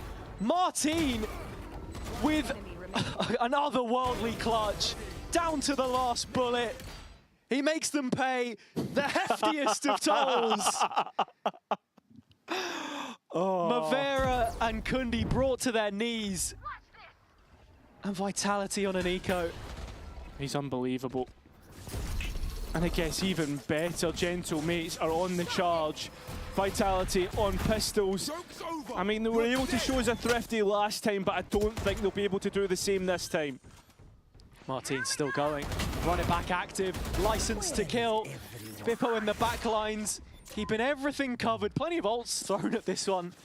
Mates for it being an eco. But Vitality have little left to say about this one. No, they do not. Vitality have completely missed the mark, and I mean, the players, as I said before, it's discipline that seems to be letting them down in these moments, right? Giving ones away, an in-zone flawless to back up Martin's ace. A 1v5, 1 into completely flawless in your opponent's eco. And I mean, considering as well, you've got to be thinking, right, about the fact that Vitality were able to win that Amoda 50 not that long ago. That's the only round that they've won on this defense. Yeah. I mean, look, 10th ace, a special one from Martin there. And the momentum has completely shifted. We think about Vitality being a team where the mental's so important. Sometimes just when they lose track of things, the game runs away from them. It's feeling like that right now. Nappy looking to fight back in, but Martin's there for the trade again. It's just advantage after advantage. Derka's gone hunting and managed to place himself in an awkward position. Martin a way off, but I mean, he's not going to find much. Derka is. Sayonara as well, combining, and Spike on the ground as you've heard. Sayonara needs to be careful. Oh. Beppo, the timing looks excellent and is. So 2-on-2, but Vitality control of the Spike. Only momentary. Cage goes up, and actually Chronicle caught by the spy cam here as well. Got to be looking at Martin again to take a timing. Yeah, Martin, I think, has got this spot on. He knows where Kron is after the tag of the cam. And they're just waiting for the chamber to peak. They're just wondering where Derka's gone. Martin's still just lingering on this angle. Yeah, and Kron actually gives away. It's easy as that. Spike can go in, and now a 1v2 for Derka to attempt. Again, completely leaves his teammate all alone, so it's Derka versus Martin. It's old versus new. Derka knows where the Phoenix is, but can't quite connect. 7 bullets and makes it work. Vitality finally find a round after that thrifty round we spoke about. Yeah, the 2 heavy hitters in the server lock horns, and it's Derka that walks away from this one. Martin delivering gold dust round on round, but it's not quite the real deal this time. And it feels as if, as well, for Gentlemates, and we spoke about it, Haven is a must-win. We saw what the split was like against Pacific, how weak it looked. You're hoping the Gentlemates have done a bit of work in the meantime from that Pacific game. I think as well, even with Ascent right at the back end of this veto, Vitality haven't shown it so far this stage, and we know their potential. Last time we saw it in the VCT was against Foot, 13-2 at Masters. Who knows what they've got cooked up, but now it's Cronin this off again. Another opening kill for Vitality. It's been here and there with those advantages, man, but this one feels pretty concrete. It does, but Yampy can't give too much away, and when he does, at least Chronicle is there to keep the numbers on side. Smokes in, and Gentlemates post plant on B. Yeah, face check gets punished, but mates are feeling pretty cramped on the site right now. They don't have any control in the courtyard, and that's where Dirk is creeping up from in window. You know, seen Gentlemates let go of control. Profix still hasn't moved from the C site for whatever reason. Wondering if like those players moved in towards that C link area, but still time is ticking away, and Vitality need to get a move on. Yeah, Dirk has not taken that next step because he's waiting for the rest to group up with him. Finally goes for it now. That's after Kron finds the kill on site, and with the smoke going up, there's a chance to get that defuse working. Oh, the stun doesn't hit. Dirk now creating an issue. I mean, realistically, your hopes are placed on Martin from window once again, and the spam is working out. Dirk swinging, and so does Profic. And there's not enough time. Gentlemates will be within one again. No priority on the defuse there. I'm not sure what exactly went down, if it was a kill through the smoke to stop the progress, but yeah, for those positions that mates had, it felt like Durka did a great job at creating a distraction, making it really difficult.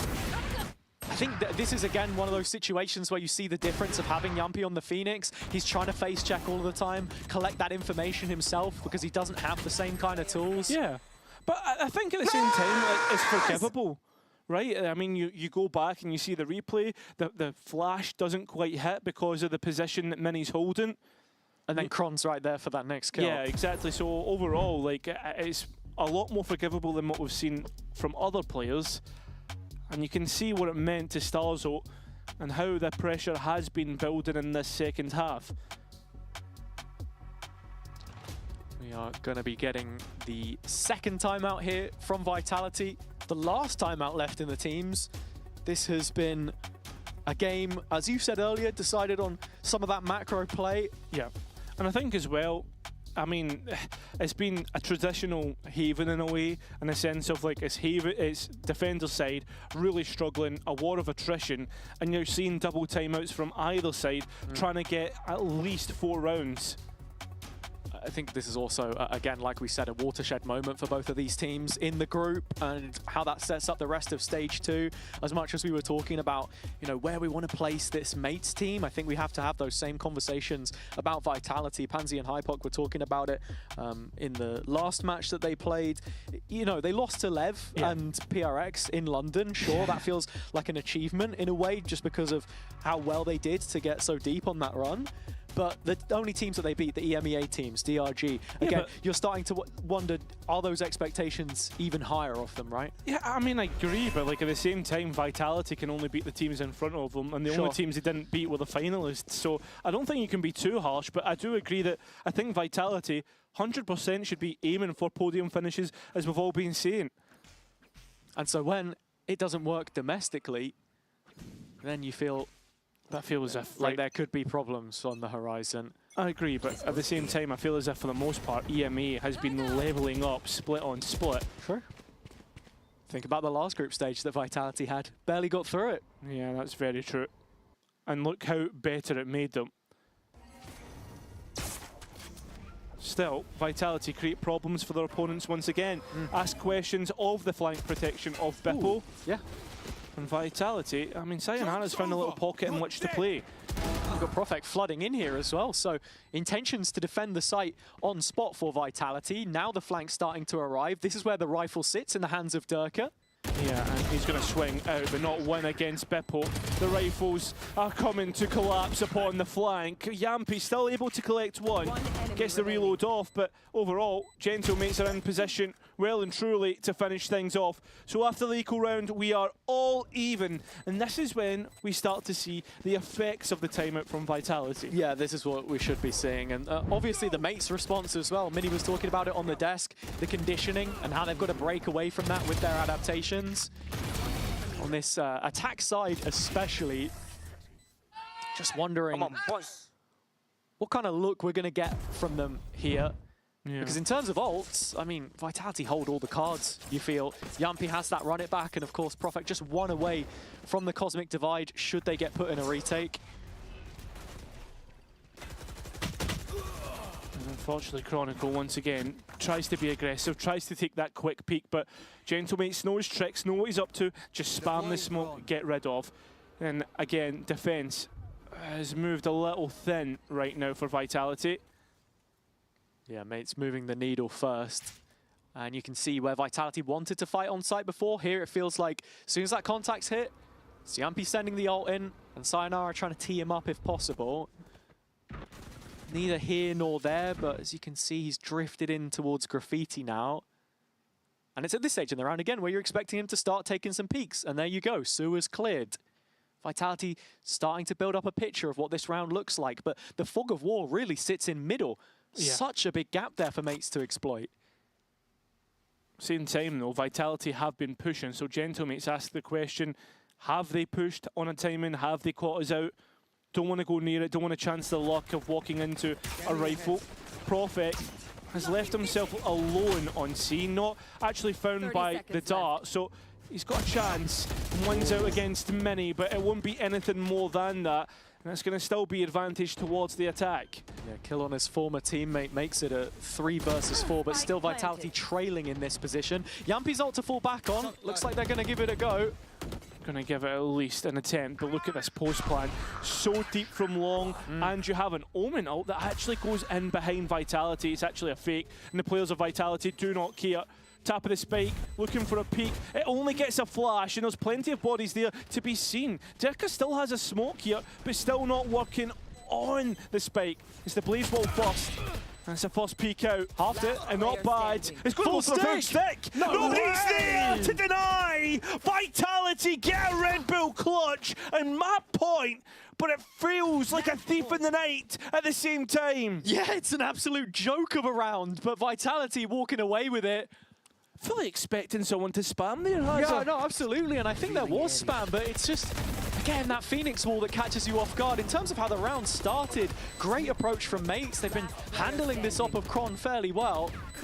I don't even know if the wall, the wall was still up as he sits in the bottom of the one-way there, so it's no mistake made by Prox, but what a way to find map point on their opponent's pick. Mates still have one left here, one more opportunity, and Vitality's buy won't be the best to defend this lead. No, it won't. Prophet on a judge, and I mean, Dirka has blades. But he's found impact with that ulti before. Kron seen, still has TP.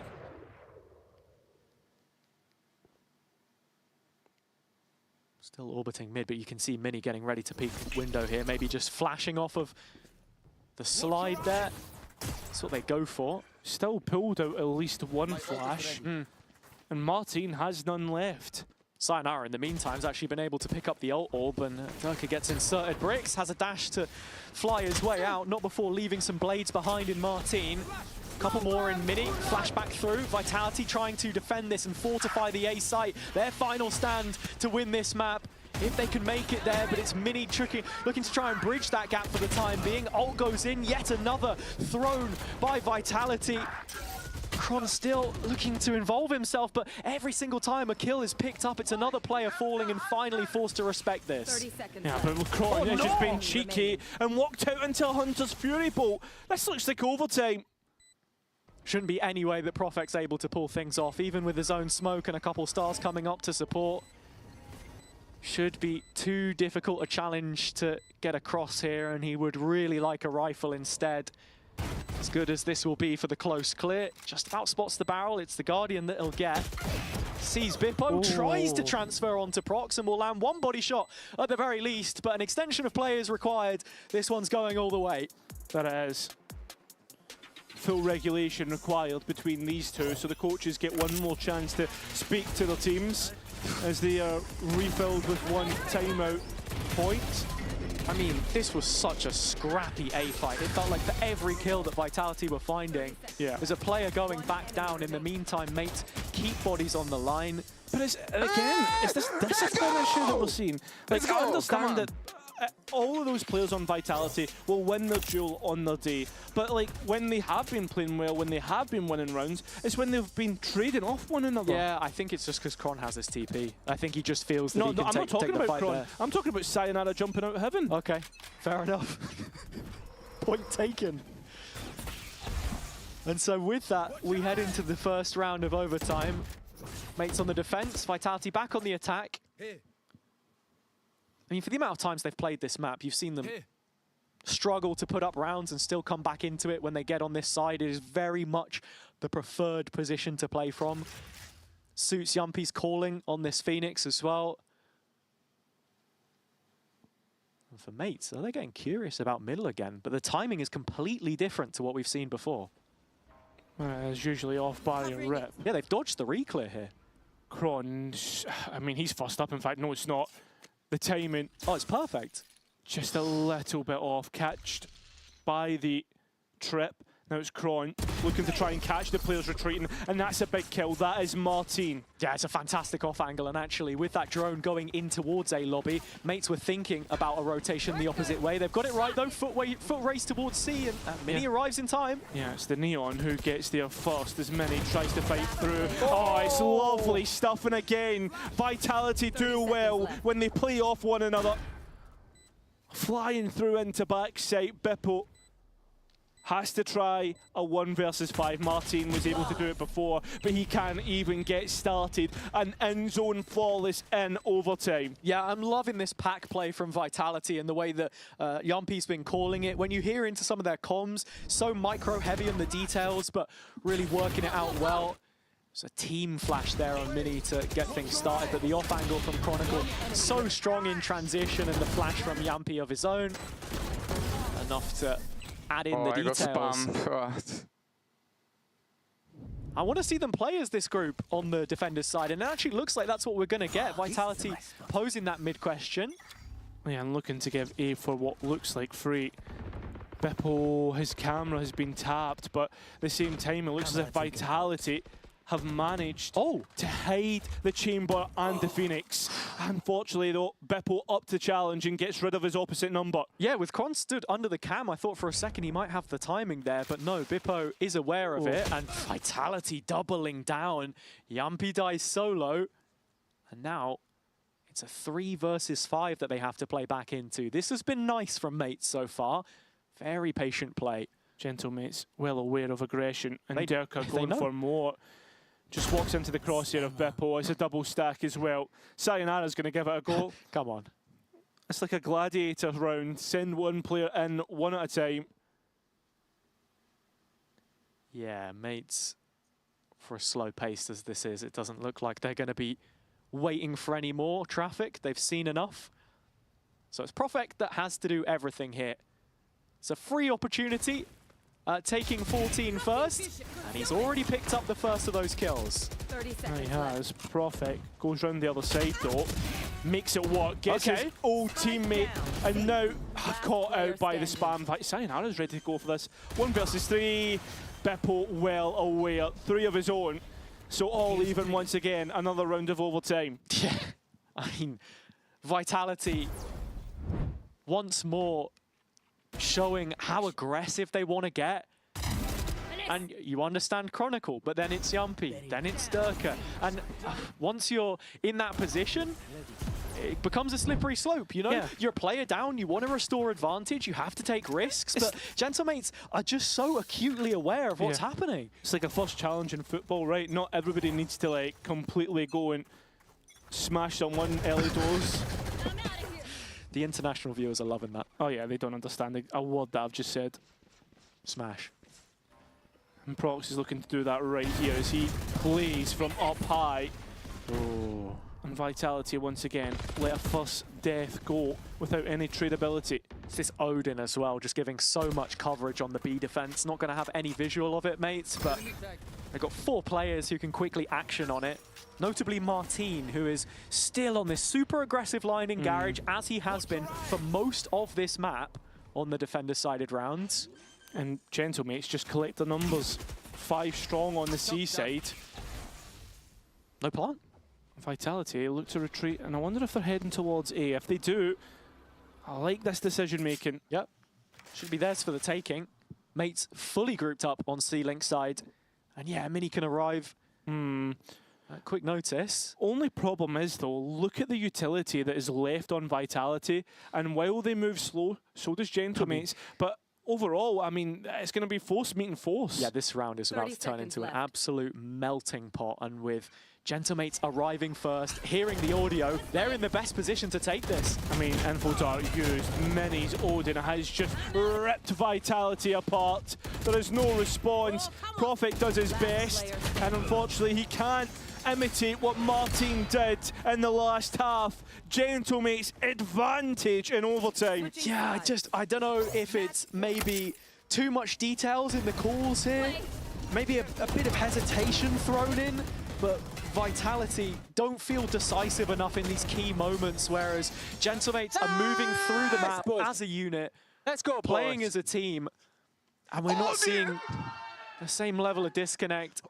Rivera cheering as his side have taken the advantage first against his own former teammate. It's a double up. Dirka's got his, Chronicle's got the other. Not something that we've seen very often from Vitality. Stalzo's lucky to get away with his life there. I don't know how he's not been caught out. Sayonara playing on the edge of the smoke as all the utility sent his way. Capitalises upon it. Sees more bullets sent into the smoke. Could have got 3. Stalzo was low but doesn't. Vitality are well on their way to equaling things back out again. Yeah. Proc's a little too far from the ult as well to recover the spike, so it's all said and done here. The first couple bouts of OT have left us equal, and so we are forced to go again. The difference for Vitality there, that's probably one of the first rounds that we've actually seen them look to fight and hold the A site with numbers. Yeah, I was going to say, I was scratching my chin there, Hazard, because that's the first time that we see Vitality fight together, and they win the round on defense. Yeah. Again, though, it comes through the calling. It's whether you want to go for this, or you look at the other defender-sided rounds that they've been playing. They were just constantly attempting to be proactive, test the limits, whereas here it's a little bit more passive of a call, I suppose. I agree. Letting those fights come to them. So Martin is the one with the Odin this time. He's trying to spam down mid. A little bit of damage on Sayonara. Down to 73. Yeah, but it's just a little bit. It's not anything concrete. Oh, okay, that is. Saying? Yeah. A molly thrown to the feet as well. But Martin's going to get caught the opposite way by Yumpy. And now you can start to see the scaling speeding up from Vitality, accelerating towards this C site. Yeah, and the pressure getting even more so. The C site well under threat, but Vitality, deposit Kron. I mean, look, there are numbers here for Mates to defend it. It's Prophet you got to worry about. That was a huge opportunity to settle the score, but he's missed it. And so Mates look to stick their nose in front again. Silver lining for Vitality is the last 2 players are with one another, and so Dirka can trade off of the death of Profek. It won't be in vain for now, but he's 1 deep into the 1 versus 3 with time to set up this plant. Gentlemate's giving him a wide berth. They're playing together. And I mean, you've got Mini with the slide. Prox doesn't have his flash. Somewhat doable. Super open plant for Dirka. Misses the updraft into heaven, but Mate should know there are a bunch of positions he can play from, but ultimately needs to hunt for this first fight. Spots the play across, but again, can't emulate those kind of heroics on the A site. It's just simply not going to be enough, and with that, Mates take their 2nd map point in this series. I'm going to run out of paper here for my page on Haven for Vitality in my notebook. It's very quickly, this overtime is starting to run its length. Martin hitting 31, Dirka 3 off. That 1 versus 3 would have put him 1 off of 30 bomb. Let's go! Yeah. If I'm not mistaken, the most kills in a map so far this stage is 35, so Martin just 4 away. Who was it that said that? 11. Oh no, it was Alpha, yeah, sorry. 11 in the same game, I think, was 34, but 27 in regulation.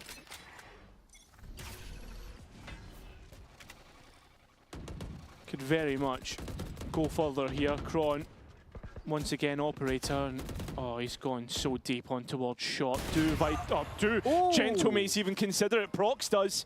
And he's not even taking any damage from the op shot.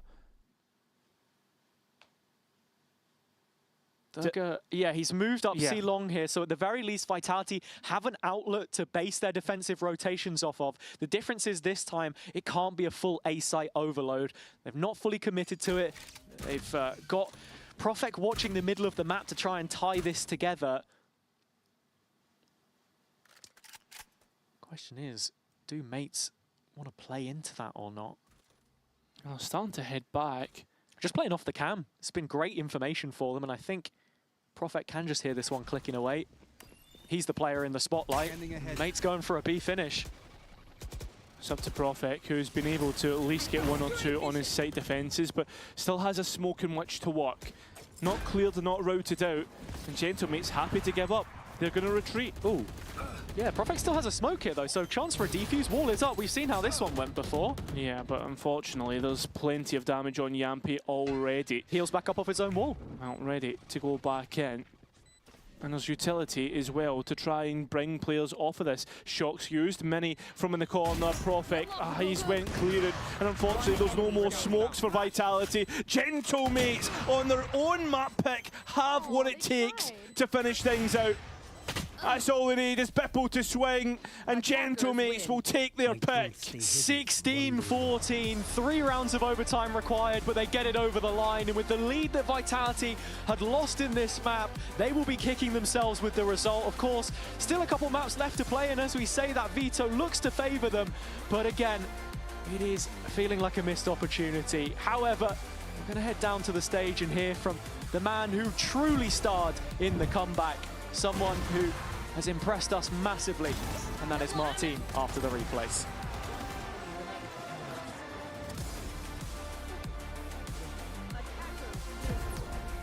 It is indeed man of the moment, Martin. 10th ace in EMEA for you.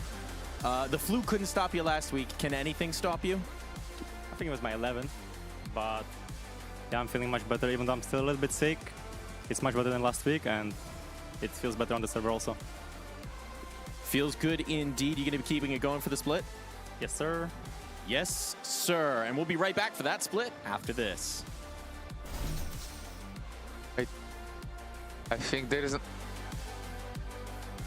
Gregor, did you hear my joke? No, I didn't, thankfully. What was it? Yeah, I said that they told us that there is not any fans on the stage, but look what I have. Lovely. How you turn it on? Yeah, I'm pressing this. So today we have 10 fans on the stage. Is that the sound that Wingman makes? Admin, do you know how to use this?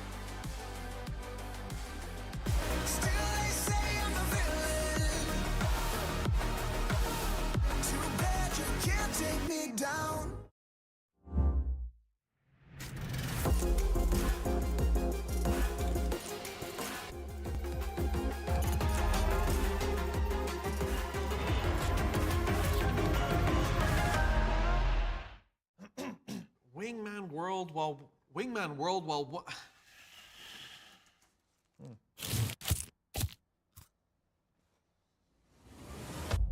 Have a break. Have a Kit Kat. Wingman World while wanting a well, 1 break. Let's go! At Carmine Corp, we demand the best. This is what backs us up. The Razer Iskor V2 New Gen.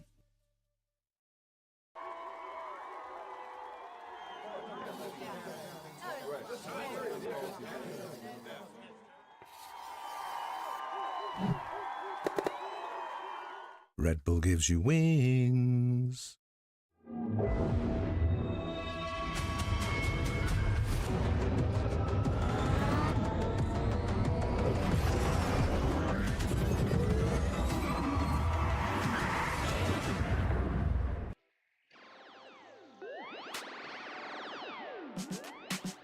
Feeling good, feeling great on my time. Won't let a hater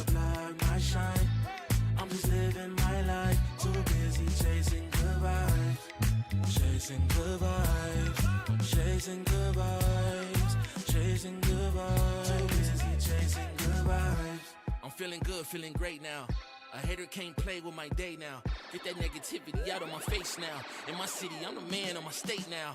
Yeah, I'm living life to the fullest. Baby girl, you're talking to the realest. Energy and joy, you can't steal it. Good vibes all around. Baby, tell me, can you feel it? I woke up, so I'm blessed. Just another chapter in the test. I know I'm doing better than the rest. Got a smile on my face, showing teeth for the crest. It's no sweat, I'm a vibe in my own right. Go time in the sun, yes, I'm gon' shine. So fine, got a baddie on my phone line. Feeling good, feeling great, chasing these good vibes. Feeling good, feeling great on my time. Won't let a hater blind my shine. I'm just living my life. Too busy chasing good vibes. Chasing good vibes. Chasing good vibes. Chasing good vibes. Too busy chasing good vibes.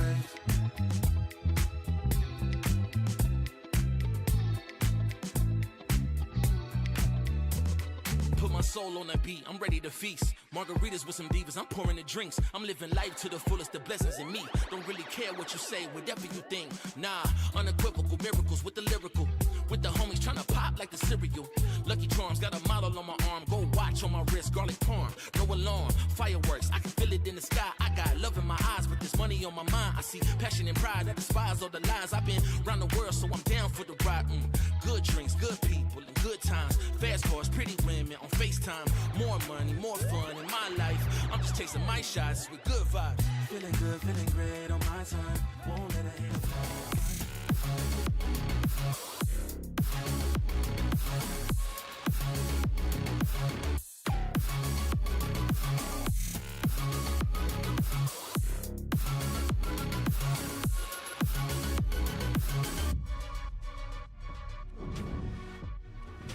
What do you think the opposing coach is particularly good at?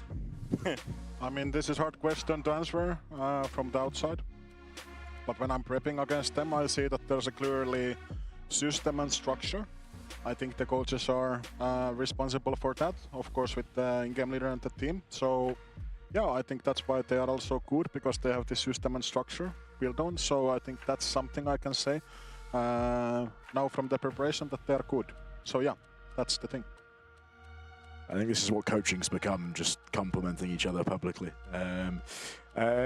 Dry humour, I think, is probably his best attribute. And beating me in important games. He'd like to remind me, now that we're going into Split, the last time that I played Split against him was a bit of a heartbreaker. So hopefully not. Hoping for less of the same this time around. I'm pretty sure. And that, ladies and gentlemen, is called foreshadowing. That's seriously setting the stage quite interestingly there. A little bit concerning, perhaps, for Pal and Vitality. But like Pal always has some kind of PTSD arc with all of his experiences. Have you not heard of the Pal curse? No. It's existed for about 4 or 5 years now. There is a Pal curse. I've heard of his world. I don't know if I've heard of his curse. But let's dive into what went so well for the mates. And one man in particular, I gotta say, we gotta talk about him. I don't know about structure, but I know about Martin. Yeah, I think with General Mates, I was trying to hype them up as a team that has those layers and that depth, and they've got loads of things going right for them.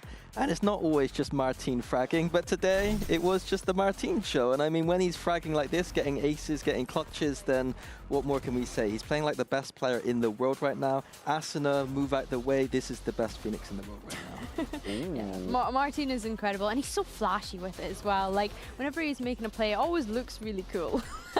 Every single time. And I believe he's, what, second in terms of VCT EMEA aces that we have so far. So yeah, he's definitely, you know, making a name for himself. He's got the sunglasses on in that picture with the Phoenix. It's very, very fitting, just so that he doesn't get blinded by his own flashes. But I've never seen him whiff a flash in my life, so this man is just good at Valorant. I'm hoping, going forward, that the rest of the team can join him. He's not having to get 30 every single time and being preyed on, like, what is it? What are they doing? Not praying, like worshipped. Worship. By his coach. Worship. Look, when you're a coach, sometimes you got to say, okay, it's me, it's my system, and sometimes you got to say, how the hell did we win that? Thank you, Martin. You made my life so much easier. Yeah, life on easy mode. 10 ACS.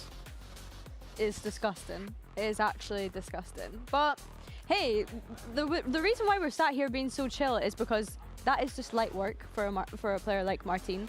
Like, this is just another day in the office for him, I almost feel like. He is the top performer of the stage so far, and 310 ACS, I didn't think you could go up, so... And a reminder, last week we didn't even think he was going to play. He was sick, and he still was the top performer on the team. This guy is genuinely unreal. The consistency is starting to be something to be talked about, as well as the peaks, as well as the flat. Like, what else can you say? I do want to change the conversation, right? Because it wasn't just the Martin show. It wasn't just mates doing well.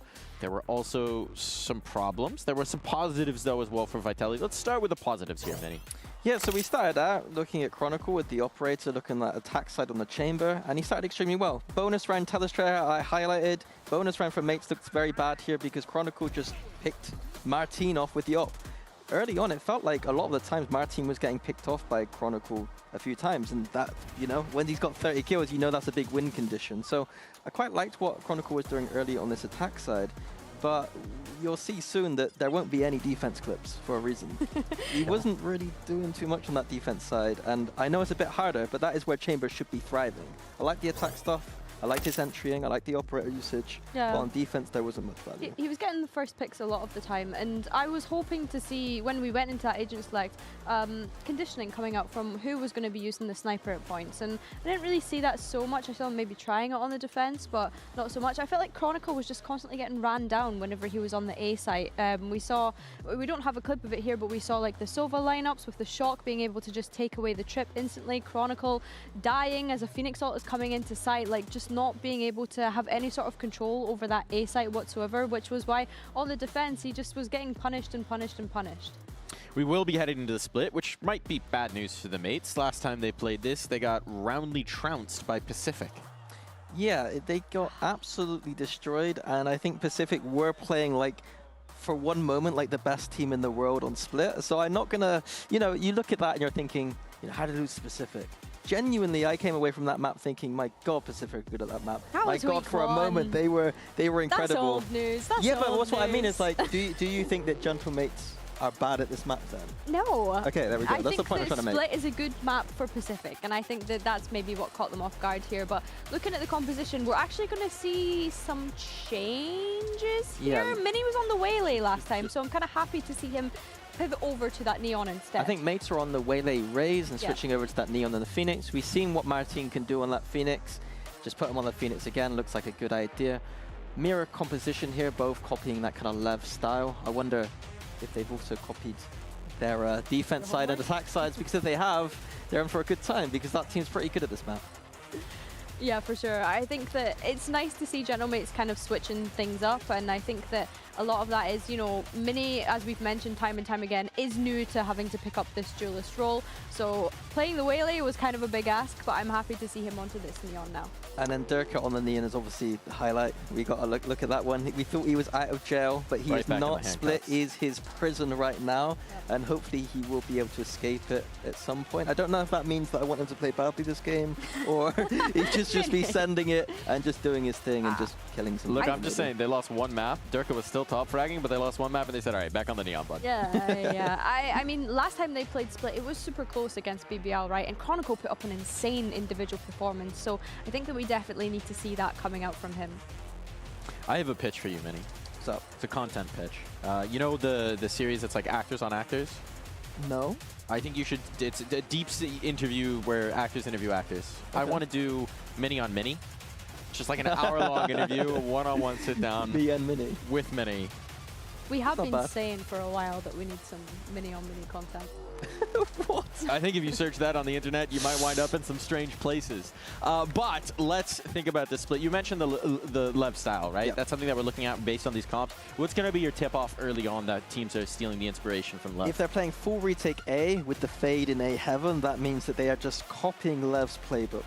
Well, there's nothing like copying the homework of the smartest kid in school. Two of those kids couldn't be had for this cast, but we do have Hazza and Cairo. Take it away. I think we're pretty smart, no? I think it was more of the kids' comment, was it not? I mean, probably, mate. I mean, you look like one, so... I do. No, that is true. Yeah. But I saw that on a thread before. Who's Hazard and Cairo? It's the Scottish guy and the other guy that looks like a 15-year-old. So. Okay, right, let's focus on Split. Because so far, Vitality, we spoke about the Pacific game with Gentlemates. Vitality, though, have played against BBL and Na'Vi and have had varying results. Got beat off BBL, but won versus Na'Vi. How are you feeling coming into this one? They did what with BBL? No, I'm just kidding. I'm thinking that the attack side is going to be a good way to bounce back. The attack side is a great way to bounce back. Okay. And it's all eyes on Durka for me on this Neon, honestly. Yeah. I think it's something we're going to be referencing a lot. Different agent for him, back to something which, you know, he played a lot in the previous stage. And already you can see a bit of a fake on B through Yumpy, and Mates rotating at least a player off of that, and Yumpy's found the first kill. Brilliant first shot, but Gentlemates don't overcommit to it just yet. Prox on site manages to deal with the Phoenix, and now Vitality head into the stack of Gentlemates players, which is worrying. At the very least, they can take this with numbers. You've got that second layer of Prophet coming in from Vent. Big 1v1 going to happen in Heaven. Something which Mates should be aware of after that initial ramp control was taken, and already Bippo spotting it out. Paranoia is huge to just chase them away. But it's Starso that has to defend the site right now. With Mini arriving, it's well supported. Plenty of damage onto these Vitality players. C's landing as well, I believe. And looking at it here, 3 versus 2. It's only Bippo left, and he's now gone. So all eyes on Prox to make this one possible. Spike planted. 1v3, I mean, Paranoia are going to be pretty too far away. So has to get up close and personal, and he'll face up against Derka. Still a blind. Let's try and work off here, but would like to send that into the group if he can. Smoke still 5 seconds away, dink through the corner of the wall, but it won't be enough. And Vitality get themselves another pistol on this attack side. You must make the enemy. I mean, you've got to keep the momentum on your side on Split. I mean, Haven like that as well. Had you won the attack side pistol on the, won the defense side pistol on Haven, it would have been completely different. For sure. Nice, boys! Just saying, yeah, it's a great seize there from Starso, but Mates are struggling to peek off of it. I saw your reaction, Prophet. Liked the initial fake from Yumpy, and with this double duelist, it's something that you've got to be considering. Change up in the roles, of course. With that Neon coming in. Yeah, just a very slow start here. Gives us some time against the Classics to be thinking about bigger picture. I don't know if you'll get a chance to. I thought for a minute Gentlemates were going to bust out the smoke. Yeah, looking like it. Yeah, they try their best. But yeah, I mean, bigger picture here, thinking about Vitality. Should they lose to Gentlemates? It's going to be a pretty tough loss. It is, but again, it's that character building towards a potential... sorry, towards a potential play-ins campaign, which they've required in Stage 1, I think. And look, from the Mates' perspective, this then turns them into a real contender in my eyes, looking towards Champs qualification at the very least. The resolve that they've shown already in this series to battle back from 6 rounds down in the half on Haven.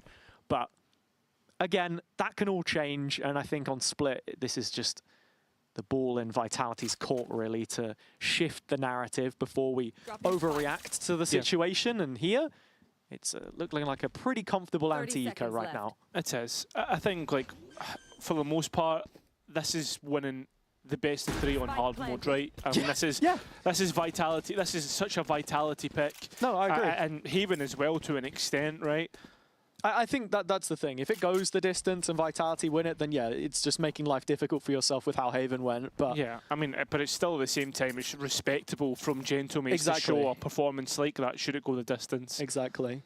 The idea is not mutually exclusive. I think, look, the reason why we're having these conversations is because Mates have really thrown themselves back into that dynamic in this chase towards those automatic places.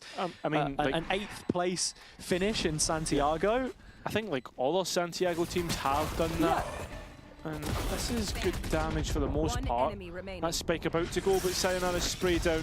Will put him very close to a Nightfall. Yeah, just 2 away. Yumpy the same, as we are still on the The patch where it's 6 orbs, that's changing soon. Durka tweeting out about getting 6.5, and then it sort of immediately being changed moments later. Of course, the devs would have had that queued up for ages, 100%. but still funny. Vitality without any ults, though, and I think that's the headline coming into this round. They're very close to a couple, but mates, getting that 4 by now. I mean, the thing is, though, this bonus round will have its bait, but Vitality, how do they make that bait work? We'll certainly find out in the comms, especially after that entry pick. I think he's gonna walk through this fucking. I'm gonna after the orb, we flash pick. He's fence. 3, 2. Yeah, wait. 1. They smoked mid. Okay, boys. I'm 1 HP. Guys, let's take my ulti and go B split. What about bump? Not spamming A. I'll take it. I'll come take it. I can go around take it. Hey, dog day. Man. Yeah. No, I will take it. I will take it. Don't worry. Okay.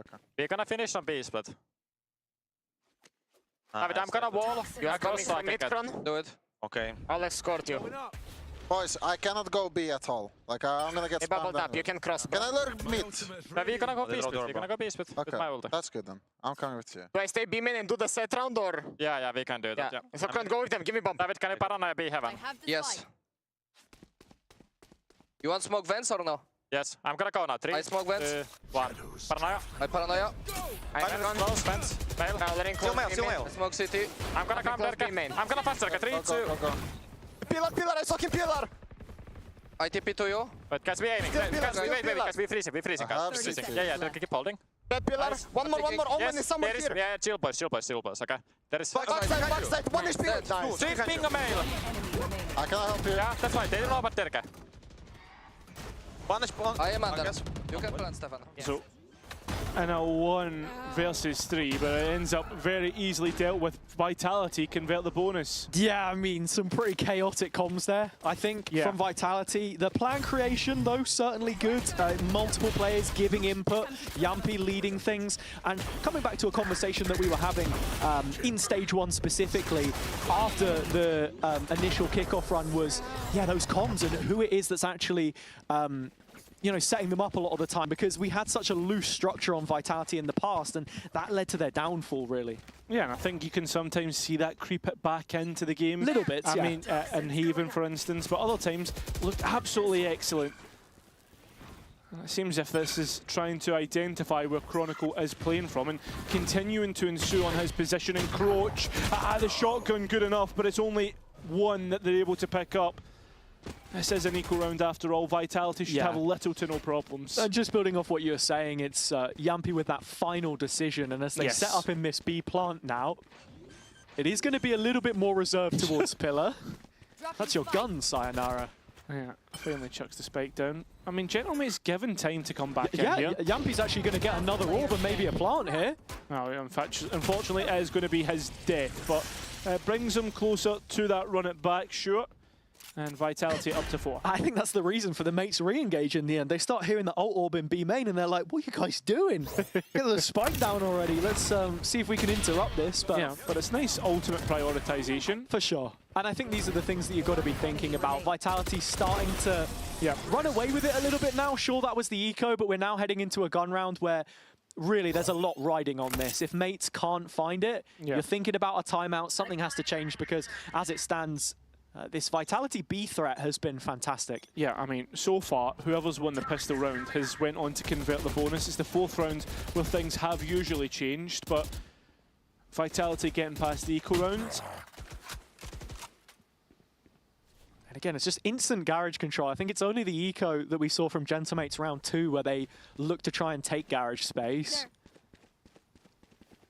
Otherwise, you've got Starso 1 away from a Nightfall here. We'll be hoping for some information on A, or at least that first kill to set him up for a site defense. Yeah, I mean, retake ability for Gentlemates becomes so strong. And this is a nice catch on the Prowler. Yeah, a couple shots from Chronicle, though. Does it give much away? He's usually played here. And look at this. Vitality try and play off the timing. Great sees, and Starzo just knocks them down when they come his way. Unfortunately not able to get out with his life. And Gentlemates deny any auto-spike collection. Mini's here. Still a 1 versus 3 for Prophet to try and clutch from. But Gentlemates get it so right. Yeah, and that's exactly what you were hoping for from the mates' perspective, because not only is it a round win, it's 3 players left standing. Some stability now for them, perhaps, and just a great hold from Starso. Buys so much time for the site to get backfield. Bippo Mini arriving. It's exactly what you wanted, and Vitality actually just going to double down directly off the back of this. Starso, of course, has the ult up now, though, so a little easier for him to fortify this one. Full mid-focus from mates. And probably an easier rotate, all things considered.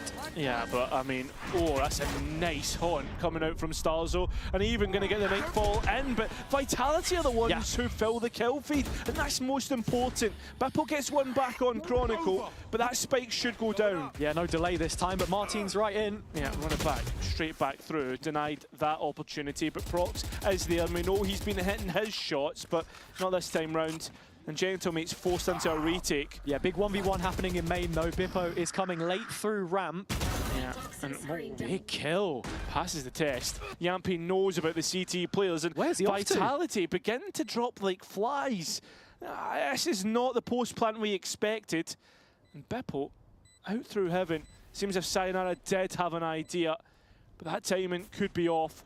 Needs to be careful. Good utility, gets Prox out, but the rifle work is so much better. Vitality back up to 5. And that's such a frustrating way to lose the round if you're Gentlemates as well. It's got Sayonara in stitches at the end. The ult is ultimately, I think, what costs Starso his life there, but it buys valuable information. Bippo does excellently well to clear out the main space. And then on this retake, it's a little bit disjointed. Flash for the TP, and Bippo, that second layer coming in late. Bit disconnected, and it's a chance for Vitality to get back on track now, especially against this kind of bite. Oh, this is a shorty. Starzo's tried to be a bit cheeky there. Oh, Mini's actually got away with his, and Ultimate online. Flashed up, still able to escape with his life, but not for much longer. Spike to go down, another post plant. Yeah, Profek a little aggressive here. Oh, but, well, immediately meets all 3 players and drops back to his team. What? You said good discipline. Not anymore. It's like headless chickens. Just looking for that next peak, man. He's hungry. Oh, dearie me. Oh, unfortunately, yeah, the flash looked good, but, I mean, overall, little to no sweat at all. Vitality truly back in winning ways. Look, I know that the previous series was quick, but surely Profek had enough time to finish his lunch. This man is hunting down every last kill. And against the eco, it's, you know, that risk that you take, right? I think Vitality now, though, instilled with a sense of confidence. Wherever they go, they're looking confident. The one round which Gentlemates win is where they're able to get everyone on side, playing from the same page. And with the timer paused here, yeah, it is a timeout that we're going to get from them. Chance to check back in. Yeah, and I think as well, we spoke about it early doors, about Dirk's Neon and about how good that was going to be. And I think so far, eye test wise, yeah, it's looked pretty decent, mate. But compared to his Phoenix, compared to his Jet, does that really compare? Yeah, it's the Phoenix specifically which we put under the microscope just based on that performance that we had against Pacific. But again, like I was saying, this is now a chance for them to build on that result. And already being a map down, we look towards that Neon for them to find the result. You're looking at the difference in stats. I mean, they are worlds apart. I'm not sure if this is extracted directly from Stage 2. I think you'd assume that it would be, with it being 314 ACS. But yeah, Phoenix, it's a baton which has been thrown around this team. Durka is really the only capable Neon player, though. And to even say that, he's someone who's always had those comfort agents, like the Jet, like the Raze. To see him on this and finding value is something that Vitality will really hope for. Vitality have been making cheap work of this A site. It's been pretty much straight executes. Yeah.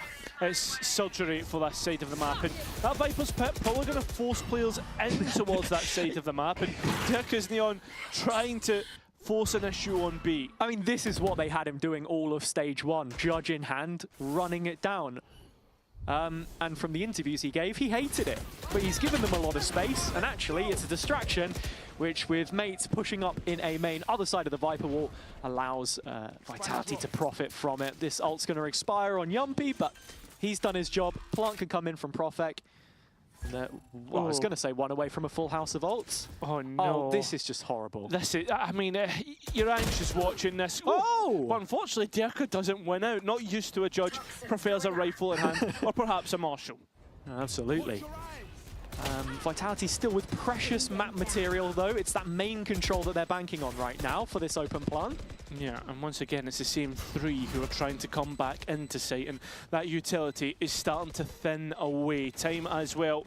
It's the white till thrown in, and it has to be said, the fact that we're seeing the same two players, Starzo and Mini, hold on this A site who continue to unimpress, you really start to wonder what is going wrong in terms of the pre-round calls. Yeah, I mean, that's the thing, right? It's the priorities that mates have to set.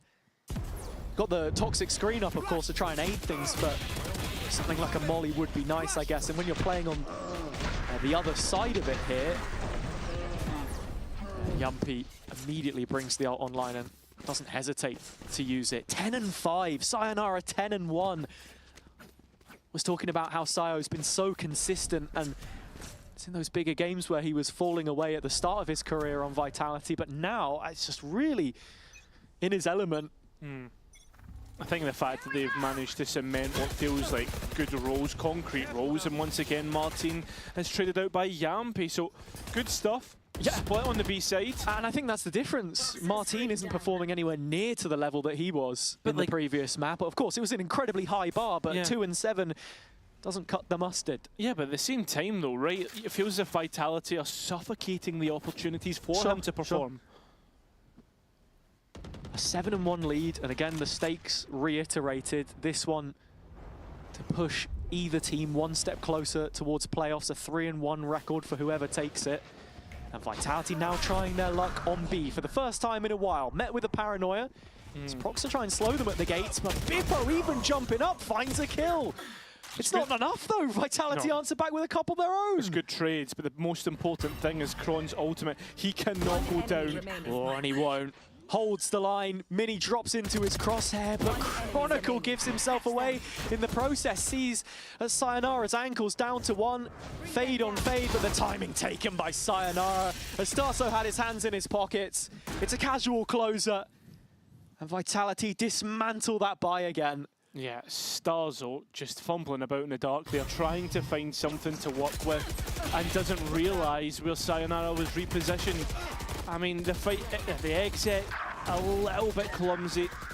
But I was worried. I wondered why Kron went walking there. I thought he would have went, right, okay, get the player out of heaven, Viper's Pit in, confirm the round, and force Gentlemates onto an eco.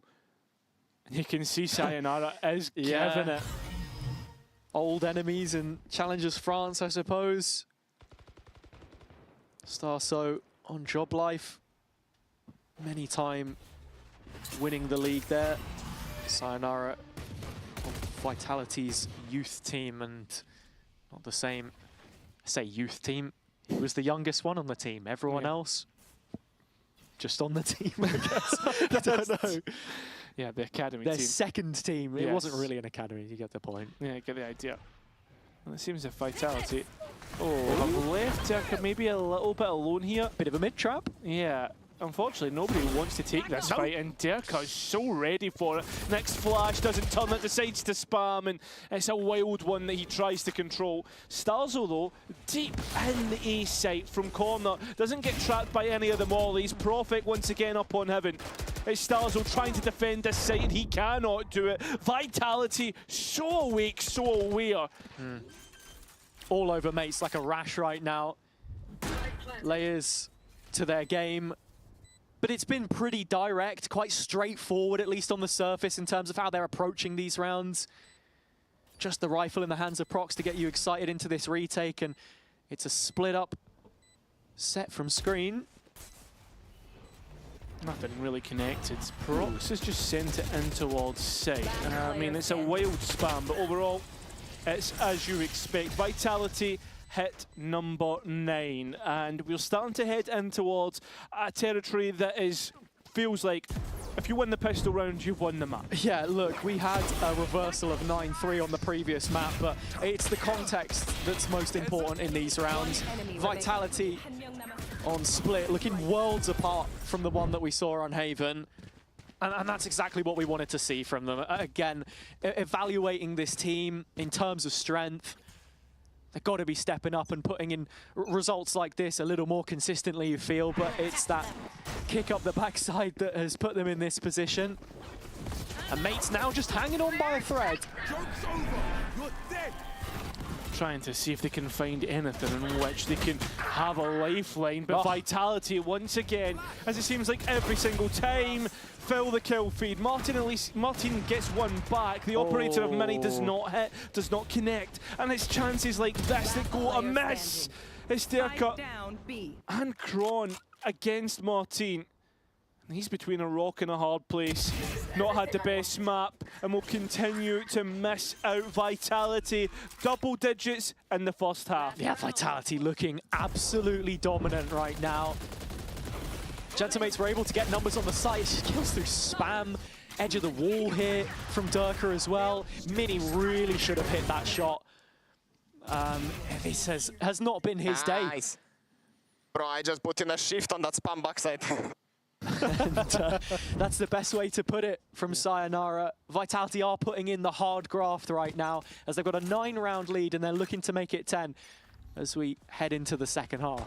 Every single player on this Gentlemate side, excluding Starzo, is within one shot of Yampi's Outlaw, and that's who they're walking into. This will feel like an operator. I mean, just look how aware they are of this possibility. Oh, unfortunately, that Outlaw does not even get a chance to survive. All right, Mini. Now, this is where Starso starts to get a little more inquisitive about the A progression. Partnered up with Bippo, it's these double entries that Vitality have been finding so commonly, though. Need to tread with caution. Same time, look at how much they've burned through in terms of Starzo's kit. Yeah, but I like this now. Gentlemate's taking the back foot, deciding to play a lot deeper in sight, entrench themselves, force Vitality to dig it out, don't give them any free fights. Chronicle has fully contacted through Heaven, though, and with the ult ripped, just confirmation. It's only Derka behind this. Yeah, and, well, Martin is next up. Oh, that's a sore one. Derka gets away with murder! What is that? Equaling out their own count. The walk out from Profek, it's not as clean as you would expect, not as you would hope. Many, though, the reposition looks somewhat good, and this round has fallen apart. Vitality ready to finish things out on Split in quick fashion, ready to punish Gentlemates for the Haven loss. It's Bippo now in a 1 versus 3. Absolute joke from Derka, followed up by a couple more cheeky kills. Bippo's got it all to do. Oh, and he just had a glimpse at that first duel. Profek swings wide, and it is the worst fate for Gentlemates, 11-1. That is a serious kick in the teeth. A 3 versus 5 where Derka, on next to no HP, is making miracles happen. If it ends as cleanly as this, then it should be an easy write-off for Mates looking towards map 3, but the way Vitality have come back into this shows you exactly what they're capable of.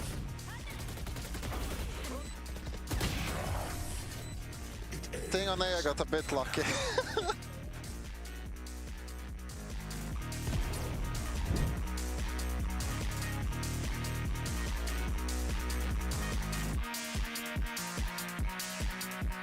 The VCT EMEA Finals breaks tradition and leaves Berlin for the very first time this summer. There are cities that have already made history in Valorant, and this time it's Barcelona's turn to live one of the best experiences our region has to offer with the best teams in EMEA. I guess that the best players do deserve the best and most vibrant crowd. This is what they have been fighting for all year around, and this is the culmination of all of our storylines.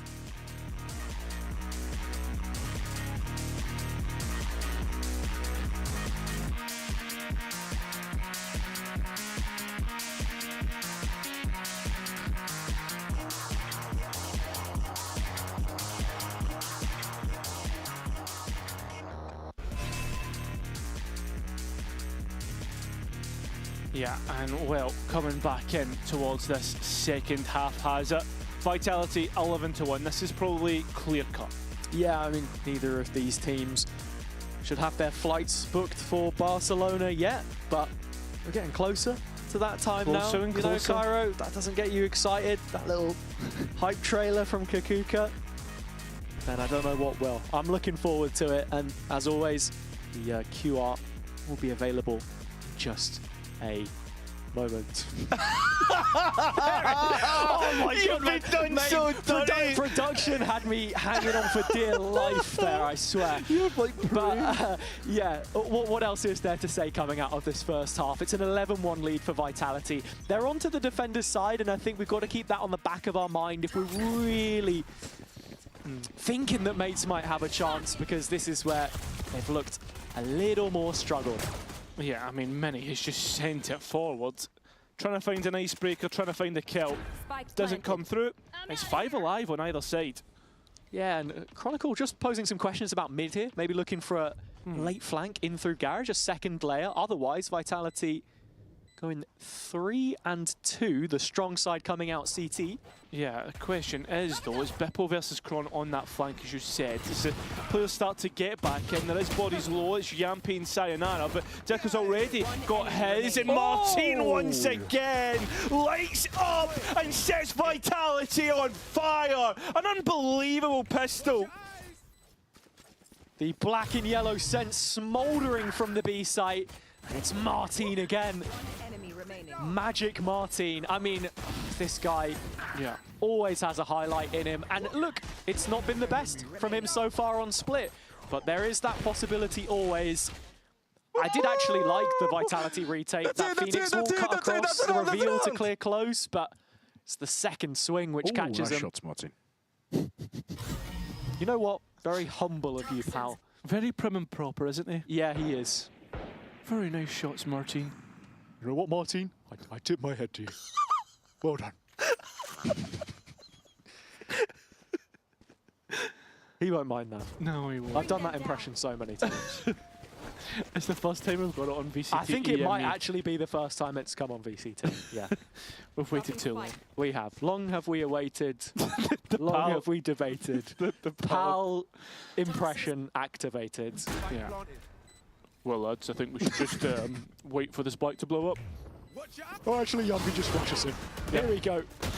Into the site, and it's the meat grinder. It's the Martin show again, to be honest. I don't think there'll be much to say about this one. But mates are going through the gears, and when you look at it, 3 rifles. In fact, it's a flawless, an in-zone flawless to carry it forward. You said every bonus had been won so far by the team that takes the pistol, so we'll see if that trend continues. Well, I mean, with a run it back and basically 5 rifles on the Gentlemate's side, I think that's exactly what you should expect. Well, not expect, but definitely anticipate there is a possibility. And we've even got Derka, who's gone on to a judge. Okay. He's in jail again. He's actually playing from top ramp here as well, interestingly enough. You've got Prox's Paranoia and anything to set it up, but no, they're not going to head towards his neck of the woods. And, well, let's see what exactly it is that Gentlemates are planning as we get to listen in with them right now. 0 smokes, guys. Let's pop no on him. I've rolled then. They the Phoenix molly. I think we can pop this, guys. Come. Wait. Let's bubble up and then go. Phoenix is inside. Bubble up. He has no bullets now. Yeah, wait. I will ult and we just... I will stand default. default. Go. Ready? Yeah. Go. 3, 2, go. Another after. Go. Another after. CT, Yaman. CT. No smoke CT. Cover heaven. Blade to lurk, maybe. Phoenix heaven. Neon is vents. I will molly heaven when they Smoke come. content, smoke content. Smoke behind now. Swinging. Dig default. One more. Nice. Unknown. Could be anywhere. Literally anywhere. Yeah. I will just tap, bro. Go top. I don't see flank. Flank. Defuse. Yeah. You block the molly. Minus 40. Player standing. -7. 19. Go unlucky. The Red Bull clutch for Bippo in a 1 versus 2, where Vitality had an idea but couldn't quite put the picture together. He will punish them and keep that mate stream alive. Martin on fire, and I mean, generally right now, I think Gentlemates have just got everything spot on their attack. As I said, every bonus round has been converted by the pistol round winner. Absolutely elated. You see Martin bouncing up and down in his seat. And for Vitality, Durka's got the judge. Again, he's in ramp, and he's actually going to get some play, it looks like. Seems like Gentlemates are heading in his direction. He hears the step sewers, and the Prowler's not cleared it either. I don't think a lot of people tend to actually go up ramp nowadays with their executes. It's just straight onto site, and Durka not going to get that chance. There is Bippo at least, but he is very deep into main. Yeah, they do isolate him at the very least, though. Vitality not looking for that engagement. Not actively searching it out at the very least, as the rest are retaking from screens. Yeah, Durka doesn't even have his fast lane either, so this gap close is going to be very difficult. I mean, look at Bippo, he's dropped all the way down into the sewer. Yeah. He's letting Vitality extend their arm to reach him out. I was just worried about it. Kron putting Bippo under pressure, and he'll get through that pretty easily. Yeah. Gentlemates have got this under wraps. We're going to be up to 5. 4 in a row so far for Gentlemates. Yep. And this has been a very well-received attack side so far. Just the patience there shown by Bippo as it's another in-zone flawless, their second of this half. And they're going through the motions. I don't know. It's a tough one to call from our position in the commentary desk right now, Cairo, because it was an 11-1 half. You know, by all accounts, Vitality should be home and dry, but it's that 2-round gap. Well, I mean, for me... And the fact that mates just keep on chaining them together. Yeah, it's the age-old sluggy thing, right? Like, just honestly stockpile your ultimates. You're going to get 2 ulti cycles and just send it on 1 round. Like 5 ultis, 1 round. You'll get to do it twice, and that should win you the map. But I've got a feeling Vitality won't do that. Yeah. You can't even get the pen out and count the chances yet, though. That's what I mean. They're not reached 12 yet. So funny. Just laughing. I'm just in a jovial mood tonight. No, I get it. Am I not allowed to laugh? No. Oh, okay. Well, yeah, you can. I was going to say, casters, cast the game. Stop being... Yeah, exactly. I'm just pandering too much to Sleepy. Yeah. It's because he gave me mod. And I just... Oh, right, okay. You had to mention it. I had to get it in there. I had to get it in there. Please remove it. Yeah, I know. Yeah, that's those privileges gone. Yeah.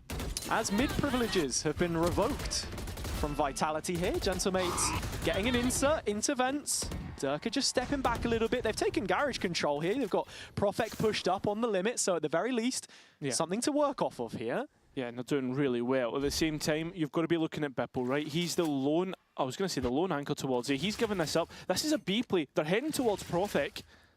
So we'll have to see how much Profek can get. Tight angle, a little bit of info off it. Smoke to just block that vision. Ooh. Spamming through. Damage on these mates players, but they're scaling with intensity. Vitality have numbers on site though, and so it's easily defended by them in the end. Starso will pick up a couple and it catches your attention for just a moment, but Spike's in no man's land and Bippo doesn't have a way back in. That's all it was going to take. A round like this for Vitality to get back on track. 12 taken in the end. Yeah, they're not worried. They don't need to stockpile ultimates. They'll just go and shoot you. I mean, very nicely played by Vitality. They put a Canary in the coal mines. That's Profek in B main, taking that space away from their opponents. And I think that's really the win of the round, because he calls for the reinforcements, bodies get in place. Yeah. And overall, it ends up being as easy as that. Ultimates. Let's go! Ultimates though in play. Gentlemates very close on the cusp and definitely have the Nightfall on Starzo. So that's going to be very easy to execute on should they want to. Or at least fake out towards A. Yeah, it was that rolling retreat from Profek on the previous round, but here Vitality well supported on site. Well, at the same time, Yampi's received a bit of pressure through B Heaven.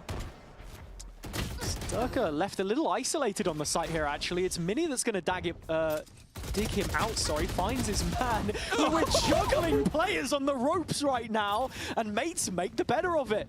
I know, it feels like a carnival ride. The circus is in town. I mean, literally, same time, look at the bodies, look at the players' health. I mean, Prox on 45, Bippo on 72.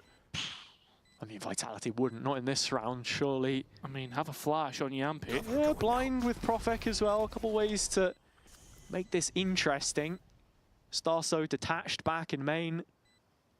But Martin can very quickly activate on this cross as Starso is the one holding the long line. The steps have already been heard. That's when they start to take this two-pronged approach forwards. In fact, Vitality find the first couple of kills, but mates can answer them back for exactly the same. Yeah, I mean, 6 chances. I mean, 6 chances indeed. But with that being said, stop taking Sliggy's thing. It's keeping Gentlemate's economy honest, and whether they continue to. This is great. The point I was going to make, even if Gentlemates win this round but lose a few bodies, it means that as rounds go by, they're going to have less of a bye. Yeah. And that's what Vitality want to do here when they've got 2 judges in play. One of which is Profek, which they're running into. It's been the clown show here on the caster desk, but mates, you just can't make a mockery of how they've come back into this game. It's admirable. They didn't leave themselves half a chance onto the attack side, and we know the woes of Vitality's own defense. Not got too much in this round, as you say. It's that economy cycle that can start to make things uncomfortable. And Gentlemate's grouping up for an A plate. Not really seen them split all too often, and so it's right down the neck of this judge. Still have 1 Prowler on Starzo, and as well, I mean, next to his full kit in terms of haunt, sees, he's seen the shoulder, retreated far, and well, the utility sent in, the connection good on Sayonara, but it's the run it back he gets. And it's just going to fall apart. Vitality tried their hardest. Sayonara's Guardian still here, but that's going to quickly be dealt with. So it's up to the Bandits. Enemy remaining. Spike planted. And yeah, you've seen how that's gone. Yeah, firepower in short supply for Vitality there. Looked like for a moment with everyone on mates funneled through a tight corridor that Durka could be in for a serious haul. But Mini did a brilliant job closing the gap, opening up some space for Gentlemates, which is exactly what this Phoenix Neon is all about. Martin sending in the flashes and having Mini following it up. Well, we were speaking about stockpile of ultimates, Hazza, and I think Vitality have got a fair few. This one has to land. This one simply has to land. And so that's why it makes sense that we're going to get an immediate timeout. You can't fumble this sort of tool package, you know? Yumpi's 1 orb away from a run it back. It would be a full house. Yeah. And I think that's it, right? You've got to make sure that you stick the landing and finish things out. I mean, at that same point, there's other issues that could arise. Gentlemates, for instance, they have the Viper's Pit and the Overdrive. You don't want to get caught out, lose one of those ultimates. And you've also got to think about what positions do you take up out on the map. Do you play weak side A and play for retake, which personally I think that's much better? Or do you want to play for B, where Profek is, I mean, for the most part, being pretty good as a solo anchor and calling for that support? Yeah. I mean, just the way that Split plays in general, you usually want that second layer of control, whether it's someone, you know, deep in main, late in the round, coming through vents for an open plant. Vitality in this situation, as you say, if they can shepherd mates into an A post plant and then quickly hit back with the Nightfall, maybe Yumpi's ult as well if he can get it online, Durka, it's that threat that you're left so exposed on the attack side. So that's got to be what they're thinking about. As you say, the A side looking a little worse for wear, but at the same time, mates are straight in there. I mean, Gentlemate's very quick on this exit, but look how quick Vitality set themselves up. Starzo's been caught out by Martin's wall. Profek, he's right in behind this, seizing the opportunity at the jugular. Vitality want to stop this one dead in its tracks. Got to get past Mini. Seen clutches before, but this feels a little out the wheelhouse on 33 HP. 2v1, I mean, yeah, it's the health, it's the real issue. Vitality, though, don't consider this. They're so focused on sight Depends if Mini can catch that second player, though, because Profect's ready to play off of that contact from Sayonara. Mini creeping closer, mental timer coming up. He's seen both of them. 5 bullets left. One more target, but Sayonara off the info. Right-click classic to close. Vitality get through split in the end. Their own map pick. Made a little bit messy, made to work for it, but they dig deep and get over the line. I have to say though, I think a lot of that vitality just got really caught out with the momentum of the map, and I think that's where they really struggled, but overall, nicely done to actually convert from that advantage. Absolutely. Not the way that mates would have wanted to see this one trail away from them, but that 11-1 half made you feel as if it was a done deal. We're going to head down to the sidelines though to hear from the map winner, Sayonara. We are indeed nice bounce back map on split. What was working for you guys so well on that one? I think it's same on attacks at Haven. Our freezes are good, our tempo changes are good, and our executes are looking better and much more coordinated. Defense is still a bit sloppy.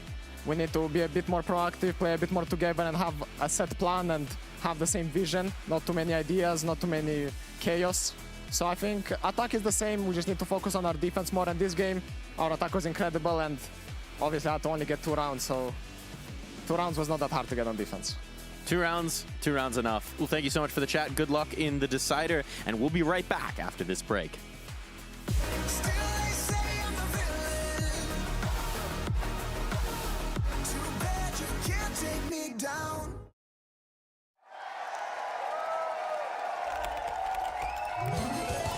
Red Bull gives you wings.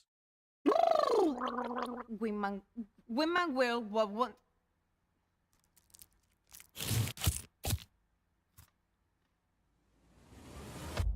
Have a break. Have a Kit Kat. Wingman World while wanting a well-worn break. Vamos!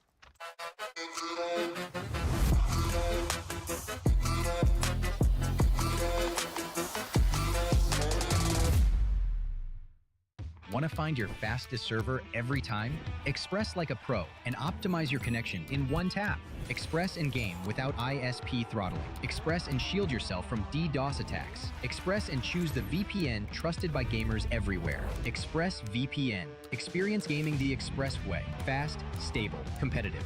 Outplay the world. It's time to Express. Unlock free cosmetics, including Lightning Kicks Buddy and more. Scan to subscribe.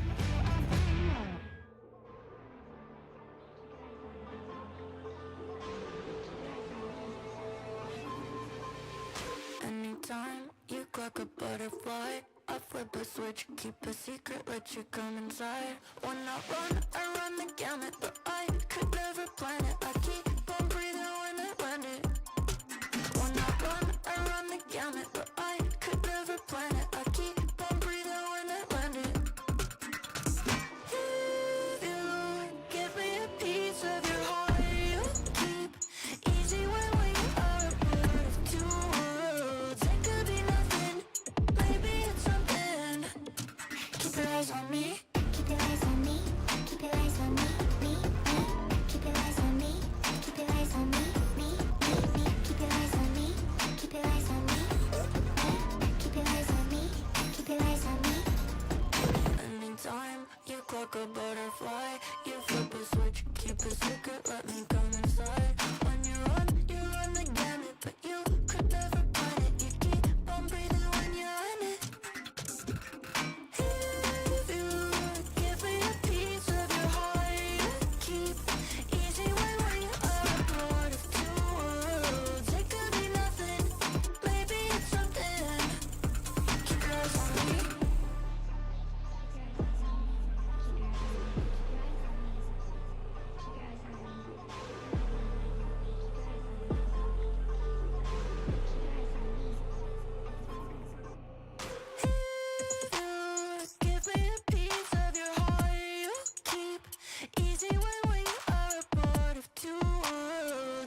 Well, I'll tell you who's got a piece of my heart. It's Sayonara after that incredible performance, but we'll get to Sayonara. Overall, that is a much better looking Vitality here on Split. Yeah, it looked like they're much more comfortable on this map than on Haven. I think that on the flip side, though, I think it was mostly about mates starting to reveal their hand that maybe this is a weaker map for them. Losing Pacific so dominantly, they've changed some stuff around and still looking like they're struggling very hard. Yeah, I found it interesting that Sayonara was very much like, oh, our attack was incredible, incredible, incredible. But I think it was more like Gentlemates not really knowing how to play the defense with the composition that they had, and then also being able to control the attack that Vitality were having, if anything. Let's dive into this a little bit more, right? Because we were talking about them stealing the Lev comp, maybe looking to that for inspiration, but there's a difference between having the keys to the car and knowing how to drive it.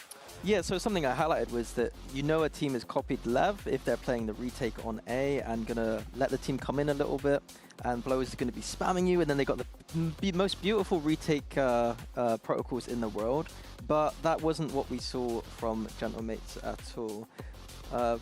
Breakdown here, we saw Sayo farming. Martin still putting up some numbers though. Yeah, he That's had a a really positive nice sign going forward. He had a nice 4K to kind of like get them back into it on that pistol. I think we saw Bippo try and get a clutch as well. It was almost a comeback. It was almost a comeback, but not quite. Yeah, and I think it's about Mini probably stepping that up a little bit. He's been a bit quieter today, and obviously for mates, I think the biggest narrative this split in terms of strategy at least is that Bippo and Mini kind of switch around. This game not looking the best for that switch around, to be honest. Was indeed. We'll see some of those A-holds, but continuing that conversation, right, how would you try and tweak this to maybe make this work more? Yeah, so I think to be frank, like they just tried to hold the A site, and it wasn't working very well. Traditionally on Split, you know that the A side of the map is one that you're going to have a lot more success in those retakes on. That's been theory that's been there, ready to see for a long time. It's not just been a Lev thing, but Lev this year has really highlighted that. So here we see pistol round, that was an issue. Here we see an early round attempt where Starzo sat on the site trying to flood in. We would see Blows do this sometimes, but he wouldn't die like that, to be honest with you. Like, it felt like too many times Starzo was trying to do those like hard holds. And even here, they get aggressive up behind the Viper wall. Not a bad idea necessarily, but I didn't see enough of just the let them take the site a little bit, get some spam damage in, and just show some really good retake protocols. Instead, we just saw every single time trying to hard hold. Oh no, we're dead. GG. Good luck trying to retake, boys. I think it's difficult as well because Stars is obviously trying to IGL and call what's happening to him on that site whilst he's trying to hold it. And how many times have we seen Blows get multi-kills from that position on Split when he's like hard holding the site? It's always that position, I swear. Yeah. I Every single time. You can't just copy what he's doing, obviously. Yeah. But I'd like to see at least once try it. I feel like most of the time it was just trying to hard hold the side of the map that is the side of the map that I would argue should be more on the retake of. It's something definitely to keep in mind as we see mates maybe play that further down, but flipping the script, looking at the other side of things, right? I think there's also a lot to be happy about with Vitality, and it starts with this man. It starts with Sayonara. The young gun was frying. Yeah, that's probably why he was so happy in that sideline. He seemed very cheery and upbeat and happy about his individual performance, and no wonder, he was having a good map. And I think that this is someone that, when I look at this Team Vitality roster, there was big expectations of him coming into this, and it's nice to see him hit that level individually. I'm loving that pose. I'm not sure what it is, but that pose, I don't know if you saw it, was pretty cool. Yeah, I think there's what can I say about Sayonara that I haven't said already? Like, he is embodying like all the things. Can we all hit the Sayonara pose? I don't know what it Like was. this? It wasn't like that. No, it's like on the side on. Isn't it like this? That looks like you're trying to do muscle. Any chance? Can we bring it back up for 1 second? Is that possible? Can we go backwards? This is a bit delulu. All right. Anyways, well, I'll let you wait. It is coming. Hold on. Let's see. Zoom in. Side by side as well. Can you do a side by side? Yeah, you can't do a side. I think that's pretty damn good. Oh yeah, it is. I think that's pretty damn good. He's like flexing the forearms. He's got the ripple going on. There we go. He has got a little bit of muscle there. Yeah, well, you know, gripping the mouse. Yeah. But yeah, Sayonara, pretty good player. All this to say, pretty good player. Yeah, pretty good player. I'm losing my mind. I think that like he is basically the prodigy of EMEA right now. He is the young gun that we see that like he's the kind of player that I know that 5 years time you tune into Valorant and you watch EMEA, he's probably going to be there frying the region still, you know. Yeah, I think that's fair to say. I think for me, I mentioned consistency with some players, and I'd love to see some consistency from him. Because I feel like in big games, there's a lot of the Vitality players that go missing sometimes. Some of them step up, but some of them go missing. And I feel like for me, at least on the global stage, from what we saw in Masters London, he was the player that kind of bottled it feels like a harsh terminology, but at moments he did.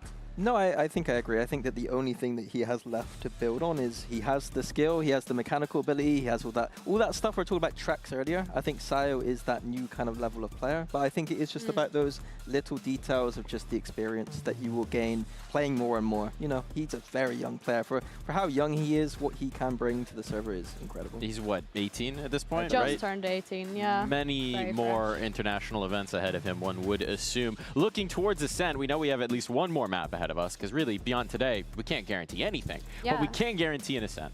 I'm excited to see what Vitality's cooking because we've not seen that from them just yet. And there we go. We've got the Jet and Phoenix. Mini and I were kind of theory crafting in the green room before this map of what we could potentially see. Was Kron going to be back on the chamber? Were we potentially going to see a Vice here? But I think this is a nice composition coming out from them, Mini. Yeah, pretty standard stuff here. The main difference obviously going to just be the Cypher versus Vice different. I would argue that the Vice is slightly better, but the Cypher a little bit easier to play, especially on that attack side. Vitality have to be very careful of the fact that they don't have passive information towards the center of the map. So General Mates might look to exploit that by pushing out barriers. If Vitality haven't done their, you know, don't have everything nice and tidy, there's going to be gaps on the map they need to be looking out for. But yeah, it's all going to be down to those Phoenixes for me, like just farming those orbs on this map. That's what Ascent is all about. Let's see if Yampi can beat Dirka's record this one. Yeah, I want to see things nice and tidy. It's Ascent, man. Like, it's such a puggy map. I think that if things aren't nice and tidy on this map, then I got some serious concerns. And I like that you mentioned mid. I do feel like it's going to be battle of mids, as much as the Phoenixes. That's so bad. Battle of mid. No, in terms of the teams, in Having terms of the this map, match, guys, the in terms of the battle map. of mid, Let's Billy make that says. clear. I agree, they're going to be farming the orbs in the extremities, but yes, I want to see those mid defaults coming out for Vitality and how they're going to counteract for that space. I'm hoping to see a much better game this time around. I think that the theory for both teams is going to be better than the last. Well, the theory from Mates would be better on this map. It's Ascent. Like, it's very standard bread and butter map. We're seeing some bread and butter style compositions. I don't expect to see a blowout here. I think Vitality have shown struggles in the past on this map, and General Mates could absolutely, you know, make this one at least a lot closer. Yeah, I think another thing to highlight is probably going to be that operator head-to-head. Mini, you had highlighted how Mini was having some good performances on Haven specifically in their last series, but I just think knowing that Derka is going to be the one with the operator in their hands and not Chronicle this time makes me very happy. Yeah, time for Mini to step up here. Time for Mini to step up, says Mini, but what say you, Haza and Cairo? I agree. What about you, Cairo? I agree. No, I think Gentlemates so far, right? The first game, or the first Ascent that we saw was against Pacific. I'm not buying into that too much. This is the real test, as we've been saying. And Vitality, they haven't shown their Ascent, but we know they will be goddamn good at it. Yeah, not since Masters, of course. Couple appearances in EWC, if you play any importance to that. But right now, we're looking at it being a reformed and retooled Vitality, heading into the attack side, which they've looked good on. So I think, honestly, this first half is certainly going to be a tempo setter as to what we're to expect from both of these teams. Gentlemates, of course, having their choice of the side onto the defense, and early on already starting to see some of that proactivity again in B main. Just to note, every pistol round winner has gone on to win the bonus in Ascent. That is mightily important. It's a nice little set piece in B main, and Kron's heard all of it. You know exactly where that orb is going as well. Martin starting to set up early for the run it back, but there are numbers here on the mate side and a trap to play off if they want to backfill. Smoke goes up and they do.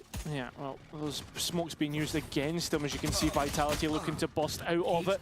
Beppel's at least able to equal the death count on either side, but he's quick and gone, and Vitality have really flooded this site. Martin, not long for this world, and neither are Gentlemates. Big pistol round win from Vitality. Yeah, another pistol for Vitality. They've been pretty good so far at picking these up, especially on their attack halves. Every single one of those so far, if memory serves. Yeah. And this is where we don't want to get too far ahead of ourselves. You know, it was 11-1 on the previous map. Do we expect the same kind of numbers from them here? On Ascent, a map with a slight lean towards the defense. That's what we're waiting to find out, of course. Yes! But Yampi trying to keep the energy up. And just wondering where exactly mates are at after that comeback attempt that we had on Split. Yeah, I mean, Vitality are already starting to ask questions. of this roster. And their mentality, I mean, after you got dominated on split, right? Maybe they're feeling a bit hard done by that comeback was doable. I mean, they've done it on Haven, for instance. I mean, it's anything just to give you some confidence, right? But the fact of the matter is, as you say, Gentamates have had to dig in to find a result in the last 2 maps, so they can't afford to let this one get away from them. We know how the bonus rounds have looked for both teams. So posturing that towards this anti-eco already, you can see Vitality trying to pick up some of those orbs. Yampi's taking the full A main control. So that's a threat towards mates, and you can see they're just cognizant of it. 4 players drifting towards A. Oh, and Yampi's found the first of them.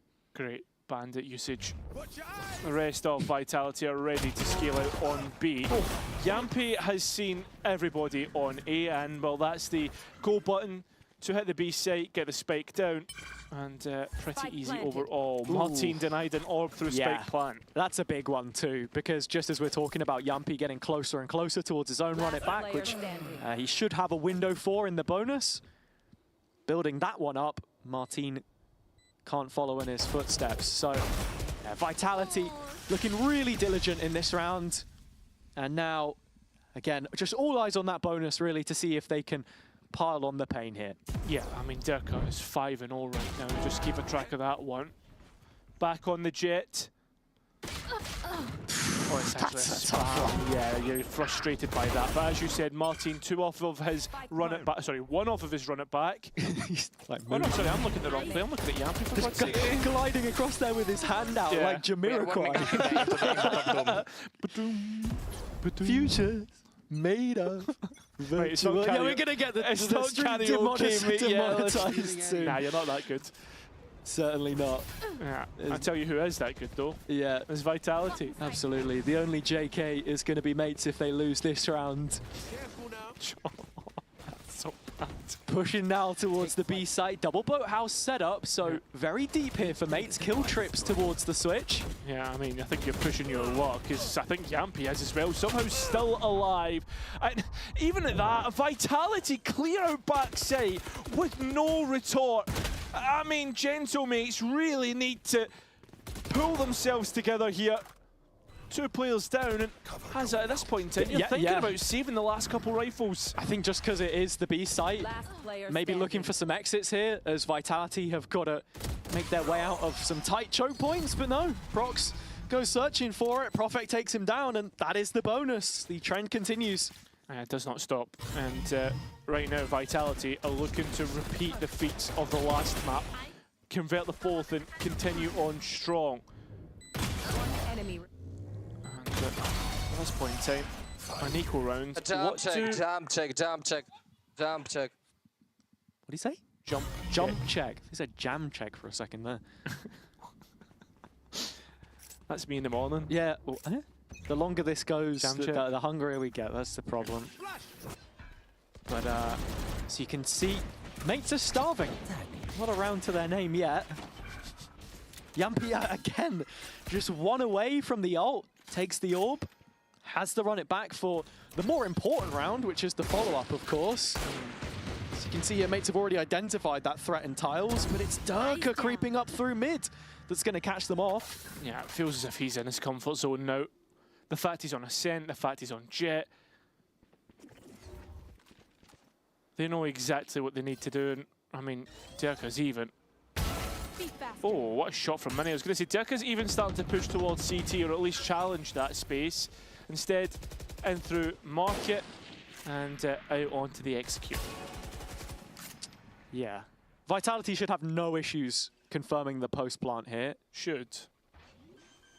Just looking at if Starso can clear this out. Oh dear. Cancel the drone, he's seen the barrel now. Yeah, and well, that's a good molly. Oh, nice dash out.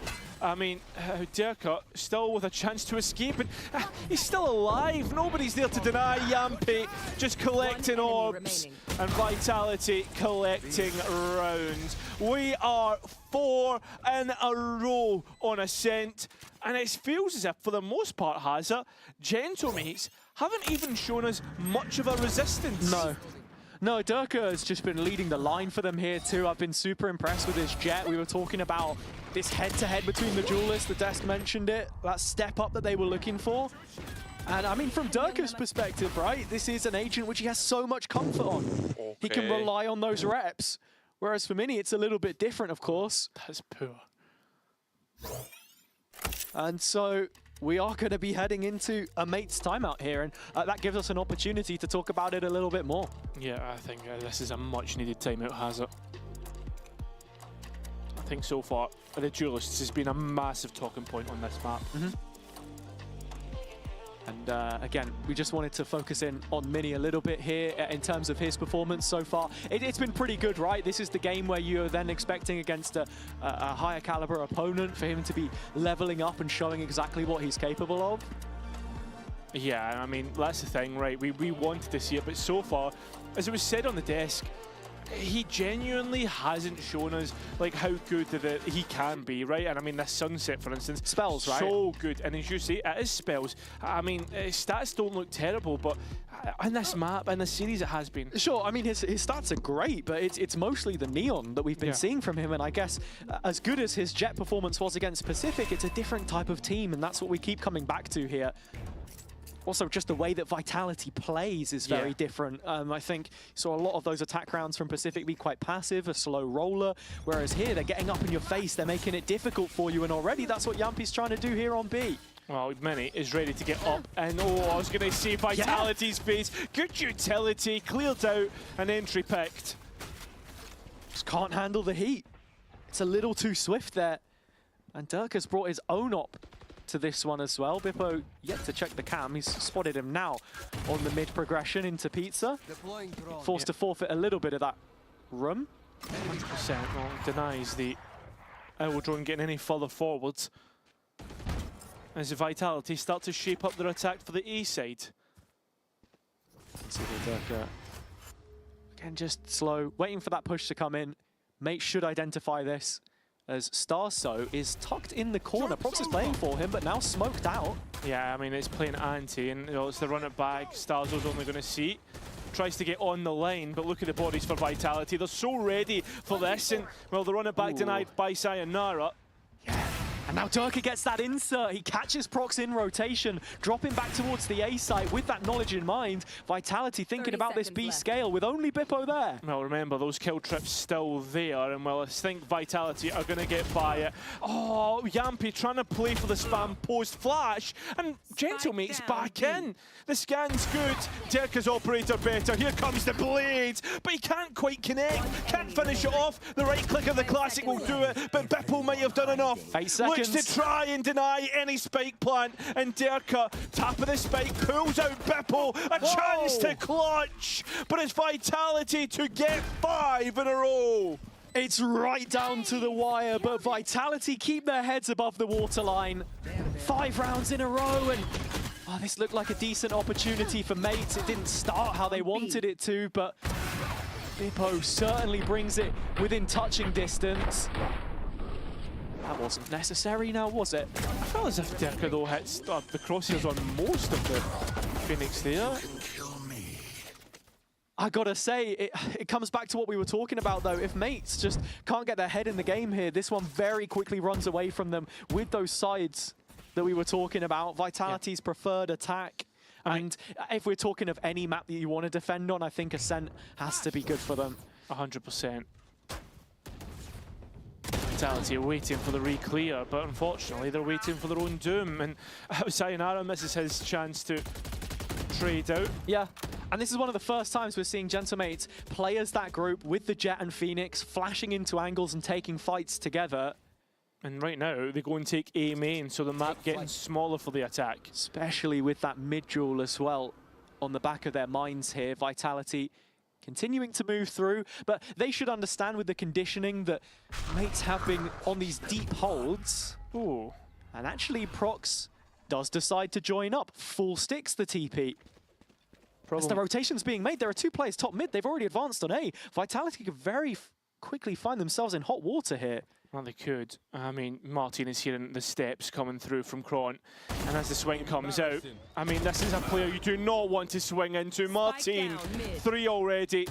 Could he make it another ace? Well, no, because he's going to die. So it's up to Kron, who dies straight after. And it's Gentlemates to find the first of this first half. Yeah, I love this roaming group of players from Gentlemates. It's such a well-called round. See that fight taken in mid through Martin and Mini? This is what you want to see from your duelists. And then they don't stop. They keep on testing the limits of the map. They walk up A main and set this so nicely so when Vitality come back, they don't have an outlet. Boys, calm down, man. Hell. And it's just that frustration again that we've seen on the Vitality side. They're making me stress. Yeah, that's exactly it. And this is when we talk about momentum playing a huge factor as well. Mini right now has just decided to walk all the way down and imagine encroach on mid should he get the chance.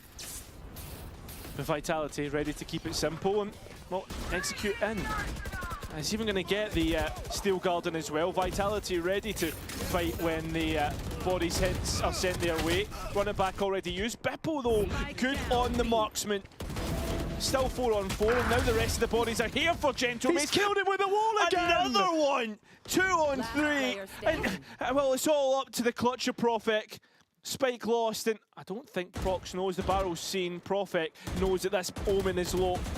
Sees that the other body's there. Has 2 TPs if he wants to try and play with this one. But, I mean, they don't blink. They know exactly where Prophet's coming from. 1-on-1 against Mini, and can't quite get it. It's now a double up for Gentlemates. Yeah, 2 rounds in a row, and those problems which Scott prescribed could start to creep in here because, you know, round after round that Gentlemates win, they're fighting their way back into this game. Good team fight. I don't know how Martin's got another wall kill. Yeah. Maybe like to see a little round review later on for that, but Vitality still hold all the cards. They've got a buy beneath them, 3 ultimates from which to work, and it's those heavy hitters, Run It Back and Hunter's Fury, to work with.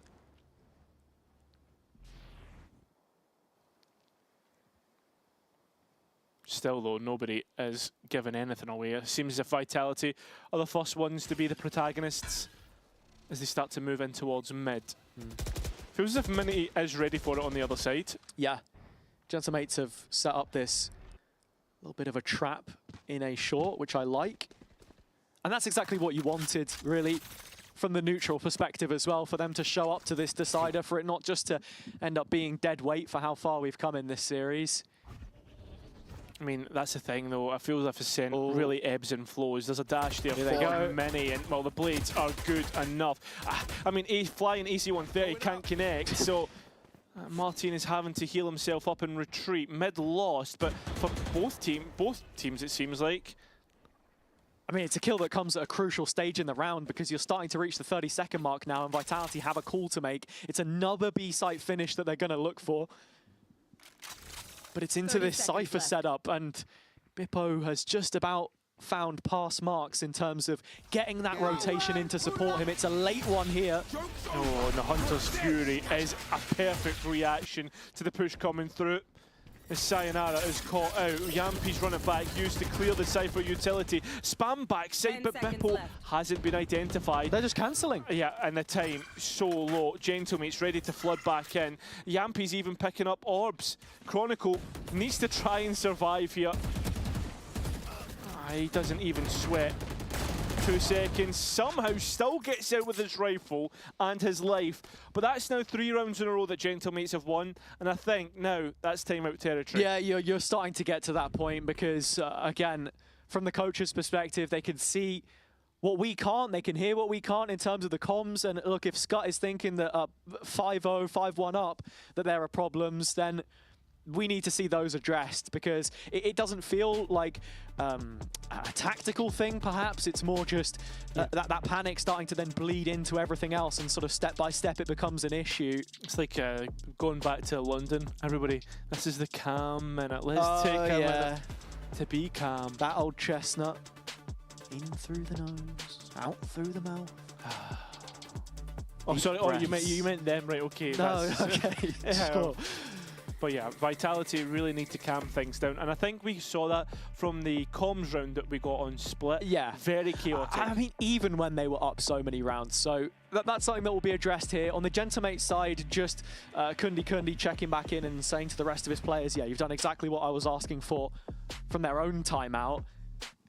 I'm really liking the adjustment that we've seen in terms of playing as a group. Martine and Mini fixed at the hip now, it feels like, and it'll just be reflected in the scorecard that's about to come up in just a second. The turnaround that we've seen from him just as soon as we put him in the hot seat. 8 and 5, now starting to lead that charge.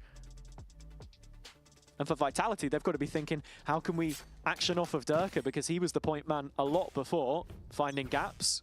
He was, and it's dried up a little bit. Yeah, I was going to say those gaps seem to be fixed for the moment, but is it paper over cracks or is it actual concrete? That's what we need to see from Gentlemate's defense. I think it's just the fact that Gentlemates have been so active, it's made it difficult with them in a state of flux to determine what the defender's setup looks like. This time, Mini makes up the A main defense and very quickly finds Yumpy. The Phoenix gone, and so their in-game leader forced to backseat the rest of this round. And Gentlemates know that Vitality can very quickly just start to hit this site, and it looks like they're posturing that way. And the way that Vitality set up, as soon as they take that main space as a group, you're just expecting them to explode onto the site, and finally we get it. Durka out of the gates, and Profek not too far behind, filling in the gaps with 2 of his own. The dart drops in from elsewhere, but Starso is in no position to defend this one right now. He's looking for damage on the way through, and it's a dangerous game that he plays. His own life is the cost, of course. And so Vitality looking to restore that 3-round lead now. Looking to get back underway. You lose Yumpy, it's a good response. Bippo though, what's he got in the bag? Nothing really. So yeah, I think overall, Vitality, they can do this to you. They can very quickly just flick the switch, hit the site, and play off one another. And I think that round seems a lot more like the Vitality that we know can win stages. For sure. And that's sort of where you now want to check in with the comms, really, and see if they're on the same page. I was talking about Durka being that nice kill, brother. Entry point, and Profek just bouncing off the back of it. Fortunately enough for us, we are going to get an opportunity in this round to listen in with Vitality and see what it is that they're planning. Seems to be the B setup this time. Mates making themselves known, but let's hear what Vitality are saying. I'm gonna wall mid. Stefan, give me bomb. Cypher jet push. React. Yes. Running. Backside. They went backside. They're gonna bunker. I'm gonna go out. I'm gonna go out. Lane 1. Market and outside. Only city. No one's gonna pick city. Nice. Bam B side. No pick side. And one market, guys. One market. I'm chilling in city market for now. One. Yep. Drop market dead. One side. Go. Running A. Yeah, Molly 2, Kron. It's okay. Kron, just contain. Take your fight. No, I cannot. Okay, this is good. Survive. This is also perfect. I'm closing the door, bro, so don't come from short. Mine's 40. Last player standing. Yeah, man, this is dying, bro. If you win this, Stefano. So we settle in a 1-on-1. And right now, Sayonara has a full belt to play with. But he's tucked in the corner here, Cairo. Gonna be difficult to use it. You want to play for that rifle. We've seen players get caught off guard by trying to use utility. Prox already using his smoke TP heard.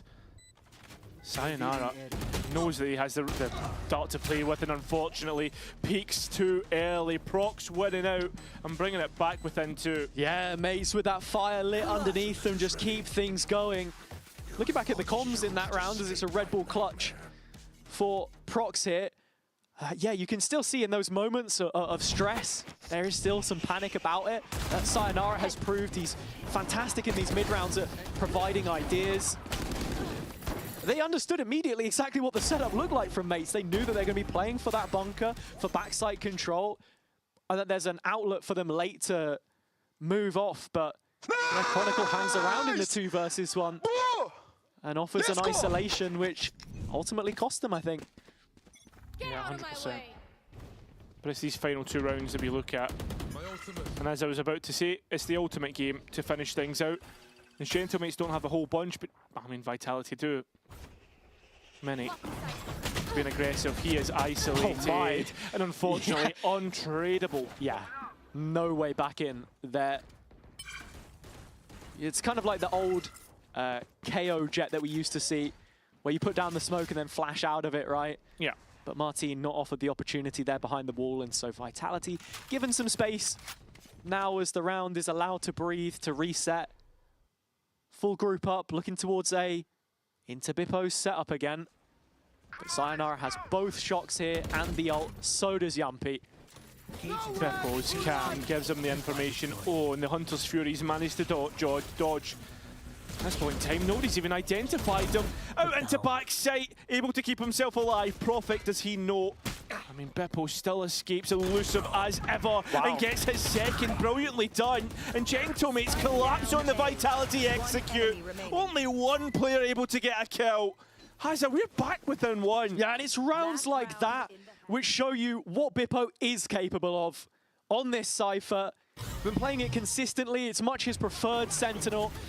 When we look at his agent pool, this was how things went to start. Of course, not ideal, but just being that stalwart player in the site here, setting up the rest to succeed. And I think mates will be happy with the round total. Already 5 here on the defense, especially with how things started, but a 6th would be sublime. Same time, by a normal ascent measures, you would say that Vitality have done enough. Yeah, sure. But I think it's just the fact that we've only seen results from their attack so far that is ultimately worrying Cairo, and they've lost the first blood yet. Yeah, that they have, and many having to use his dash. Although Vitality managing to get so deep on towards this B exec, Beppo have been forced out. Many still getting one, and Starzo's Odin doing the damage.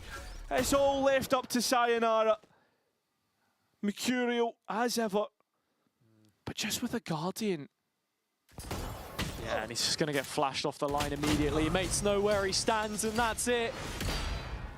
All square at the half, and heading out of the opening 12, you can't help but feel that in this game between two French clubs, it's mates that have put themselves in the best possible position with momentum right now. We'll have to see how it's going to pan out, though, after this.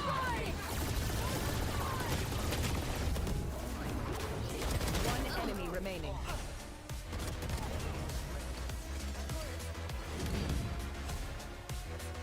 What does your team need to do to dominate on Ascent like we saw on Split? Good job. I think just starting with a bit of confidence.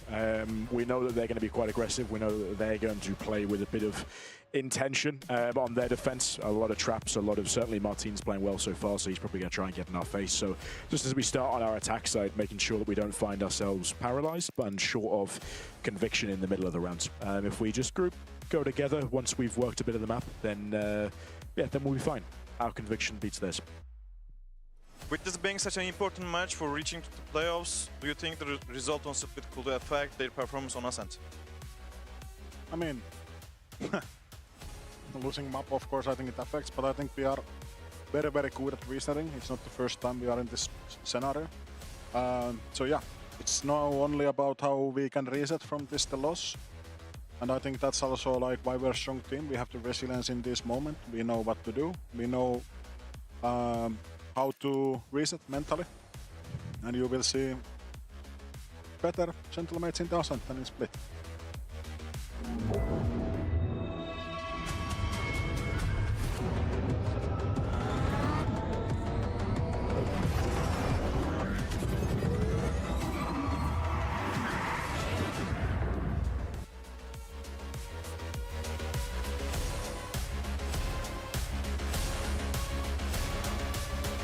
Battle back, not once, not twice, but 3 times in this series. On Haven, their own map pick, it was 9-3, to which they turned an overtime result. On Split, of course, the 11-1 was a step too far. But here, 5 rounds down at the start, they've made it 6-6, Cairo, and coming out of that first half, they look like the better of the two. Yeah, they did, but I think it's Ascent, and it ebbs and flows. I think we've always seen this. Teams can start well but finish poorly on a half and then immediately reset. Gentlemates looking to do that as they execute in, and Yampi just has no idea. I mean, it's starting to unfold in front of our very eyes here. Mates with a double entry onto the B site. Plenty of headroom on this post plant. the only player that gets you interested is Durka and that Sheriff. He has done ridiculous things so far in this series, but Vitality are just hoping on it.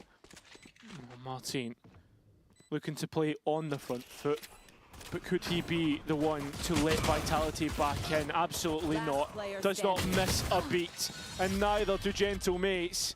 That's a pistol round win. Mini with 3, going from strength to strength. As soon as we mentioned the performance, he has turned this map upside down. 17 and 9, and you just see there on the replay over the top of Yumpy's head. Not too much he could have done about it, of course, but really liking the dive to start this one from Mates. Let's go! So in the second round, we come back to what we were talking about throughout the day and this road towards champions. There is one half of Valorant between them and going up 3-1 in the group, Cairo, putting themselves in front of Vitality, still having that BBL game coming up, of course, as well. It's exciting times for the organization post their Santiago appearance.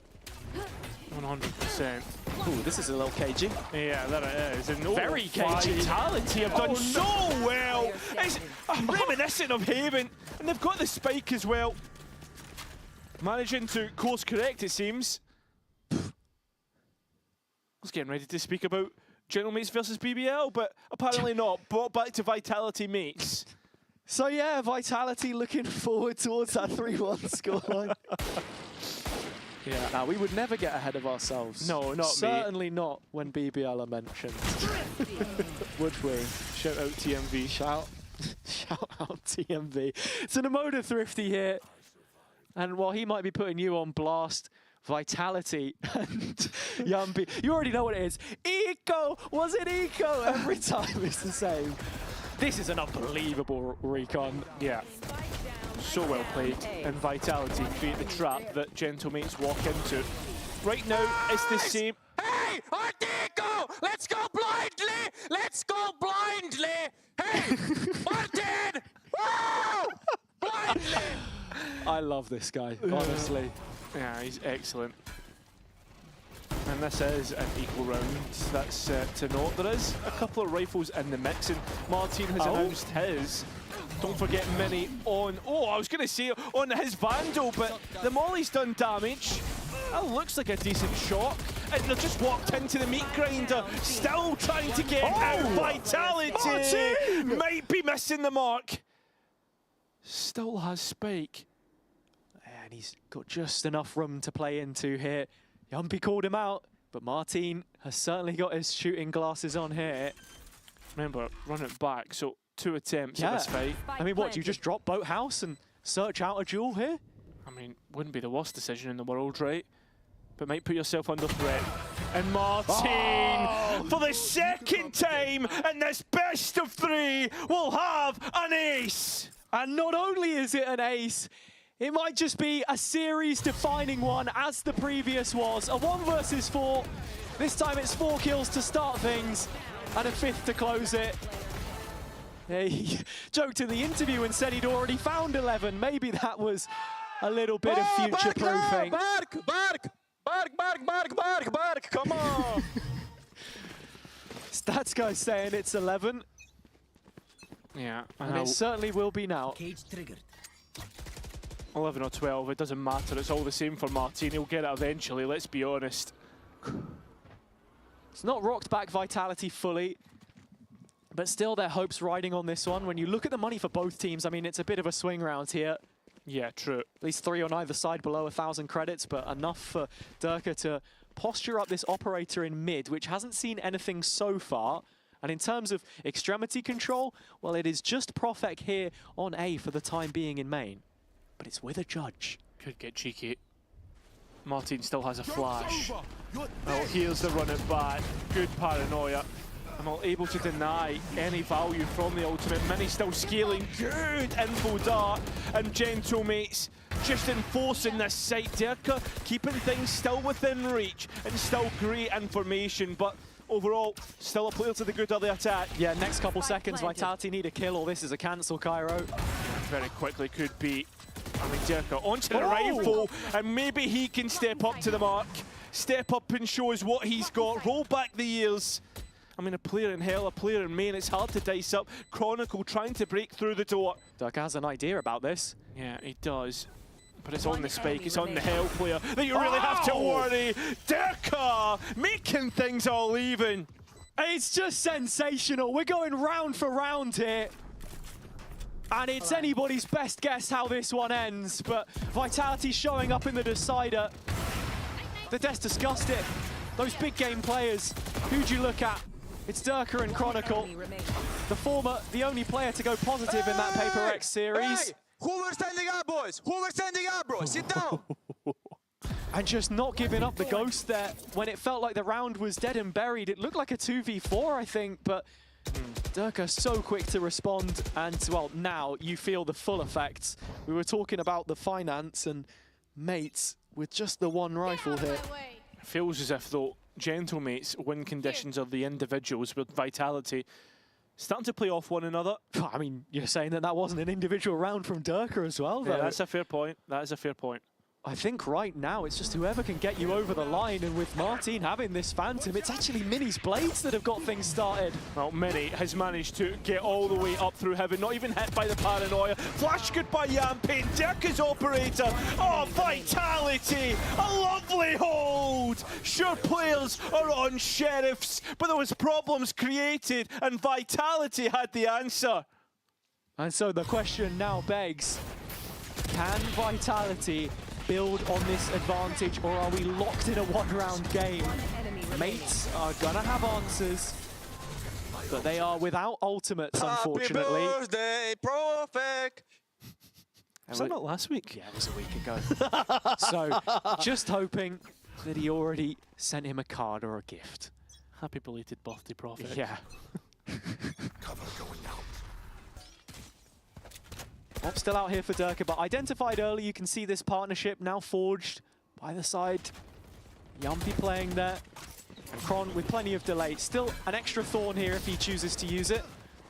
Oh, and Sayonara managing to get rid of Martin. And still going, our Gentlemates, but issues once again, and Vitality come out the advantage. Yeah, Prophet TPing in as well, so two players side side here for Vitality. I don't think that paranoia has hit the player on their boxes. It has it. Lovely from Chronicle, and Vitality starting to flex their muscles. Oh my, Chronicle! A really feisty exchange across the stage. It feels like it might just be one-sided, but yeah, Vitality starting to take the game by the scruff of the neck now. They've got mates exactly where they want them. I'm just waiting for this replay. Yeah. I wonder how much of it's muted. Probably all of it.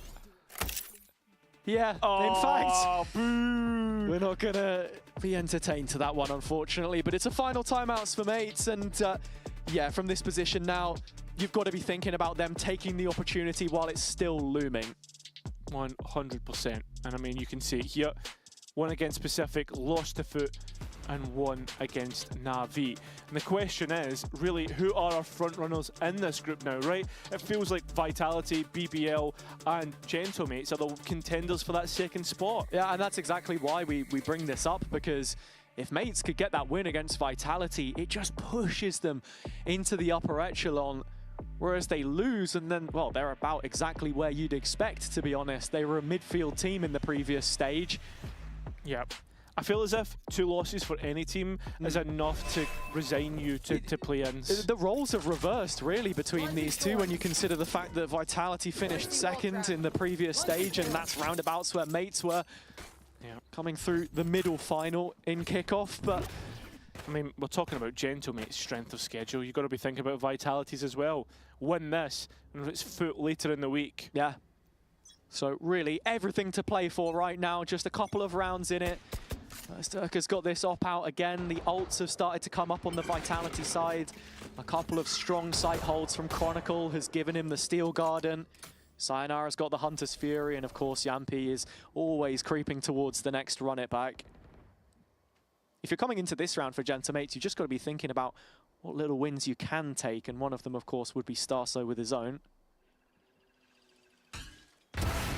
So nice from Dirk. Just going to feed the beast instead, though. Yeah, Yampy here as well, just in case. the setup looks near impenetrable. So while Durka's already got his own online, he's looking to hunt, but oh, mate, it's okay. Through the middle of the map, they find absolutely everything. And Vitality are torn to pieces. Could be back within one in a moment's notice. It's all queued up, but Durka looking to make the difference. Yeah, looking to chase players down, but misses the mark, misses his chance. So has to wait for Profek to work with. Member still has those blades and was able to win a round previous.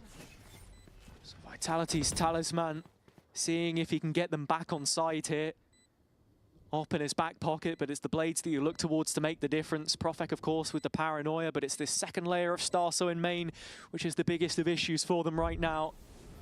TP comes up, but again, it lingers on the back of your mind as Vitality have time ticking away against them. The first of the blades used to just break the camera. That's where Starso continues to creep up. But Durka goes over the top and finds the first of those. The Stinger still late to play in. A swivel of the head, and Durka's got so much to do here now. It just feels unfeasible. He's down to a different kind of knife, and that one's not going to get any action.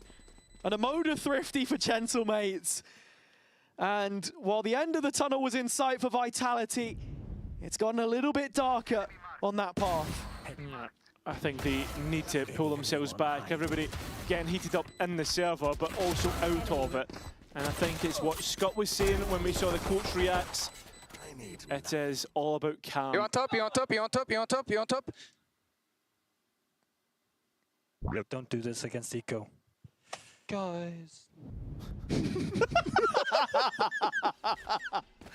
You feel bad laughing. No, it's awful. I mean, the frustration you can imagine. But certainly the tamest of frustrations we've seen. Oh no! Another one? Not again! Yeah. Yeah, oh, Durka. God forbid we kick a guy while he's down. But No, yeah, no. It's one round in it. And well, Durka has an op here, and unfortunately for him, it has connected, but not for a kill. Yeah, it has 8 health though, and Starzo cannot get that back. So he needs to stay away from Martin's walls. And it looks like as a B finish. Yeah, and Vitality have been pretty forward with these aggressive holds. They've got 2 lots of thorns in there. The only player that can get over it is Mini, and yeah, with a sniper in hand, it's not the tool for the job.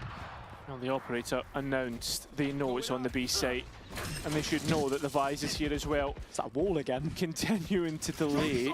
Starso's counting his lucky stars.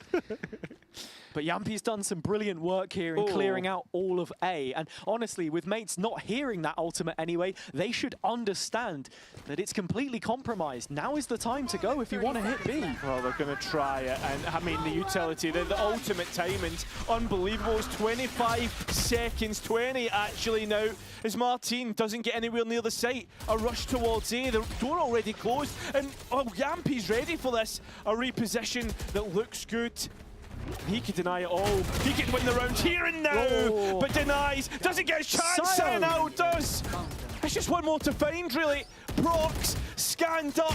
The bullet's not connecting, but he will. Vitality up to 11. And I mean, Gentlemates just so indecisive. Yeah, it's just left so late. The call there from Starso in the end. A cancel on the B play. Yampi keeps his crosshair at head level rather than being brought off the angle by Mini. That was the distraction that he wanted, but it's the Kid Wonder to claw them through again. Hallelujah. Sigh of relief, of course. But why wouldn't you be in that position? It felt like this has been Vitality's series to win the majority of the time. But we'll listen on the mate side and we'll see what the comms are looking like here, heading into what might be a last chance. Yeah. So I see D-Jump spotting. I smoke M3. Smoke M3, smoke M3. He's drawing. Bro, cut short. Get short right side. I have left side. Hey, market guys, maybe? Finish flash B. Okay. Big market, A man push. That's over B. Play B speed, guys. Play B speed. Toto. I'm going CT. Here. I think we need to popping carry just. Ready to pick Bipa? Ready to. You can reveal close B man. I will reveal, guys. Be ready. Do it. I put enough it. Jet, he's dodging. Blind him and go. Smoke CT now. Blind. Pick. Both. Locks. Fight him. Last player standing. Spike down B. That's an unbelievable round by Vitality. And how does Durka get that kill on the Bandit? Yeah, I mean, this guy is just pulling odds and ends out of thin air right now. And as we've stated many times, big game players win you big games. Call that for a reason. But it's Durka and Chronicle right at the top. For Vitality, everyone chipping in, and mates just don't feel like they're at the level right now. I mean, sure, we've seen steps up from Mini. Martine has had an excellent day in the office, but it just feels like they can't quite compete as we get to the end of the night here. Series point for that 3-1 score.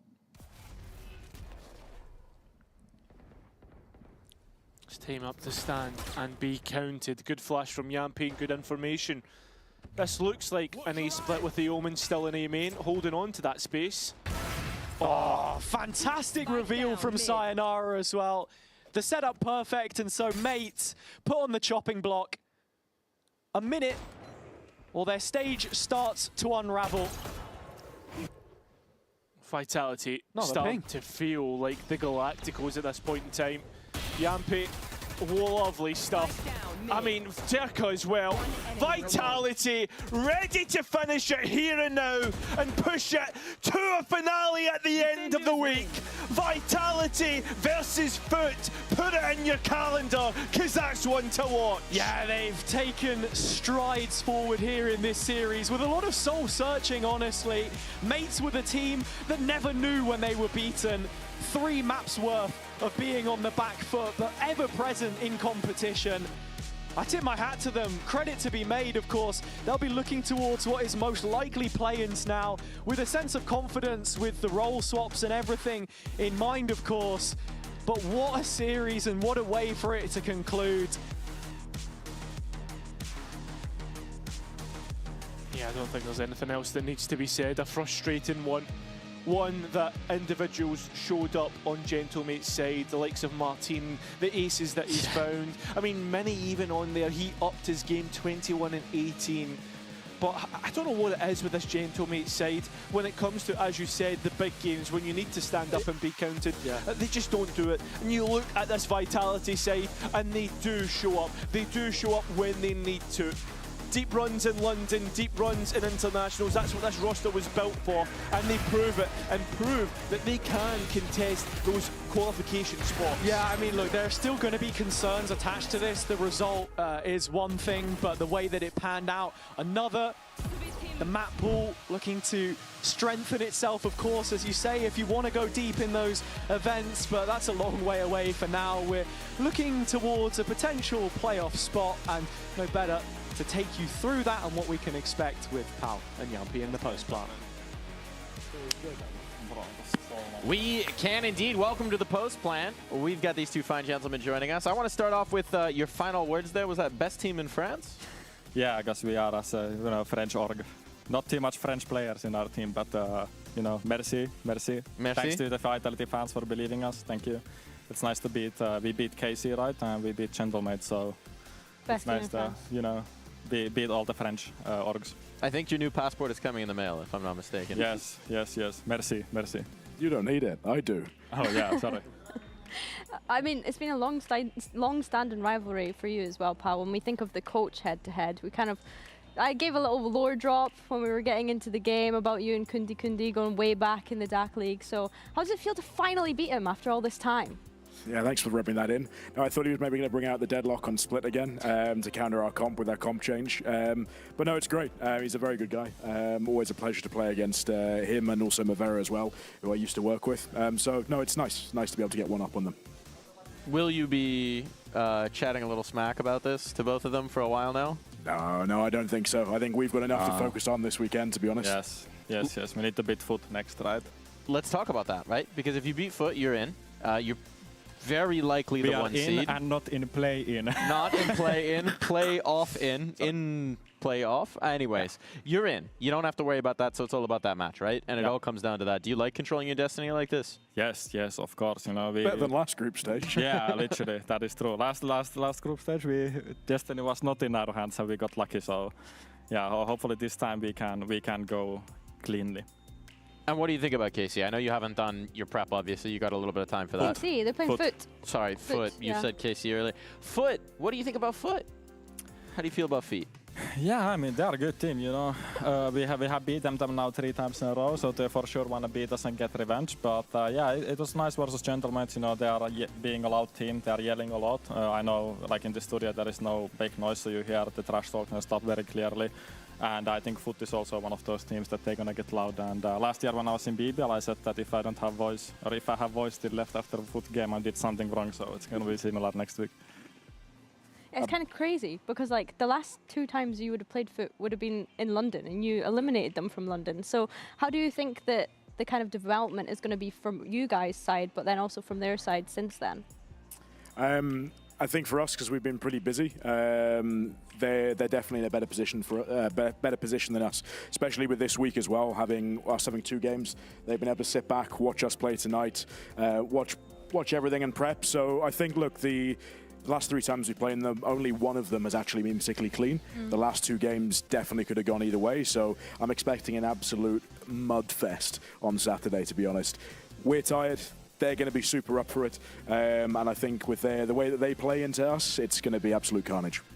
I do enjoy a good mud fest. Speaking of slinging some mud, I wanted to ask you, Yampi, because you seem to be a bit of an expert on it. We've got one of your clips from the game. If we could maybe play that back and maybe lift the jib up just a touch. But the adrenaline is going down right now, so it's like... Yeah, it's, I would say you're probably our foremost expert in the art of the pop-off. Hey, Martin! Yeah, I think I said let's go blind here because they just went to stack without... Where are your eyes, I think, was the words. Oh, wait, what? Where are your eyes? No, he said let's go blindly. Let's go blindly. He added where are your eyes at the end. Yeah, where are their eyes? Yeah. I don't know. Not in the side, because I don't know why did they just rush versus Eco 4 on A. But you know why? Scott turned to me after that and went, yeah, so they rushed B as 5 last time, so I thought they were going to go A. So he just put in the game plan that on Eco we stack A and hide, hoping they'd run into us. Good prep from him. Yeah, funny moment. Big up, Scott. I want to ask you about the comms as well, Yampi, because I feel like whenever we have the listens in now, to me, sometimes it sounds quite chaotic. So how are you kind of managing everyone's ideas at once and then being able to pick out one or like make the call on what you should actually end the round like? Yeah, I mean, after first map, I actually told the boys that we need to calm it down a little bit, because I think especially first map, I think we just completely lost the defense side because we were too chaotic and hectic and not coming clear to pass, because I think we should have won like 2-0 if I'm honest. Like, okay, Martin had 1v4, but that kind of clutches should never happen if you play correctly. And yeah, I mean, just manage. I mean, for a lot of people it could be chaotic, but also I think sometimes we like chaos. But yeah, it's definitely still improving every time but you learn from officials, right? And it's not that much bothering in us as long as we understand that we need to calm it down. Because after first map, it was a little bit too chaotic on the first map, so was it good to reset? I want to ask you both about the structure and the system as well, because obviously you guys have been working together for almost 2 years now, right? When we think back to your time in BBL and now this year on Vitality, how has the structure and system helped since stage 1 coming into stage 2 and having a global in between, and how are you starting to build upon that as well? I think there's a lot of ways it's really helped, and it depends which bits of it we talk about. Like we're able to find a relatively consistent floor in terms of what we're doing most of the time, purely because we have that underlying understanding of how do we approach each map versus an opponent. And now that we've got so many reps on playing different teams, EMEA, non-EMEA, different maps, and going again and again and again, I think we've kind of refined how we prep for games really well. We found what works for the boys, we found what works for Elias. And so that just gives us that consistency that it's almost like a ritual. We know what we're going to be speaking about as soon as we load into a map. We know what we're going to be speaking about when we go into a game day. But I think we're starting to update it now, as you've already picked up on, with ways in which we can go away from just having everything on his shoulders and now start to actually properly feed in other people's ideas, whether it's in game prep, whether it's with mid-rounding, whether it's the boys bringing stuff and us including it in theory as well, so they're confident at short notice to be able to run new ideas. Would you class London as playing against non-EMEA teams? Yeah, we definitely played against them. Only a few though. Yeah, there were two of them we remember. 50% against the EMEA, right? We played 6 games and 3 was EMEA. Yeah, we definitely played against 2 of them. I remember that pretty well. Yeah, I mean, it's more also for me to listen, because like if it was up to me, I'd like to actually just do everything, but I also know that I need help from others. And especially after EWC, my calling was awful there. Like our T sides were just garbage, if I'm honest. Like I think we had like 40% win rate on T side, and yeah, I mean, doing a lot of VOD reviews lately. I don't think I have touched playing the game since like 2 weeks, and I've just been watching everything.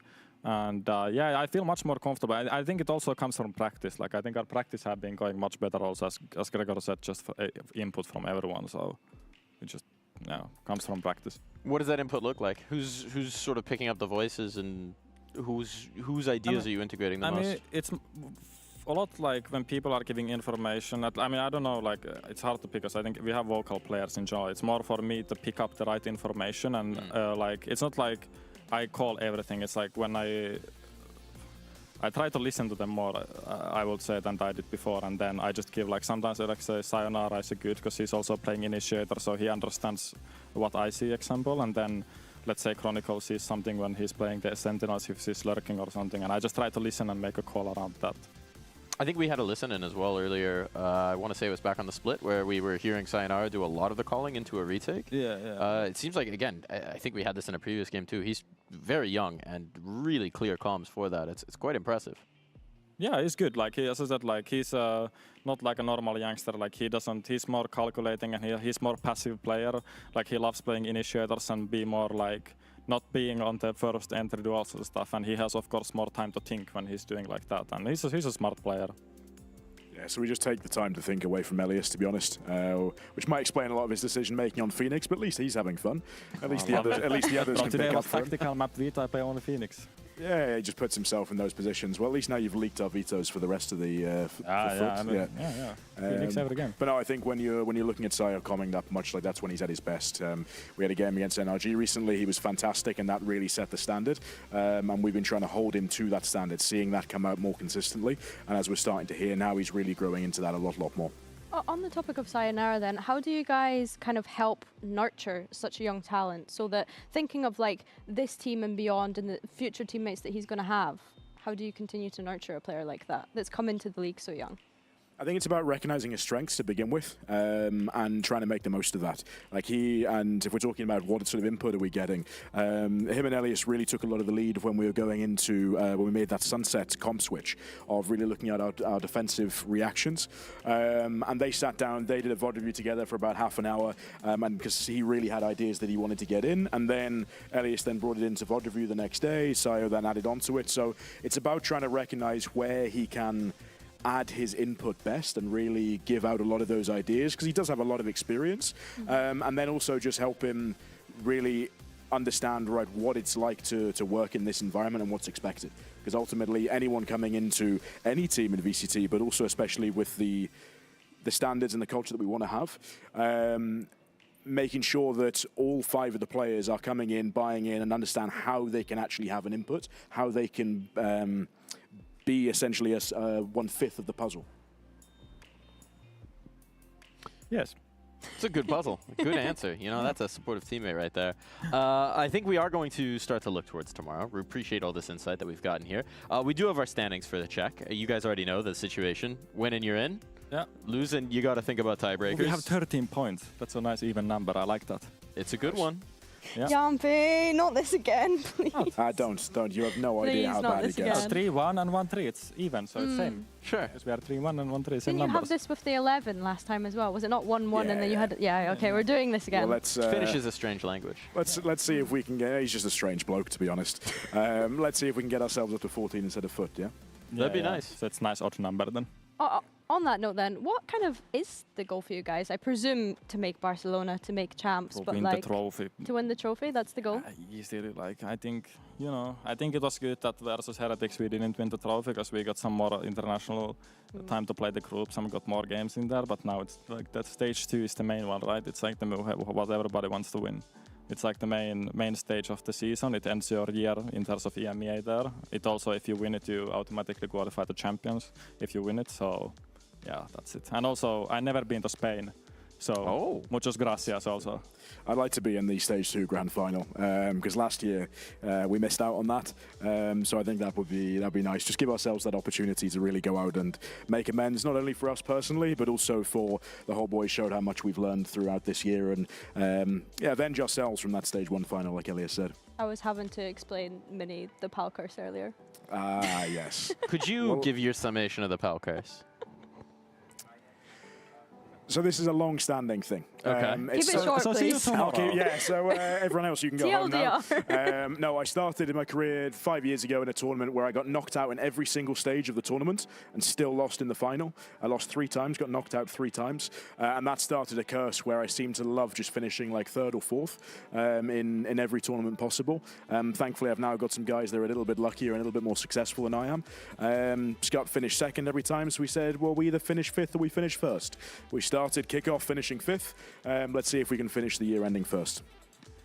All right, I'm not good at math, but that does sound like a pretty dang good idea. We'll see if you guys can do it. We are going to look at tomorrow's games as well. A little hint on the schedule. Maybe get some predictions from you fellas. Flash it on through here. Navi Pacific, they cannot make the playoffs. Navi Pacific. Battling for the bottom. Pacific, bra. Yeah, it's their time. Kypert.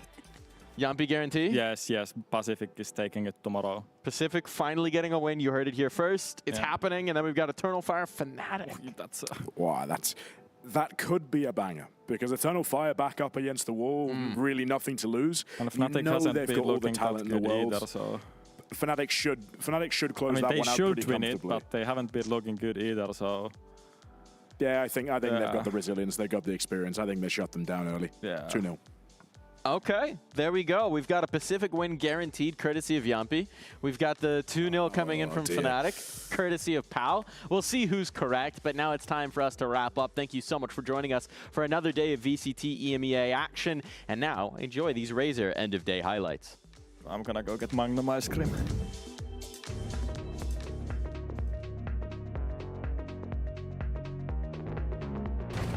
Giant X willing to ball out though, do manage to at least get the bodies dropped. So little space for them. Purple's done exceptionally well. Good job. It's stunning to see how manageable Giant X become. Lovely over delivery from Westside.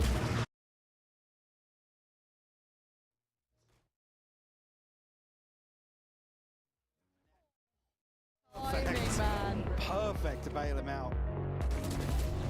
The Camo continuing to run away with his tracks. Absolutely zero awareness, and then a quick clear from Camo. 3 kills, make it 4. This man could be on for an ace. Nice! They hold their ground, starting to chip away, but it's Westside to answer back first. That's what the doctor ordered here. Can Nats maybe be a nuisance? Trex has done the best he can. They line up. Oh my god. Yes! That's outrageous! And this is a fairly dominant showing from Liquid, honestly. Gentlemates versus Team Vitality.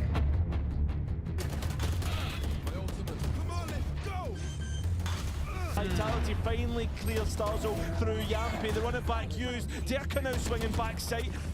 So Vitality need to be careful of the CT push. Until 1 versus 1! Nice! Nice, boys! Good job, boys. 5 bodies on the A side ready to defend it. Advantage to Vitality. Well, Gentlemen still get out the back. So it's a one-on-one against Chronicles behind. Martin is going to have a Red Bull clutch. He went flank. It's these sort of back-to-the-wall situations which went against Vitality before, and it's Martin that they've got to get past. He's been difficult to beat, and he might just do it again. Martin, you have got to be joking! That is absolutely ridiculous.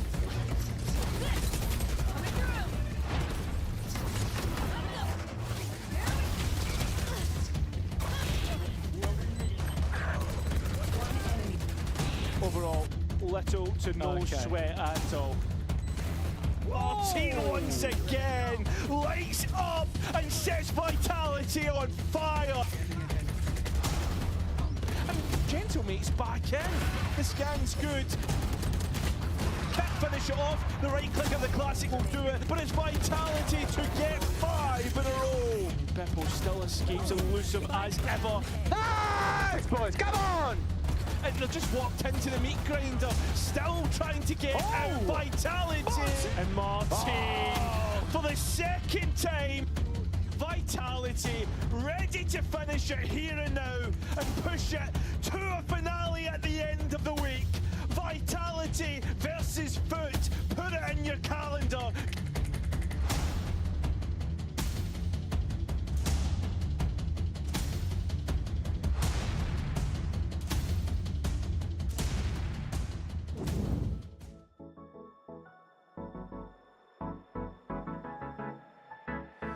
Let's do something crazy, get a bit wild today, cause we don't do this every day and we deserve it. Life is so amazing, nothing is in our way.